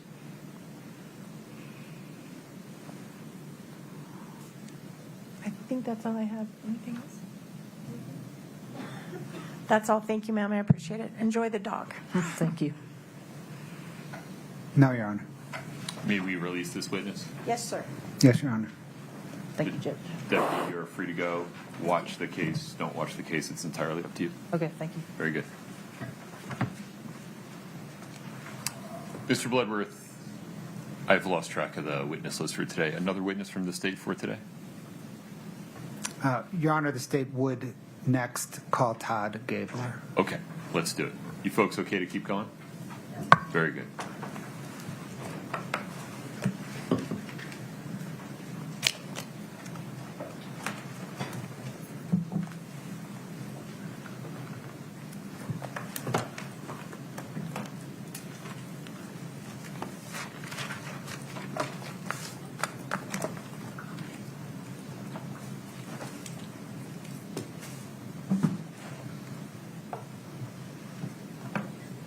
A brief point of privilege. Everybody just stay put for 1 moment.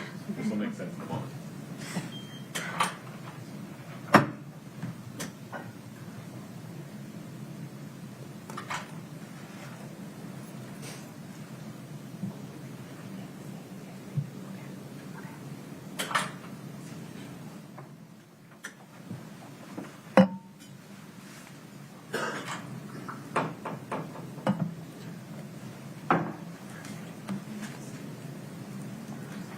Mr. Gabler, good afternoon.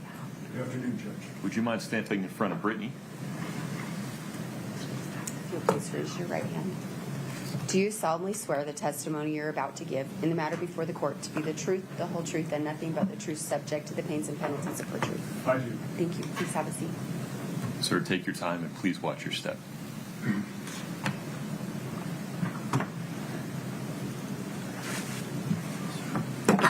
Thank you.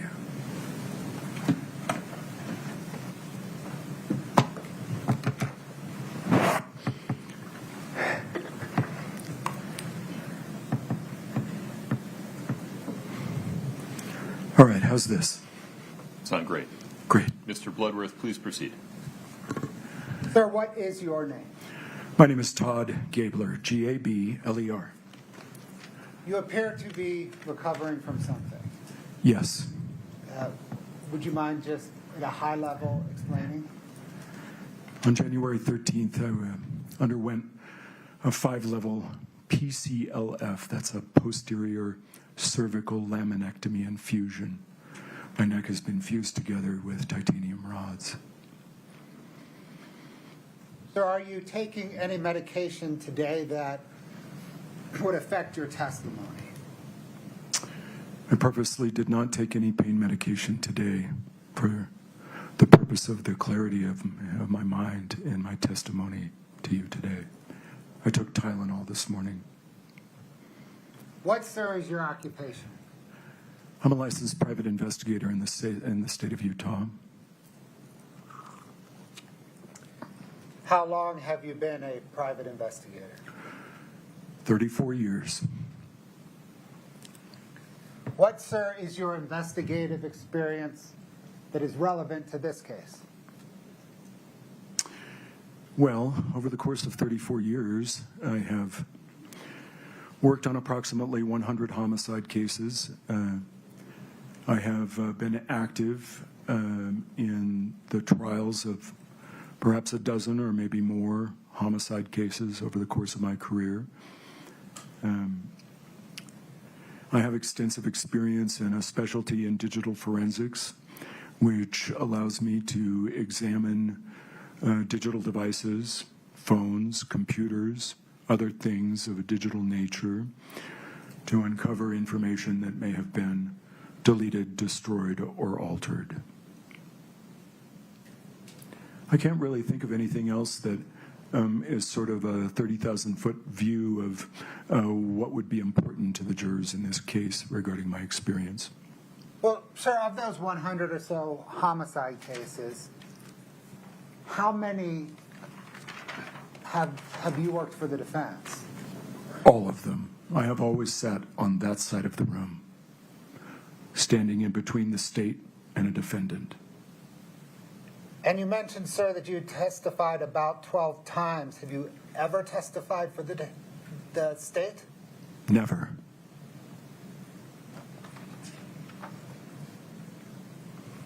Did there come a time shortly after Eric Richins' death when the estate of Eric Richins hired you as an investigator? Yes. Do you recall about when? I was first contacted by Crystal Bowman Carter, an attorney. I believe that would have been early to mid-March of 2022. She asked that I contact her client, Kouri Richins Benson, regarding the death of her brother, Eric. She gave me a broad sketch of what she knew about what had occurred regarding Eric's death. And it was a very short conversation, very professional, very to the point. And then it was a few more weeks before I first spoke with Katie and Clint. That's Kouri Richins Benson and Clint Benson at their home in Summit County. That was April the 1st, 2022. And was that engagement to investigate the death of Eric Richins? Well, that was part of the investigation. I was under the impression that I had been hired at the instance of the filing of a lawsuit by the defendant, in this case, against Katie for the trust money and the control over the trust that Eric Richins had created. And to be clear, the lawsuit involved Kouri Richins as trustee. Correct. And when you're interacting with Kouri Richins, it is in her capacity as trustee. Correct. Or personal representative of Eric Richins' estate. Correct. What, if anything, sir, did you inform at that meeting with Clint and Katie? What, if anything, did you inform them of how you conduct investigations? Right. So I talked with them about some of the various facets of an investigation, how it would proceed. I've already talked to you about the qualifications that I have in digital forensics, and so I talked a little bit about that, about the need to get a hold of phones and computers and other things that would have evidence of either a wrongful death or some mismanagement of finances that was being alleged in the case. For all my clients, it's basically the same speech. You're hiring me to find the truth. The truth is sometimes very difficult for us to accept. I've often said that the truth is half what you most fear that it is, and half what you most desire it to be.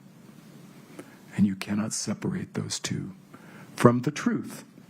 I told them that they would have to accept the truth about what happened to their brother, no matter what that truth was. If he took his own life, they would have to accept that.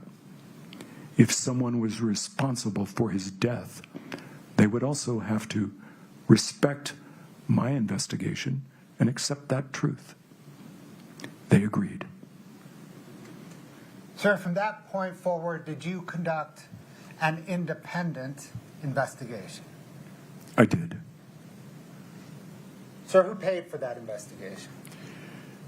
I was paid by Clint Benson, but my understanding is that the legal sort of line of authority for which I was engaged was for the estate and Kouri Richins Benson as the personal representative. Did you bill them at your customary rate? I did. I continued to bill them at the rate that was established at the time of my engagement, even though my hourly rate increased during the course of my investigation. They enjoyed a lower rate essentially because of the time that they engaged me. Did anyone else pay you for your investigation? No. Did anyone from the Summit County Sheriff's Office direct your investigation in any fashion? No. Did you conduct your investigation entirely independent of the Sheriff's Office? Yes. Did you provide information from your investigation to the Sheriff's Office? Yes, on many occasions. And before providing it, did you receive approval from your client? Yes, that is part of the standard operating procedure. It would be a crime for me to, under the Utah Private Investigators Regulation Act, to have any file materials go to anyone else but my client without my client's permission. So the standard course would be that I would discuss my findings with my client, and we would discuss handing that over to the sheriff's office. In every case, information that we thought important to the investigation was handed over, and there was no event, no occasion upon which we decided not to turn over something to the sheriff's office. Full disclosure. That was the rule. Sir, was that flow of information one way from you to the Sheriff's Office? Oh, yes, very much so. I initially tried to get the 911 audio call that the defendant in this case had made, and the Sheriff's Office denied my request under the Grandma law. I appealed to the county administrator for Summit County. She also denied my request.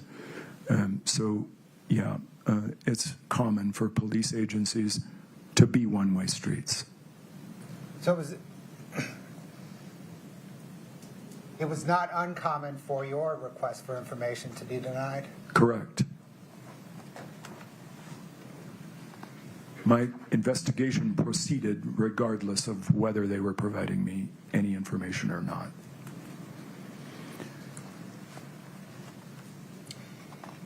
Did you have contact with the Summit County Attorney's Office before Kouri Richins' arrest? No. Did anyone from the Summit County Attorney's Office direct your investigation in any fashion? Never. Did you conduct your investigation independent of the County Attorney's Office? Yes. On June the 15th, 2023, after Kouri Richins' arrest, did you receive a subpoena from the County Attorney's Office for your investigative file and any forensic data that you had collected? I did. Did you provide that material to the County Attorney's Office in response to that subpoena? I did. I produced 2 hard drives. One contained what I call the logical and physical investigation file. That would be interviews, audio recordings, photographs, videos. That was a fairly large file. And then the second hard drive that I provided a few weeks later was all the computer forensics, the digital forensics, the examinations of the C&E computer, a clone of Eric's iPhone, and some other digital data. Did you begin your investigation with a hypothesis? Yes. A number of hypotheses appeared clear to me in this case. My investigations are hypothesis testing exercises. That's just a fancy way of talking about something that we all do every day. We look at a situation and we evaluate what that is. Is there evidence that supports our hypothesis that that is what it is? Well, if we're looking at a red light, our hypothesis may be that traffic should be stopped, and we look around for data to verify that hypothesis, that indeed there are cars that are stopped at that red light. In this case, it was clear to me that 2 hypotheses needed to be looked at. Number 1, Eric took his own life as a matter of accidental overdose. Number 2, Kouri Richins surreptitiously had Eric ingest a massive amount of fentanyl and killed him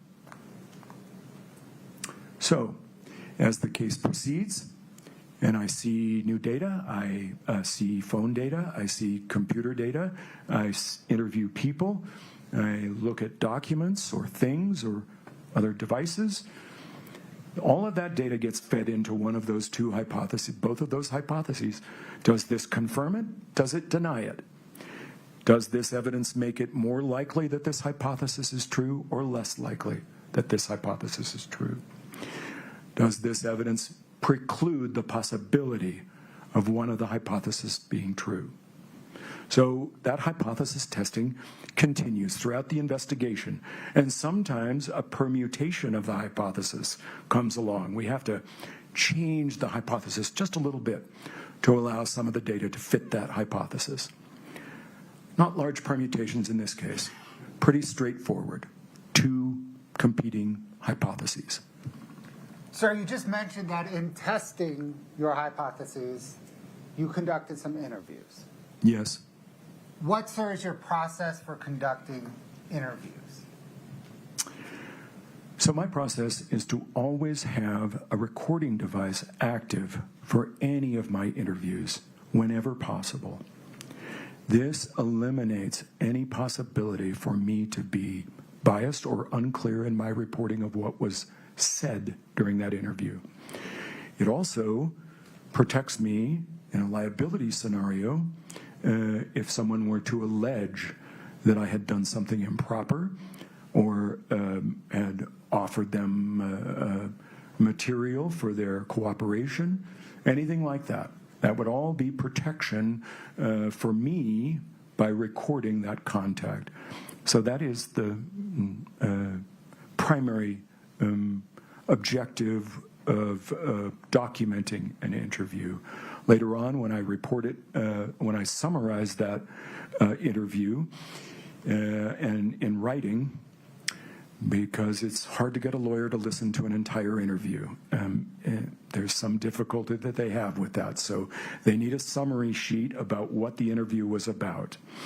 And I type those up based upon the recording that I made, and I typed up those later, or I may have an agent type those for me from the recording, and then I'll review the report and sign off on it, and then it'll go into the file. So that would be my process with respect to an interview, all interviews. Approximately how many interviews did you conduct in this investigation?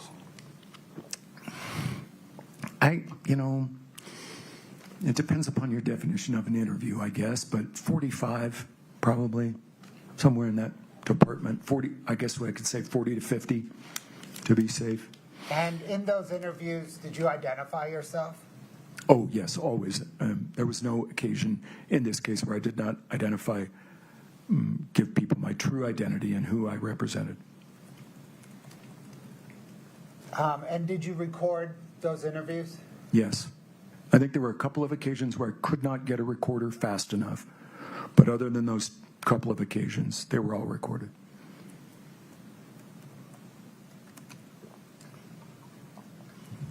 Who, for example, are some of the people that you interviewed? I interviewed friends and associates of Eric's. I interviewed friends and associates of Kouri's. I interviewed a number of people involved in Eric's business and personal life. I interviewed family members, both the Richins family, and I attempted to interview family members of Kouri's family, but was not successful in gaining their cooperation for an interview. So that was generally who I interviewed.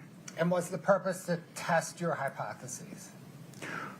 Well, yes. I'm interested in getting those interviews done from as many people as I possibly can from both sides of the camp so that I can get the largest possible data set to feed into that hypothesis testing scenario.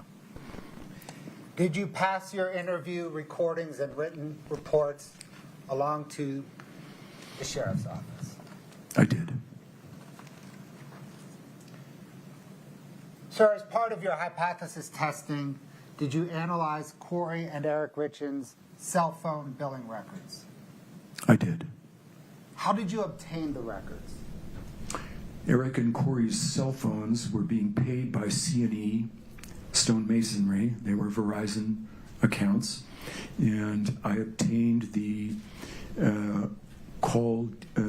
the billing records from C&E, from Wright, with the authorization of Cody Wright. There were 2 productions of telephone records from C&E. The first one was for the period of January 2022 through May of 2022.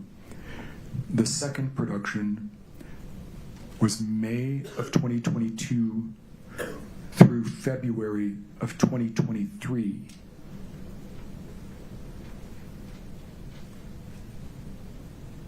In that January of 2022 onward time period, what types of information were you looking for in the billing records? So because the billing records don't really offer content, that is to say it's not you don't get to see text messages or what the text message was, you do get to see the numbers that were connected to Kouri and Eric's phones. So we first of all decode that number to a name. We try and figure out who that is. And we fill in every instance where that number occurs with that name. And then we begin to count the total number of contacts with that phone number. So, for example, we would see the highest number of contacts for Kouri's phone to her mother. Not an unusual circumstance that someone would be close to their mother, and that would be the highest number of contacts on your phone. So that was the procedure that I was initially interested in, was the weight. We call that the weight. So what is the weight of that person on the other end of the line? Kouri's mom was a high weight because there was a high number of contacts. And so I'm interested in how many times you contact that person. Occasionally, I'm interested in what time of day you typically contact that person, and the type of contact, whether that contact is by text message only or by voice and text. That changes the character of the person on the other end of the line. Sir, did you pass your analysis of contact weight along to the sheriff's office? I did. Was there any particular contact weight that caught your attention? Yes. What contact did that involve? It involved the contact with Carmen Lauber. I noted immediately that there were many hundreds of text messages between the two from the initial data set. That was January of 22 through May of 22. There was a very heavy weight. I don't recall if she was the second or third weight, but it was very close. The only 2 people that I recall that were ahead of Carmen on that weight was Kouri's mom and Eric. So that was the one that stood out to me. There were others that I investigated, but that one was of particular interest to me. And to be clear, that involved the weight of contacts between Kouri Richins and Carmen Lauber. That is correct. Did that contact weight cause you to investigate Carmen Lauber? It did. What did you determine? Well, it was immediately apparent to me that Carmen had a very extensive criminal record involving drug use and potentially drug sales. I noted that Carmen had a dirty urinalysis, meaning that she tested positive for prohibited drugs in her drug court around the time of Eric's death.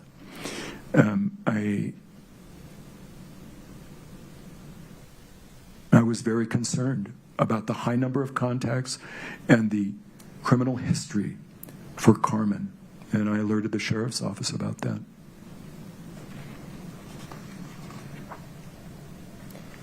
As part of your investigation, did you search the Richins' home? Yes. When did you first search it? I believe it was May the 8th of 2023. That was the day that it was released by the sheriff's office. It was an estate asset. Kouri's lawyer, two of her lawyers from Wright, Nebaker, had showed up as soon as the sheriff's office had departed. And I had arranged for security to stand watch at the house after the sheriff's office released that. So I engaged in a conversation with counsel who wanted access to the home, and it was eventually agreed that one of the lawyers would accompany me on an inventory of the property, all of the assets in the house, all of the items in the house and the detached garage. And so that lawyer stayed for a couple of hours and then left. I never saw them during my search of the property again. I continued to search the property for 4 or 5 days, and then that was the end of my contact with the house initially. And what was your process for searching and documenting your search of the Richins' home? Right. So GoPro video, chest mounted typically, sometimes mounted on the head, and a backup audio recorder just in case something happens to the camera. At least I've got an audio recording of what I'm talking about, where I'm at, what I'm looking at. So that is the procedure for documenting those. There's also photographs that are taken. They're also, with respect to documents, I scanned with a scanner many thousands of pages of documents in this case from the detached garage office. So that was the general procedure for being at the house. There was at least one occasion that I can think of where I was called over to the house and I didn't have my camera with me, so my video camera. So I used the audio recorder and my camera on my cell phone to document things. I think that was in 2024. So with that being the only exception, that would be my process. And was Clint Benson present at the home whenever you searched the home? And I guess by present, I mean in the home, not necessarily leaning over your shoulder.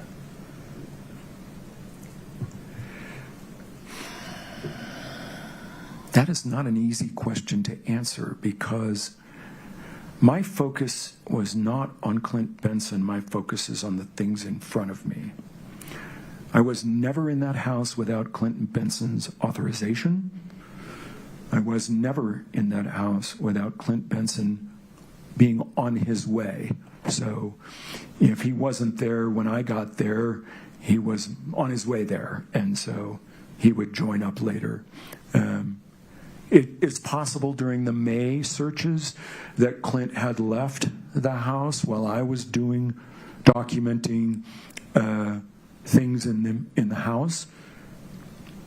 I think that was particularly true of the detached garage office, where I was spending maybe 8 hours in a day just scanning documents, just feeding documents into a scanning device. So I think Clint was likely not there during that. He was generally there? He was generally there, I would say so, yes. And you were recording with your GoPro the whole time? Yes, with the exception I noted, yes. Did you ever remove, well, other than your recording equipment, cameras, audio, GoPro, all of that? Yeah. Did you ever bring anything into the home? No, I did not. Did you ever remove anything from the home? Yes, I did. What did you remove from the home? So during my May searches of the house, and in particular in the detached garage office, I encountered a number of documents that had Ray Quinian Nebeker letterhead on the top, and they were either communications between Kouri and her lawyers, or they were billing records from her lawyers. That would be improper for me to read or possess. It would be unethical. I placed these documents into a manila envelope, and as I encountered more of them, I would simply grab a hold of them and put them into the manila envelope. And at the end of my May search, I took that envelope to the office of Ray Quinian Nebeker and handed it over. There were other things that I removed from the house. Sort of the general category of the kids, the boys' things. The boys had requested a few things. I believe Child Protective Services or someone at DCFS had requested that we get documents that pertain to the boys. And I believe there were some other documents that I removed that were personal documents that were now the property of Kouri Richins Benson. These documents involved vital records, birth records for Eric, other vital documents that we would generally safekeep for ourselves, and I turned those over to my client.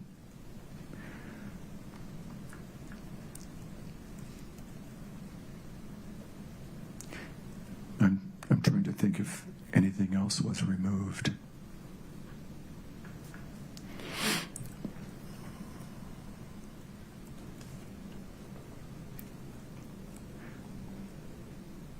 Any item that I considered to be evidence was removed by the sheriff's office, not me. So, if you came upon something that you considered to be evidence, how did you handle it with the sheriff's office? I don't think there was a standard approach. I only recall a few occasions. I think the first couple of occasions I may have contacted the sheriff's office directly, either Lieutenant Hemingway or I can't recall any others. And then on one occasion I contacted Travis, the investigator with your office, and then subsequently spoke to the sheriff's office about removing an item. And is it your understanding that the sheriff's office would then get a warrant and come to the house to seize whatever item you thought might have evidentiary value? Yes, I was there for one of those occasions. Thank you, sir. I don't have any further questions. Thank you.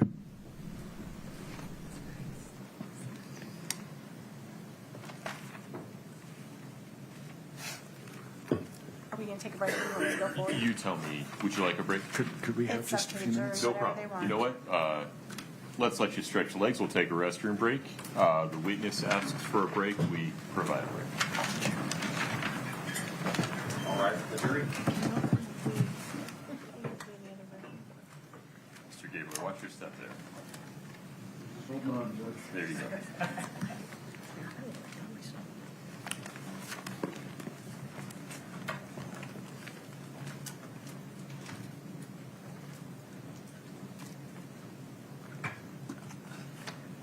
Mr. Gabler, may I ask you a question? Yes, sir. Would you like the opportunity to use the restroom? Yes, sir. Okay. I'm sure you know this, but Yes. you cannot speak to anyone during Yes. the break. All right. Is 10 minutes enough time, sir? 5 is plenty. All right, we'll say 10. We'll be off the record until 3:40. Thank you.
You can stay seated. They will understand. I prefer to stand. Oh, all right. Very good, sir. We're ready for the jury.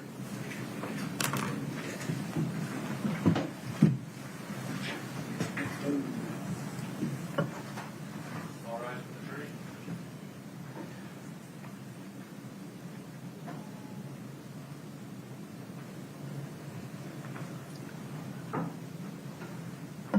Please have a seat. Thank you.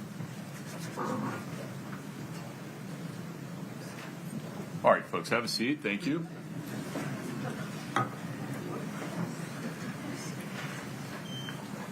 All right, Mr. Gabler, you're still under oath, sir. Yes, sir. Ms. Please, Nestor, the court. please proceed. Good afternoon, sir. Good afternoon, Ms. Nestor. I don't believe you and I have ever met, but I am Kathy, and I'm Kathy Nestor, and I'm one of Ms. Richins' attorneys. So it's nice to meet you. So I want to just kind of start with a basic observation, but just to make it crystal clear. You are not law enforcement, correct? Correct. And you've never been law enforcement in your whole life, right? Correct. Okay. And the rules and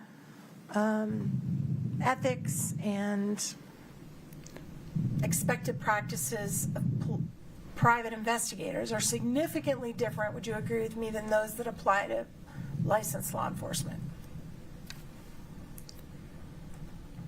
I don't know that I would agree with that in every circumstance. A private investigator, when he is hired by a lawyer, is bound to all the ethics that that lawyer is bound to. Okay. So, But, for example, you don't have to go get a warrant to go look at a house. well, right, that's the state action distinction. Right. Yeah. Right. I'm not a state actor. Right. I've never been a state actor. Right. I will never be a state actor. Right. Yeah. So if you want to go search a house for 6 straight days and look at thousands of documents, you don't need to get a judge to give you permission to do that, right? No, I got the permission of Kouri's lawyers who represented her to do that. And you also got the permission of Clint Benson, right?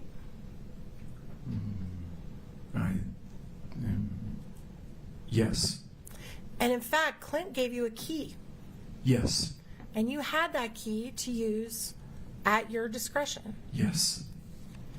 And there were times when you would go to the house and Clint was not there and you would let yourself in, right?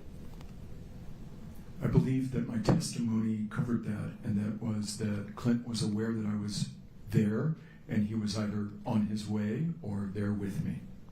But you agree with me, and you have videos, I believe, that back this up, that there were occasions where you would go to the house, Clint was not there, you'd use your key, and you'd go in. Yes.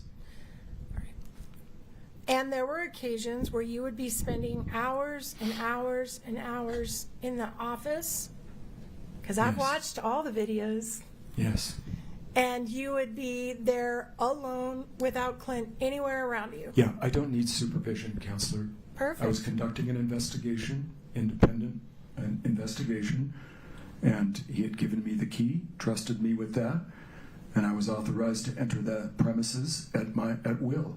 Right. So if he got on the stand and said you were never doing anything outside his eye, that would be false.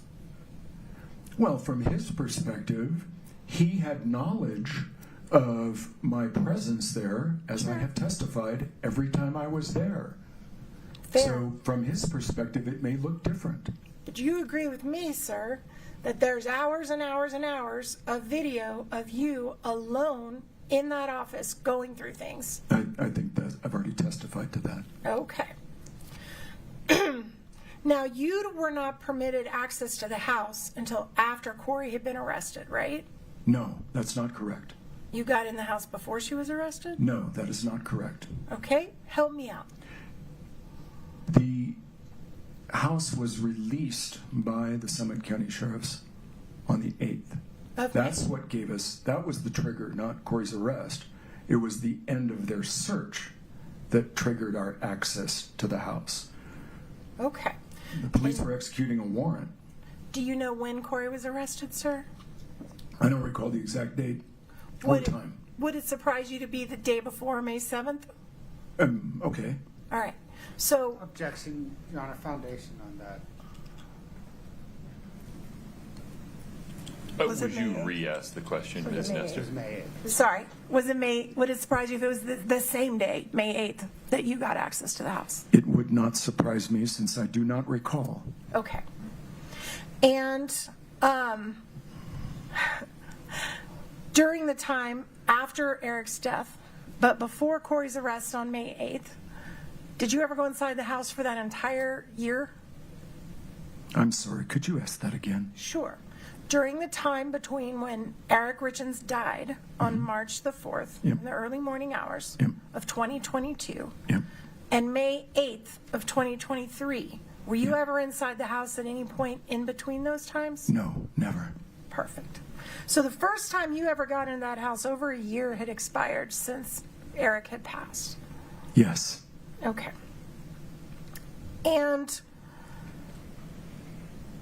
you mentioned the police had executed a search that day before they released it to you, right?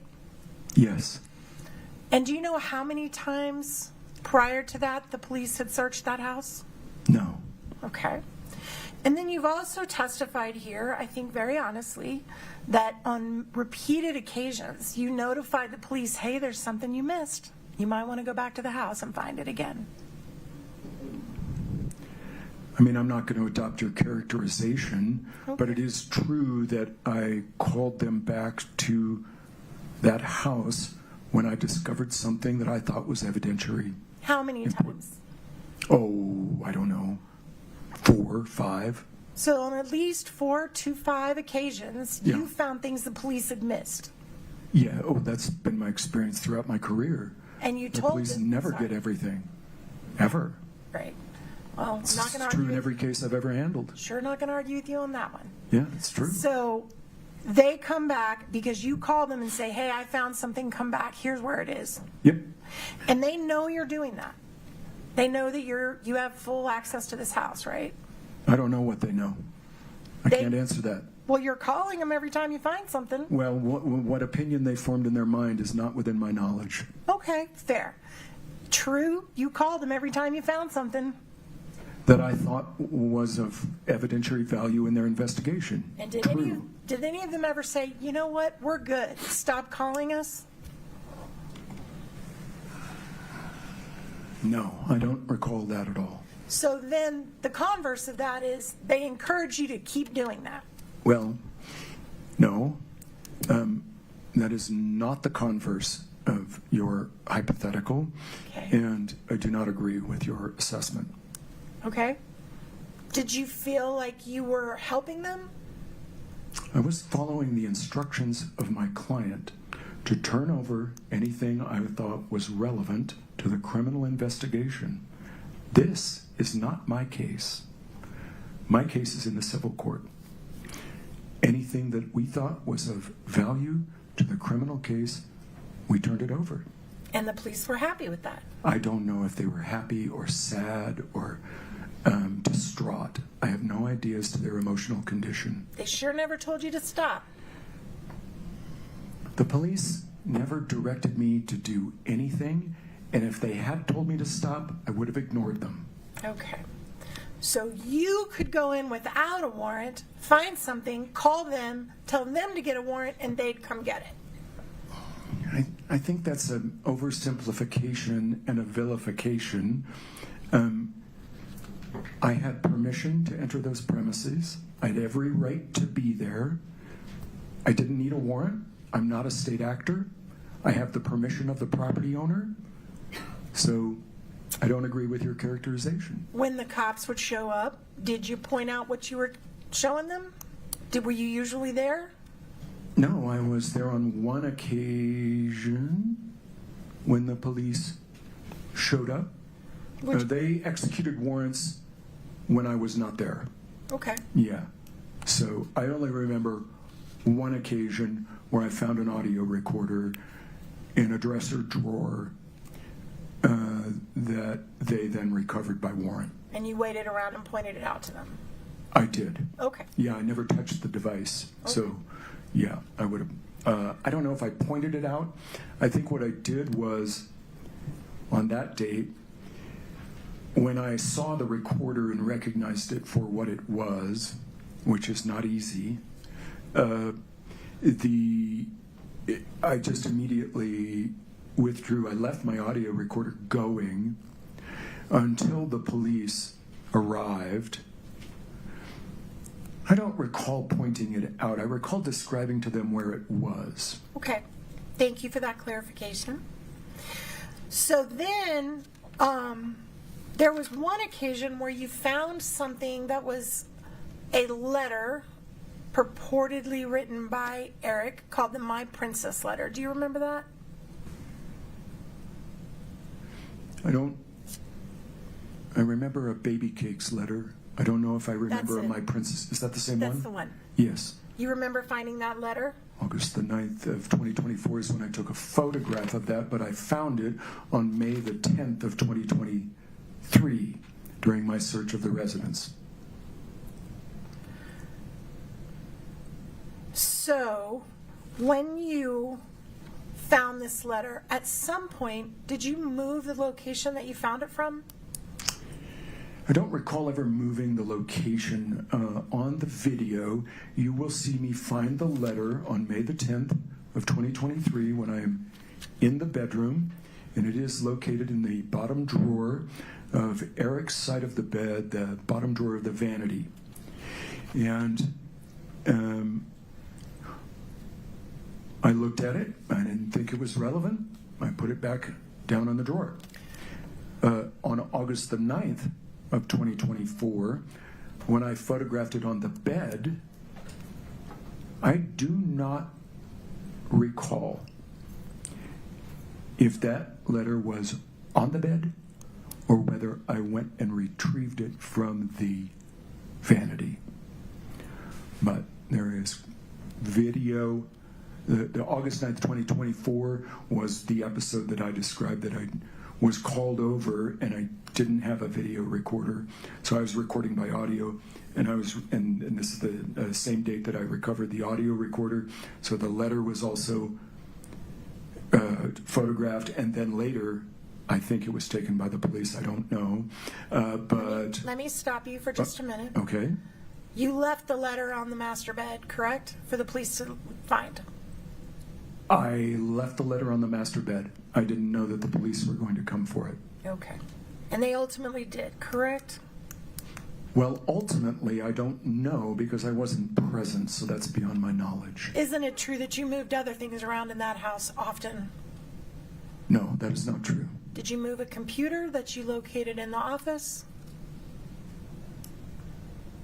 I don't recall moving a computer in the office, but I did not move it out of the office. Did you put it in your Tesla? If you are talking about the C&E computer, I did not find it in the office. That is not how that worked. Okay. So you found it where, sir? I found it in possession of my client who had taken it, who had been given it or taken it from Becky Lloyd. So my understanding of the pathway of the C&E computer that I examined was that it was picked up by Becky, who lives nearby and works for C&E. The C&E computer, she then went to get business files off of it. I talked with her about this.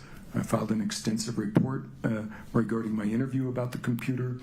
And then before I could get up to Francis to get that computer, I lived at the time 250 miles south of Francis in Washington County, so it takes me a while to get up to Francis. Before I could get up to get that computer, I believed that my client had already secured it, and so I went and got it from her. So Becky got the computer from the house after Eric died, Yep. right? Correct. Then Becky gave it to Katie. Correct. And Katie gave it to you. Correct. And in all of that, no law enforcement ever put hands on it. Correct. Right. And at some point, you took it back up to the office to go through it? No. Right. Well, there's video of you going through that computer in the office. I suppose that I may not have remembered that I went through a computer in that office, but the C&E computer was processed at a location in Midway, and I recall that there was what I want to say is an obvious missing hard drive location. I could see the outlines of a hard drive that had been in place in that computer. I became suspicious that the hard drive had been removed prior to me getting to that computer. I later sourced that missing hard drive to an upgrade that was performed by a computer company at the request of C&E. The hard drive contents were transferred to a solid state drive, and I did locate that inside the computer. Okay. So can we play for the witness only clip TG10? We're going to play without sound, right? Yes, sir. No sounds necessary. Okay. I'm going to kind of wait till we get to the computer part.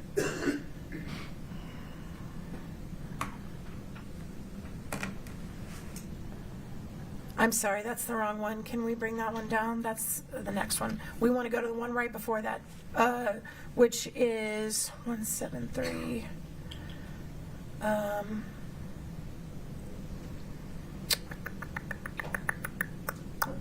It's GXO 10073.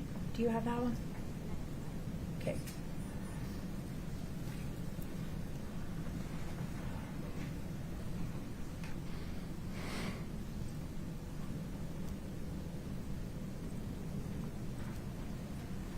Excuse me, I'm having difficulty keeping my head up.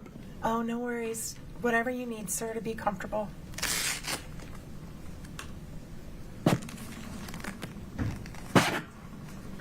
Take a minute. Yep, I'll go back to that. It's going to take her a minute to upload that, Your Honor, so we'll get to that. You don't recall putting electronics, documents in your Tesla and driving away from the house? Oh, I remember that, yes. Okay. But that was not the C&E computer. Okay, what computer was that? I don't recall. I'd So- have to see the video. So That's why I make them. You removed a laptop from the office and put it in your Tesla and drove away with it? I don't recall that, no. I do not. That would have been my, if there was a laptop in that office, it was mine. Okay, well, we're going to pull it up in just a minute. I'll help Fantastic. refresh your memory. Yeah. Also, you mentioned earlier that you didn't take, other than the vital records and the attorney-client privileged records, that you didn't take anything else out of the home. That's not entirely true. You also took a safe out of the house? Yeah, I described that by report, but that house, that safe was returned. Okay, so you went into the house with your own key, correct? Yes. You went into the family, I believe is in the master closet, is that right? Where was it? Yes. You picked it up, took it out of the house, and put it in your Tesla. Yes, I believe I did that at the request of Clint Benson. Okay. Yeah, And then you drove it to a locksmith, I did. and you busted into the safe. I did not bust into the safe. Well, he did. He bumped. He used a technique called bumping. It's the movement of the door and the frame of the safe that allows it to come open. Okay, but you didn't have a combination. I don't know if that was a combination. I thought there was a key to that one. It was forced open with a hammer, right? I think it was a rubber mallet, and it was dropped onto the ground. Okay. I think that's what eventually got it opened, was that it was dropped onto a flat surface. And when you were doing that, there's no law enforcement there, correct? I don't need law enforcement to babysit me. Okay. And you open it up, and there's clips from guns in there, right? I would have to go back to my report to recall exactly what was in there. But you handled it with your bare hands, no gloves. I did. All right. And, I'm sorry.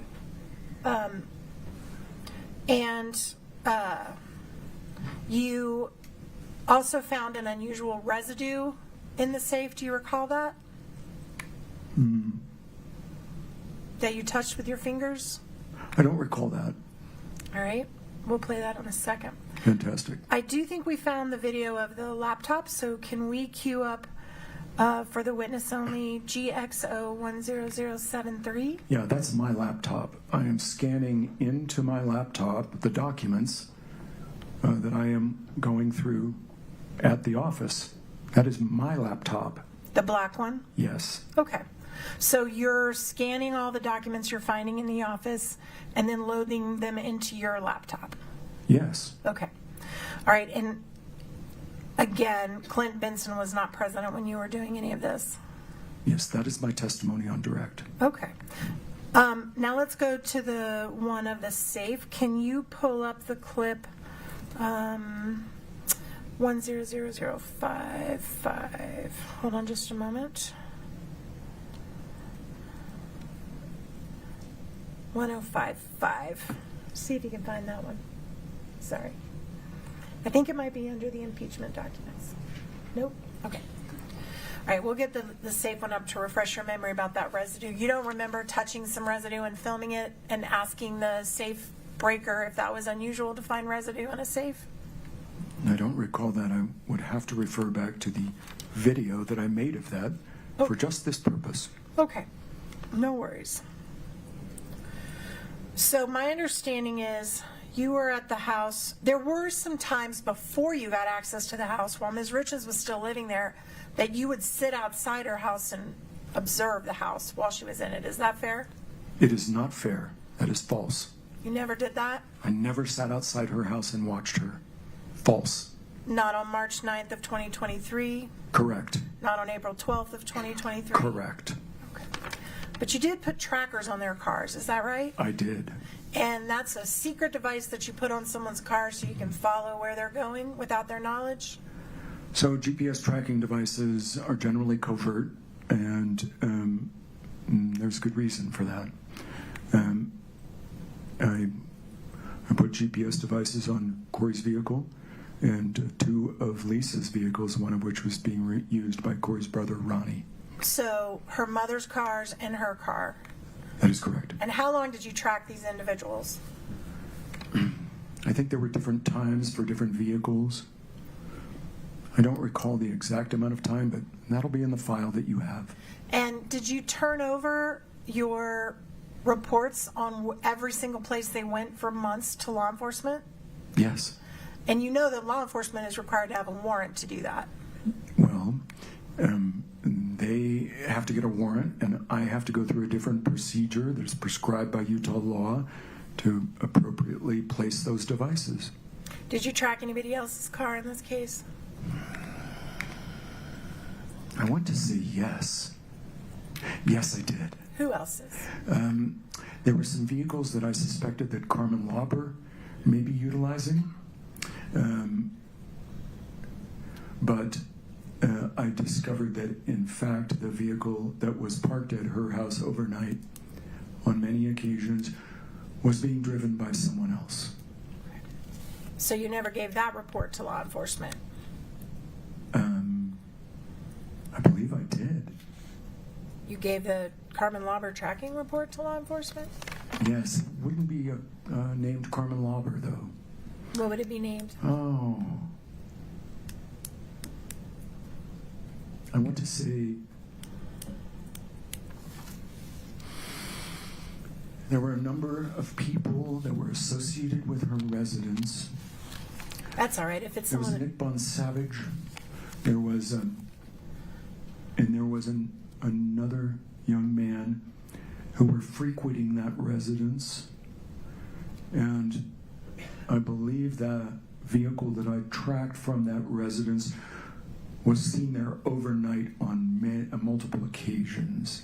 Okay. I really don't remember, because the point of that was to track Carmen Lauber. And when I discovered that it wasn't Carmen driving the car, I removed the device. Okay. Law enforcement was also providing you, I believe you said that Mr. Bloodworth asked you if you got information from law enforcement, and you said no. Is that right?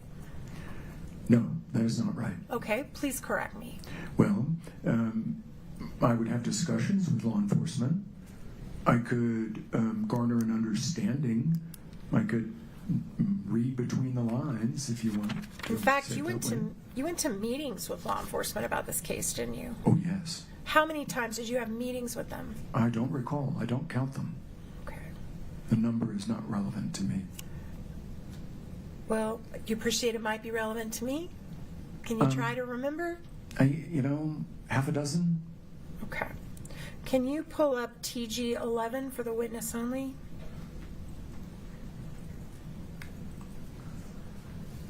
Can you make it bigger?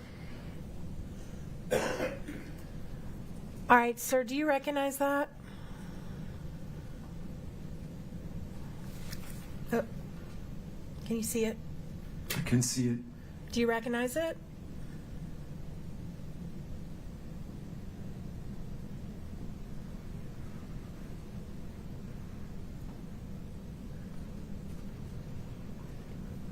I do. All right, and is that an email that you sent to Detective Woody on July 13th of 2022? I'm going to have difficulty talking about this exhibit because if it becomes an exhibit, it contains a confidential client communication. But I did send it to Detective Woody.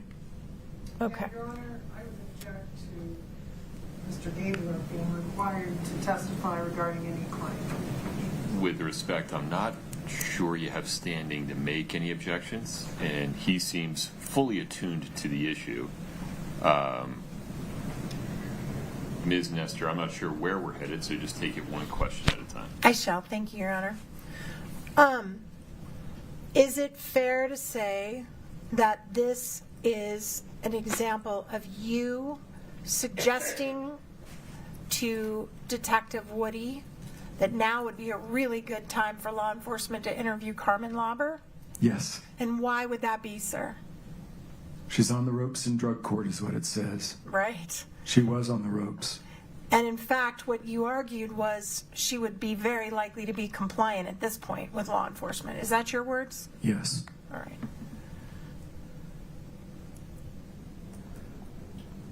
Also in here, you accuse Kouri of lying about the name of her house cleaner. Yes. And the lie that you said Kouri told was that her house cleaner was her cute cleaner, Norma?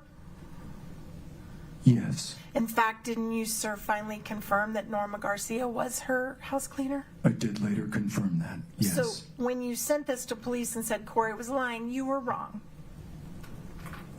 I was wrong. Okay. But prior to Norma... Mr. Your Honor. Gabler, you need to pause for the next question, sir. Thank you. Very good. Did law enforcement give you access to I'm going to try to use the right word, to folders where you could access their information on like a subfolder where you had a link to their folder? No. Did you provide them with links to your folder? Yes. And one of the links you provided them involved a download of Eric's phone. Is that right? No. Okay. Did it involve the decoded call logs that you talked about earlier where you figured out everybody's number and name? I'm confused. You're talking about two separate things. You were just talking about Eric's phone. You said no, right? I had an identical copy of Eric's phone that I created from the backup on his Apple iCloud. I may have turned that over to them, but they already had Eric's phone. I didn't need to give them what I had done, which was to trick the Apple server into repopulating a blank iPhone so that I could then forensically examine that iPhone and come up with context from Eric's phone. So I may have given them that information that I created from a clone of Eric's phone. So you had in your possession a clone or an exact copy of Eric Richins' phone? It would not be an exact copy. Only the items that were unencrypted or decryptable from the Apple backup would be on the cloned phone. For example, encrypted data would not be present for biometrics, for his Apple Watch. If he was wearing a biometric watch, that is all encrypted. That would not come back to a new cloned phone. But all of the text messaging, the web histories, the call histories, all of that stuff will be present on that clone. So you had access to all his texts? I don't believe I did. Why not? And this is maybe a stupid old lady question, but explain to me why you didn't have access to his texts if you downloaded everything off the cloud. You said all of his texts. Okay. I don't believe I ever got all of his texts. How far back did they go? I don't recall the date at this time. I would have to refer to the file material to know the exact date of the first event on the phone. So how much time did you spend reading through his texts? Well, I don't recall exactly. I could refer back to some records to come up with an answer for you. It would have been a number of hours. Hundreds of hours? No. Okay. I mean, in this case, Right. 936.3 hours. Is how many hours you billed total for the case? Yep. And what were you paid for that? I don't know. How much do you charge an hour? $125 an hour. However, that is not the only billing rate in this case. When I used computer forensic software and my expertise in that regard, the rate would be higher. $200 an hour, I think, was the discounted rate that I gave them. So I'm really bad at math. Please forgive me if I get this wrong. Yeah, well, we're both in the same place. We're talking about over $100,000 you made on this case. I would say so, yes. Okay. Now I want to go back to that phone and you reading his texts. Yes. As you were culling through your hypotheses, Yeah. obviously one of the things you want to look at is the state of their marriage. Is that fair? I mean, it's significant, but it's not dispositive. I agree. It's important context, but it's not evidence of anything, really. I see a lot of bad marriages out there. In my career, I've handled many hundreds of divorce cases. So, people have problems. Did you review text messages between Eric and some of his friends? Yes. Did you review text messages between Eric and Bryce? Bryce Knudsen? Yes. I don't recall specifically, but if they were there, I probably looked at them. Okay. Your Honor, can I have just a moment?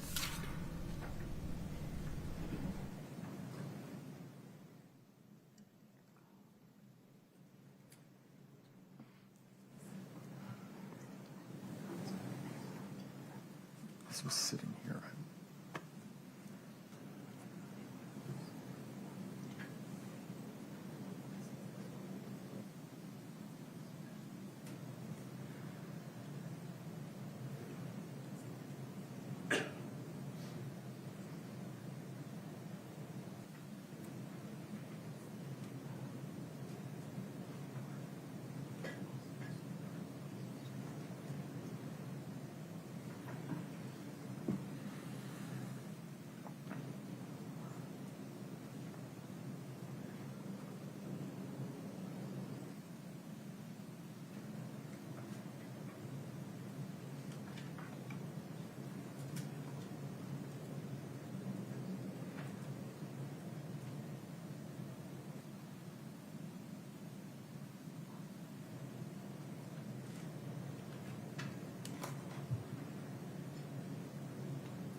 when you reviewed Eric's texts, did you find evidence of him sexting with people other than Kouri? I don't recall that. I did investigate allegations of an affair with Eric. Okay, but that's not my question. My question is, do you recall seeing sexting, as the kids say, on Eric's phone with people other than Kouri? I don't really know what you mean by sexting. I don't know what the parameters of that are. And so my answer is no.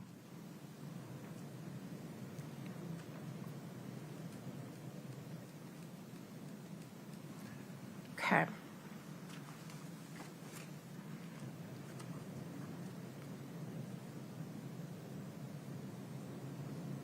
Did you find any texts where Eric talked about having an open marriage with Kouri?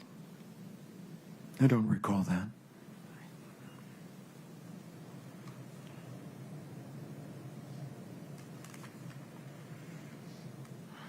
At some point, were you investigating cases that were being prosecuted in the Summit County area around the time that Eric died, where people were caught distributing fentanyl?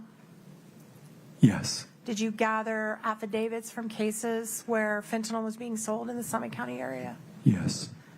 And did you ever follow up on any of those investigations, or did you just stop by gathering the affidavits? Well, they were plugged into the hypothesis testing matrix. I considered them for their proximity being in Summit County and for them involving fentanyl. In each of those cases, I found no relationship to this case. Okay.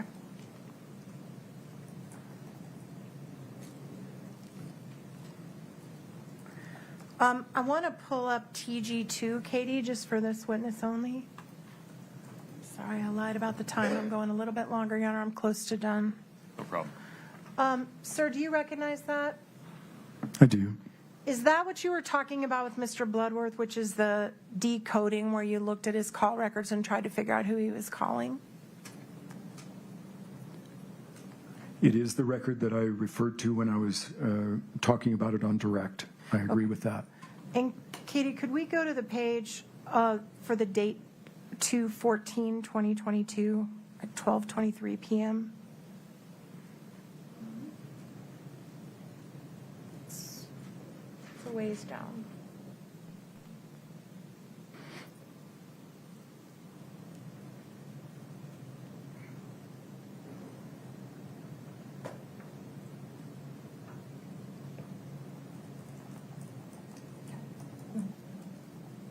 Just a moment, Your Honor. Of course.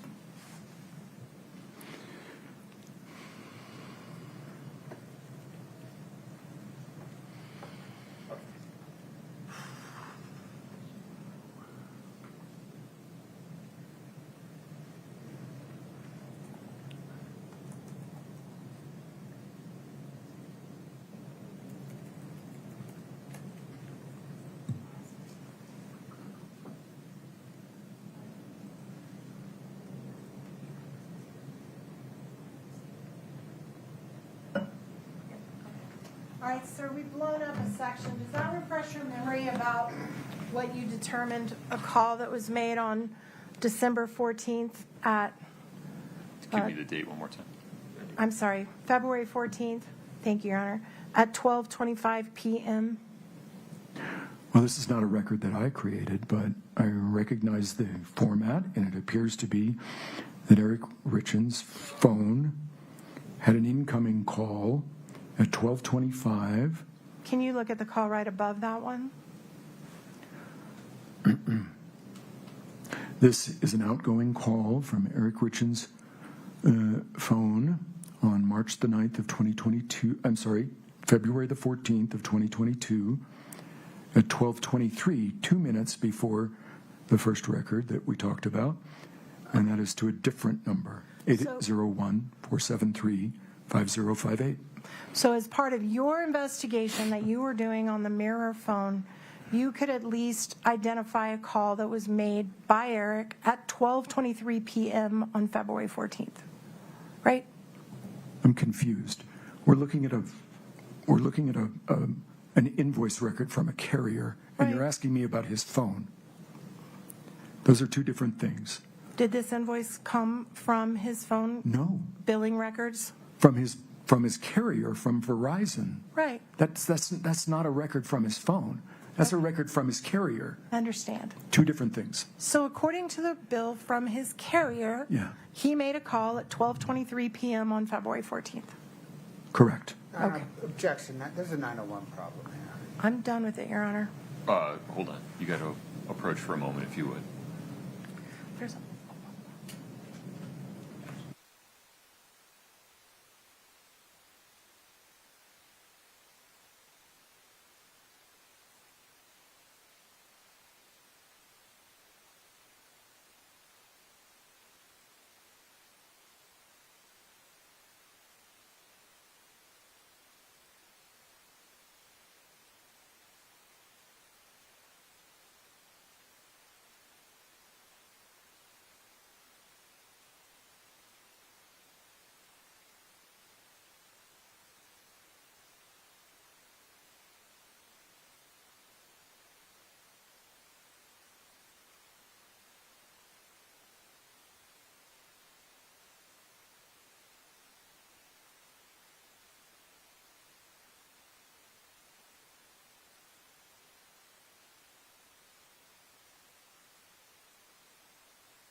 Did you ever make any calls or any trips to Mexico as part of your investigation in this case? No.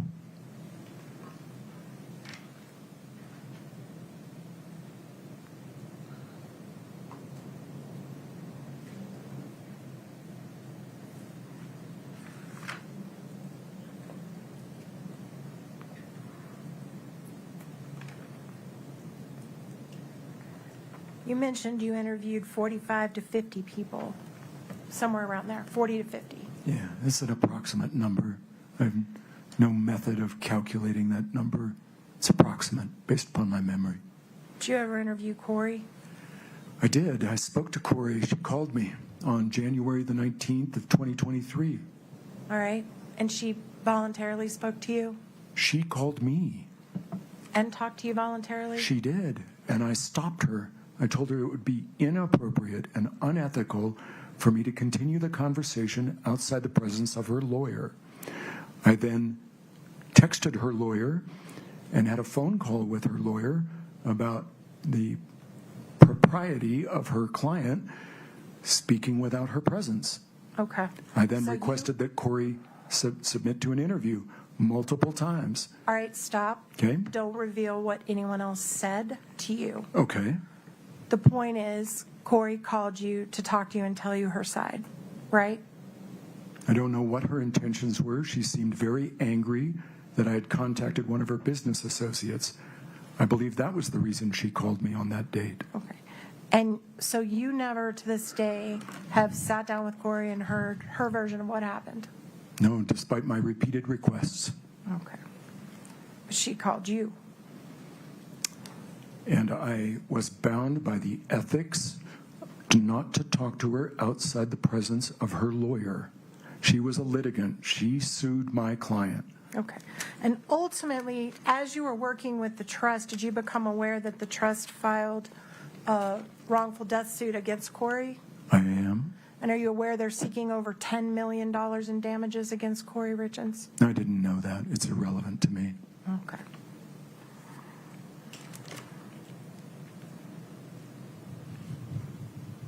Okay, court's indulgence for just a moment, Your Honor. Of course.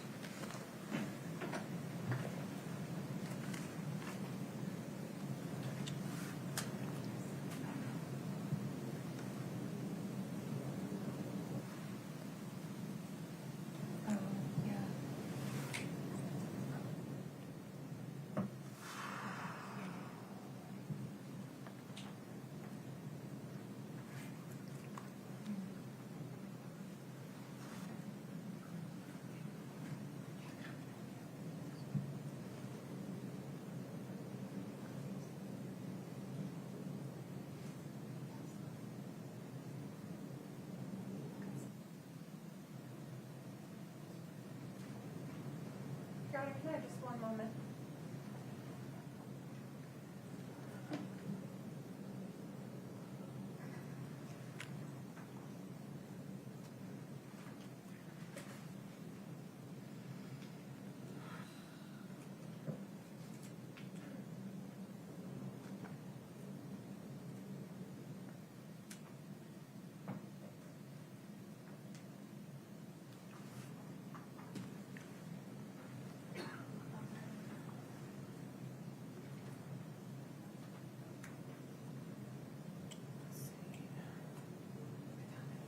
You found it? What's the date?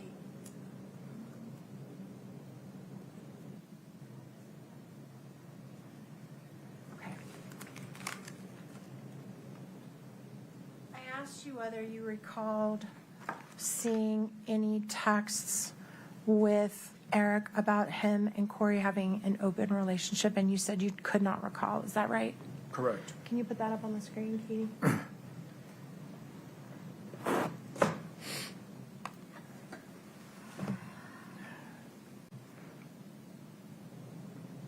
Do you recall looking at that text? I do. You've seen this one? I believe I have. It's a joke. It's a joke? It is. It appears to me to be a joke. Did you see the text around this text? I did. So you have reviewed the text between Eric and Bryce? I don't know. I don't know that this is a text from Bryce. I have no idea. This does not identify Bryce. So doesn't now that identify anybody. Now that you have your memory refreshed, do you remember seeing this text between Eric and another individual saying that Kouri and I are starting an open relationship tonight? Right? It says, Kouri and I are starting an open relationship tonight, so I told her I'm taking you home. Right. Yeah. Okay. And you left that out of your report. No. This would be part of my report. Did you see sexting between Bryce and Eric when you looked at their texts? I don't recall that, no. Katie? And is this sexting? I don't know what you mean. No, I'm not talking about this one. I'm Okay. talking about other ones. All right. I don't recall. I'm talking about many hundreds of thousands of messages in this case. I can't recall them all.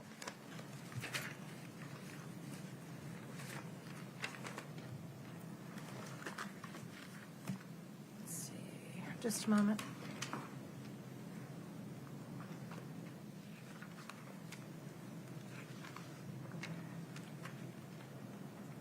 Court's indulgence for just a moment.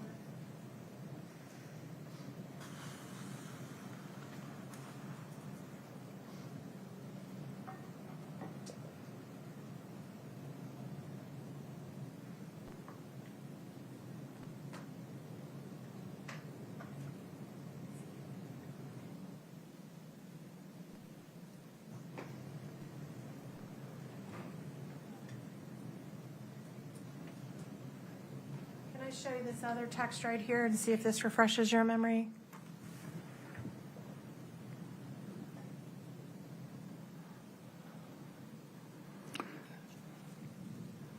Do you remember seeing a whole bunch of emails like this or texts like this between Eric and Bryce?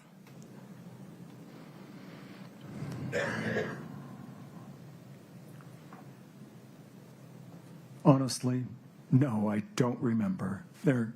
Like I say, there were hundreds of thousands of messages in this case. I don't remember even 1% of them. As I look at this, I mean, it just makes me laugh. It doesn't appear to be serious. So how many of these joke sextings did you review that Eric did? I don't understand this to be sexting. I think you're wrong about that. I resist your characterization.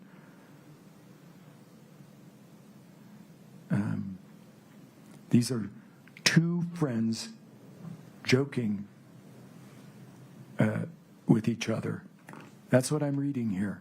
And they did that all the time? I don't know. Hundreds of times? If I had the records, and then I could answer your question, but I don't remember all of these messages. And yeah, this is a joke. Did you review all of the texts between Bryce and Eric? I think at one time I would have gone through every single text message that was available to me on Eric's cloned phone.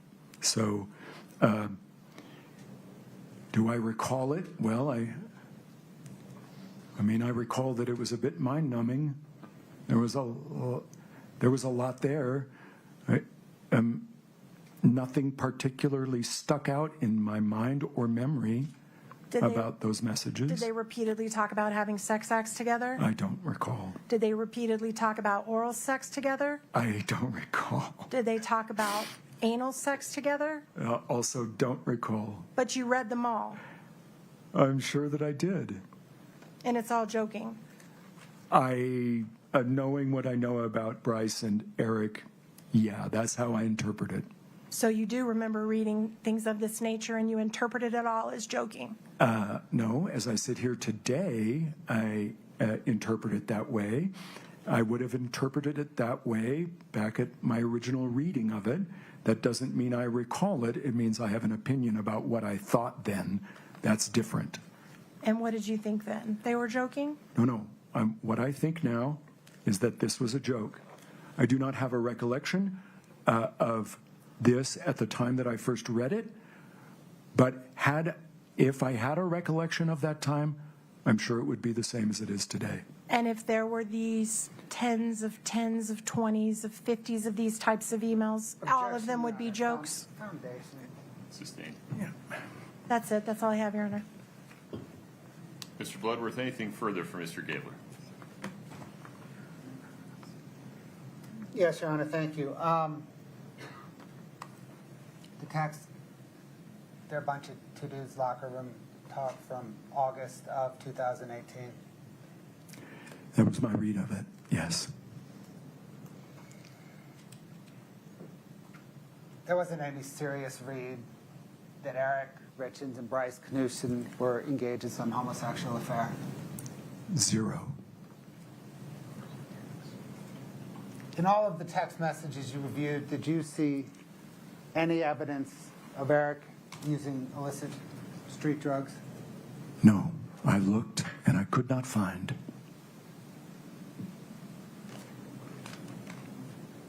You mentioned legal requirements for a licensed private investigator to place a GPS tracker on a car. What are those legal requirements? So the statute governing that was adopted a few years ago. It requires that before placing the device, a licensed private investigator must identify the person or persons that are driving that vehicle and potentially the owner of that vehicle, and that they submit a request to query the protected persons database in the state of Utah for any record of those persons that are subject to the GPS tracking. That is designed to keep us from tracking people who have protective orders or temporary restraining orders or other lawful processes that define them as a protected person. We cannot track you in that circumstance. We do not have independent access to that database. So we must ask an agency of the state for a yay or nay. Is this person in the protected persons database? We have to do that before we place a device. We have to be certain that we are not tracking a protected person. So I submitted those requests to the appropriate counties of the jurisdictions where I placed these devices. The Summit County Sheriff's Office initially declined my request under the statute. I insisted. I finally got them to comply. I did the same with the Wasatch County Sheriff's Office, and they complied with my request. Did you conduct your investigation entirely within the bounds of the law? I believe I did. Did you conduct your investigation entirely within the ethical bounds of private investigators and the attorneys you were working for in this case? I believe that I did. Thank you, sir. Ms. Nestor, anything further for Mr. Gabler? No, Your Honor. May we release this witness? Yes, sir. Yes, sir. Thank you for your time. Yes. Please step safely. You are free to go, sir. Thank you.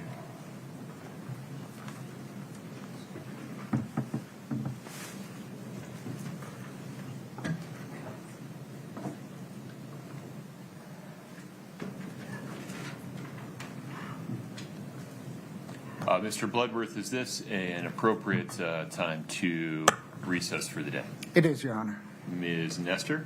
Yes, Your Honor. Okay. Ladies and gentlemen, we'll be recessing for the evening. As always, please do not speak about the case. Please do not allow anyone to speak to you about it. Please do not watch, listen, or read anything about the case at all. Please do not do any research about the case.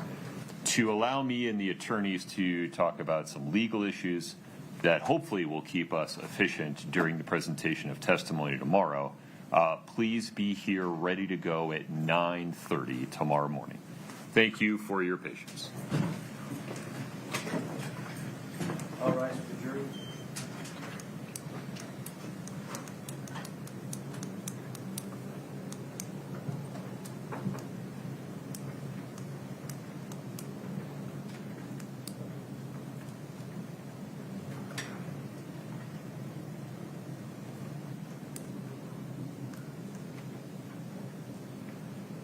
Folks, have a seat. Ms. Nestor, Ms. Lewis, Mr. Ramos. In docket, if you would just make a note of this for me. Docket 1555, docket 1555. The state sets forth its understanding of your objections or requests related to the portions of the O'Driscoll interview transcript that you believe should be included under Rule 106 or excluded under various reasons, and the state's understanding of your objections or requests for inclusions related to the jail calls. I understand that to be the last word from the parties. The state presents it as the last word from defense. But if you would take a look at that specifically this evening and come tomorrow morning ready to let me know if you are changing any of those positions. Yes, sir. Okay. Mr. Bloodworth, anything else in anticipation of that discussion? No, sir. 8:30 tomorrow morning? Yes, sir. Ms. Nestor, 8:30 tomorrow morning? Yes, Your Honor. Okay. I've reviewed each of those portions of the O'Driscoll transcript. I've reviewed each of the jail calls and recordings that are listed in 1555. I have notes regarding all of that. Anything else I need to be prepared for on those two issues from the state's perspective, Mr. Bloodworth? No, sir. Okay. All right. Ms. Nestor, anything else on the record today? No, sir. Very good. Thank you for your patience. We'll be in recess until 8:30 tomorrow morning.